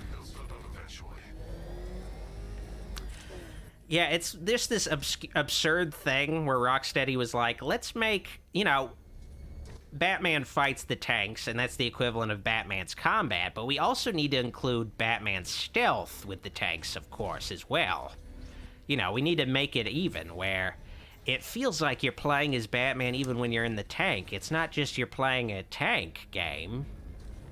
You've also got Batman being a predator against other tanks, but these are like robot tanks. It's not like I'm feeling like, oh man, I'm getting the jump on this human being. But no, it's just like I'm sneaking up on a robot and just shooting it, and it blows up. Like, it's like not quite the same thing. But their heart was in the right place, God bless him. Oh shit, turn around. Why? I don't know why they designed the tanks to show me their cone of vision. Feels like a bit of a, I don't know, questionable technical choice, but maybe it's just like something built into the Batmobile's HUD. They're not necessarily literally showing me. Showing me where they're looking. Oh, shit. Oh, shit. Okay. I might be able to get... Okay, yeah. All right. All right, this is going to be super easy now. Hell yeah. Slow motion and everything. Mini Dwarf asks, are there any other superheroes you'd love to see get the Arkham/Insomniac treatment? I would want to see a Superman game. Because to me, that's like the... that's the hill you need to... That's the hill video games need to fucking finally cross over. Like, that's the... If you could do Superman well, you could do anything well. And it's just one of those things where every game developer, like even Rocksteady, was like, we're too cowardly to try to make a Superman game. It can't be done. And it's like, no, it can be done. You just... nobody's just willing to, like, put the work in to figure out how to make it work well. It can be done. You just got to be willing to give it a shot. And I think a good way to start out a Superman game universe is to kind of start out small, like Arkham Asylum did. Just focus on getting Superman's moveset right and keep him in a more constrained world. I was thinking, the equivalent of Arkham Asylum could be the bottle city of Kandor, where you also, it's other Kryptonians inside that bottle city where, like, Superman's, like, trapped in there for some reason. Maybe something having to do with General Zod, or maybe something having to do with the Phantom Zone. Do something with the Phantom Zone, so you have, like, just this, this other world where all the enemies are, like, enemies that can, like, be a challenge to Superman.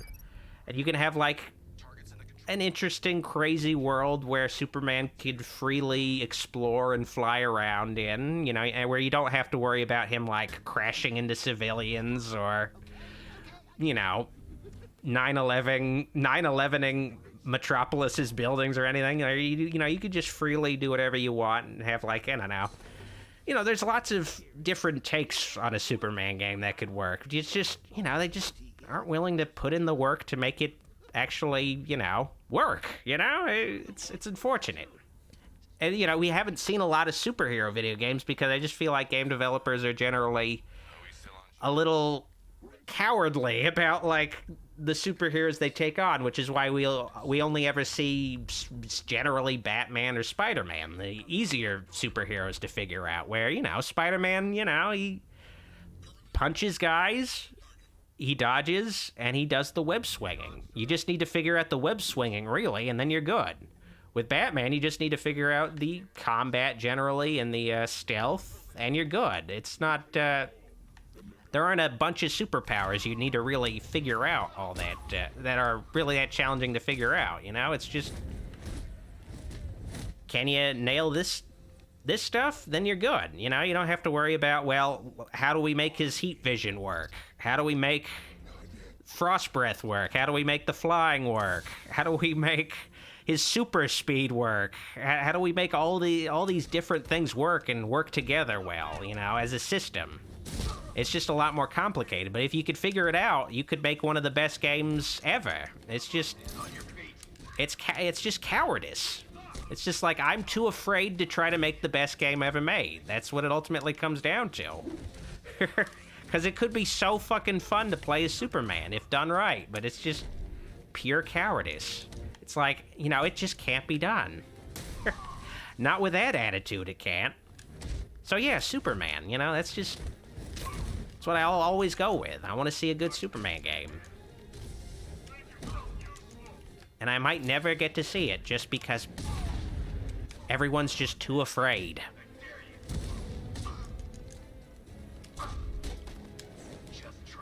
Whoa. Oh, fuck you.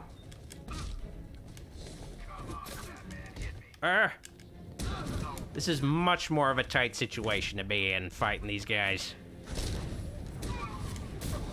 That's a running theme of this game compared to Arkham City. Anytime you'd fight, like, a room full of henchmen, you'd be in, like, generally a pretty huge... You'd have, like, a huge arena to do the fighting in. But in this game, a lot of the challenge is just the fact that they're in close quarters. So you have, like, a ton of enemies you need to fight, but they're all also, like, really packed together. Alright. That should do it.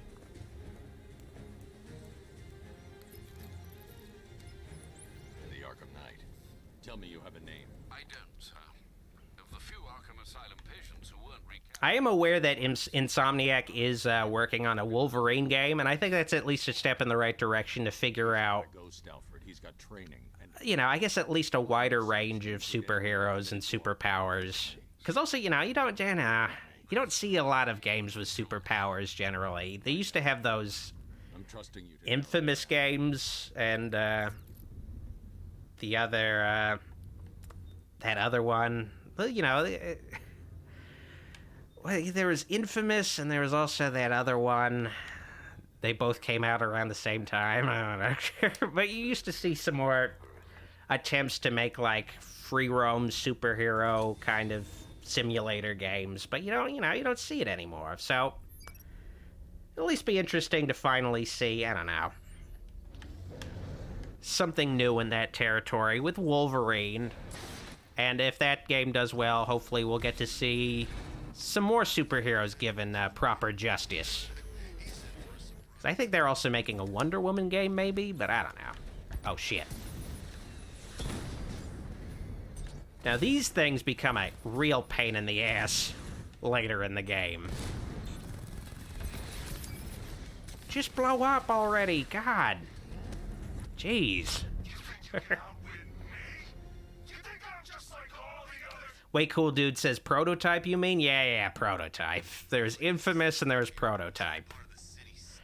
Infamous was like the electricity guy, and then Prototype was like the guy who made like the blades come out of his hands, I think. I didn't play either, actually, but at least look cool, like, oh, look, there's like these kind of superhero games coming out. That's kind of neat. you do a little bit of, I don't know, crime scene investigating or some of Riddler's OC delightful scavenger hunt, then I'll do some hit and runs in the Batmobile. I promise, I'll hand control of your body right back. Wrestling is Real says the company that made Prototype are the same people who made Hulk Ultimate Destruction. Oh yeah, you know, you had like the Hulk game where it's just you causing chaos around the city. Man, that was cool. And, you know, in Spider-Man 2, one of the best moments in the Spider-Man 2 game was you get to play as Venom, but it's only for one level. I was hoping you'd get to free roam, and that might become like a DLC or something, but man, it was cool. Like, I want to be able to free roam. I mean, at least in the Amazing Spider-Man game, they let you free roam as Stan Lee with web-swinging abilities for some reason. So they should at least have, like, a non-canon mode where you can just cause chaos as Venom. Just let loose as Venom. And maybe even have, like, you know, that was actually a cool thing about those old Treyarch Spider-Man games, is that they'd have, like, alternate universe campaigns. Like, if you put in a cheat code in the Spider-Man movie game, you could play as Harry Osborn as Green Goblin with his own story mode where he's fighting against some kind of, I don't know, like some mystery Green Goblin, where you basically fight through all of the levels as the Green Goblin with his own glider and everything. And it was cool. It's like, whoa, that's like an awesome level of effort. Today, that would be a DLC. That would be something you'd wait a year for it to come out, and you'd pay $20 for it, but it was just in the game. It was insane. Like, it was like, wow, that's cool.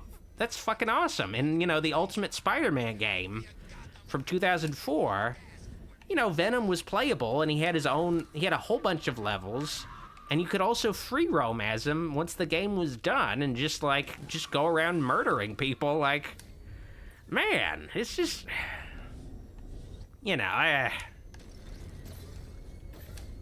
game developers 20 years ago were just built different, I guess. I don't know.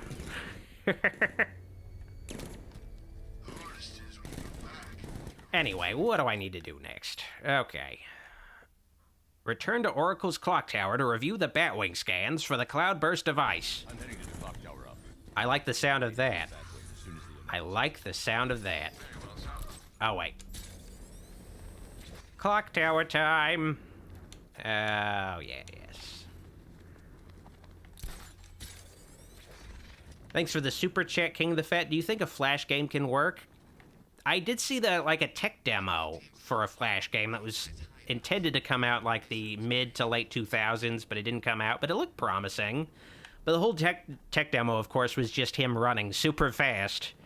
But it was, like, impressive in the sense that it was able to, like, you know, have, like, an impressive draw distance where he could just be running so fast and, you know, the frame rate wouldn't tank as it's generating this city for him to run around. I think it would be really cool to see it explored, because, you know, there isn't really a game out where you can, like, be super fast, like, where you could just slow down time, be extremely fast.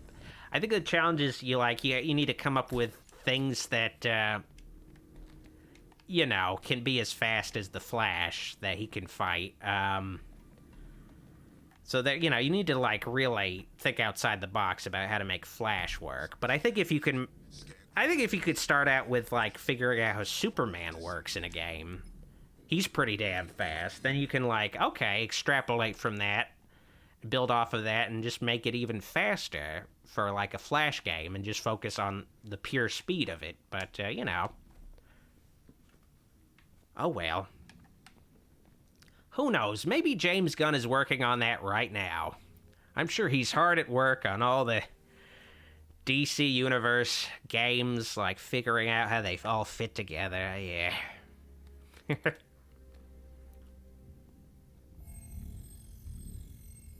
Identity confirmed.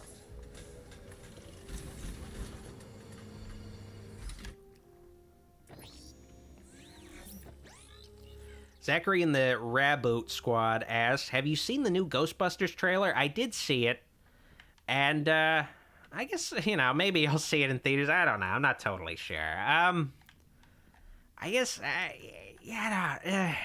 I'm just not so into, I don't know. I didn't like I mean, I liked it. I liked it okay. I liked the recent Ghostbusters movie. And a lot of people will be like, well, at least it was better than the 2016 Ghostbusters. But the thing is, I didn't even see that one.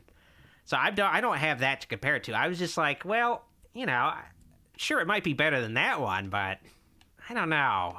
It just felt too much like Stranger Things. It felt like a dad trying to make Ghostbusters appealing to, like, their kids or something. You know, well, we got Finn Wolfhard in this Ghostbusters movie when it's like, I would have preferred just, like, you know, just have, like, an ensemble cast of comedic actors together, like, fighting ghosts. You could have, like, you know, you could be like a mixture of female actors and male actors together and having the original cast pass the torch. Basically like Extreme Ghostbusters, but in live action, that kind of thing. That's more like my kind of thing. I don't care about, like, teenagers teaming up with the original cast of the Ghostbusters. I want to see, like, you know, whatever the equivalent of Bill Murray, like, part of me is afraid, though. I guess the equivalent of Bill Murray or whatever would be, like, just Chris Pratt or whatever. Like, I am afraid of that, of course, but, I don't know. Just didn't appeal to me that much, I guess, their approach to Ghostbusters. But, you know, maybe Frozen Empire will be good. Listen to me I don't know. You need to lock down that room. We can't let the infected get out. Of course. Tell me Henry! Whoa, Harley Quinn! Well, look who's too late to save the day. Oh, man. I'm gonna be playing this next section of the game one-handed. Harley Quinn. So you do remember me. That's weird, because you killed the only thing I ever loved. Finally, we're getting some eye candy in this Batman game. It's been a real sausage fest for a while. Don't do it. They're not stable. Oh, they're not stable? Maybe you want to take a look in the mirror sometime. Alfred, I need to get to the movie studios. Please be quick, sir. Miss Quinn is clearly volatile. Robin may be in serious danger. Oh, man, now I have to save Robin. Oh, man, with my luck, he's gonna end up shooting himself in the head, too. Oh, I told you we should have butchered that bunch of second-rate tribute acts. Oh, well. Kill Robin that. I had the idea first. So, this is where I will, this is a good place to end it. This is the end of tonight's stream. I will, I'll hopefully have the, next stream, you know, sometime at the end of the month. I still gotta work on the Psycho video, but this is a good place to end it, at the start of the Harley Quinn section of the game. But, before I go, I want to give special thanks to my Patreon supporters, my shout-out tier supporters on Patreon for all their help. Their help is greatly appreciated and helps the channel continue to grow and thrive and keep reaching new people even 13 years down the line. Thank you guys from the bottom of my heart. I really couldn't keep doing this without you folks. And also, just want to let you guys know, there's a new video on the Gulag channel if you haven't seen it yet, the Scooby-Doo Mystery Begins review, so give that a watch, link in the description. Also, again, I'm going to have a Psycho review coming soon, so make sure to subscribe to my channel here and click that bell icon so you don't miss when it goes live. I probably should have changed the frame because, yeah, I'm just going to say it right now. That Psycho review was actually supposed to be the first video of this year's October, but it ended up being so long, I didn't have enough time to do it, so I just set it aside for this month. I was just like, okay, there's no way I'm going to get this done and the Halloween Ends video done on time, so I was like, well, one's actually a Halloween movie, so I was like, okay, I'll just set the Psycho video aside. I took out all references to October from the video. Which isn't really much. It's just like, October's greetings. That's basically it. Whatever. Also, if you want to support the channel and watch a weekly movie night stream with me every Sunday, support the channel at patreon.com/drwolfula. The next movie night stream is Exorcist II: The Heretic.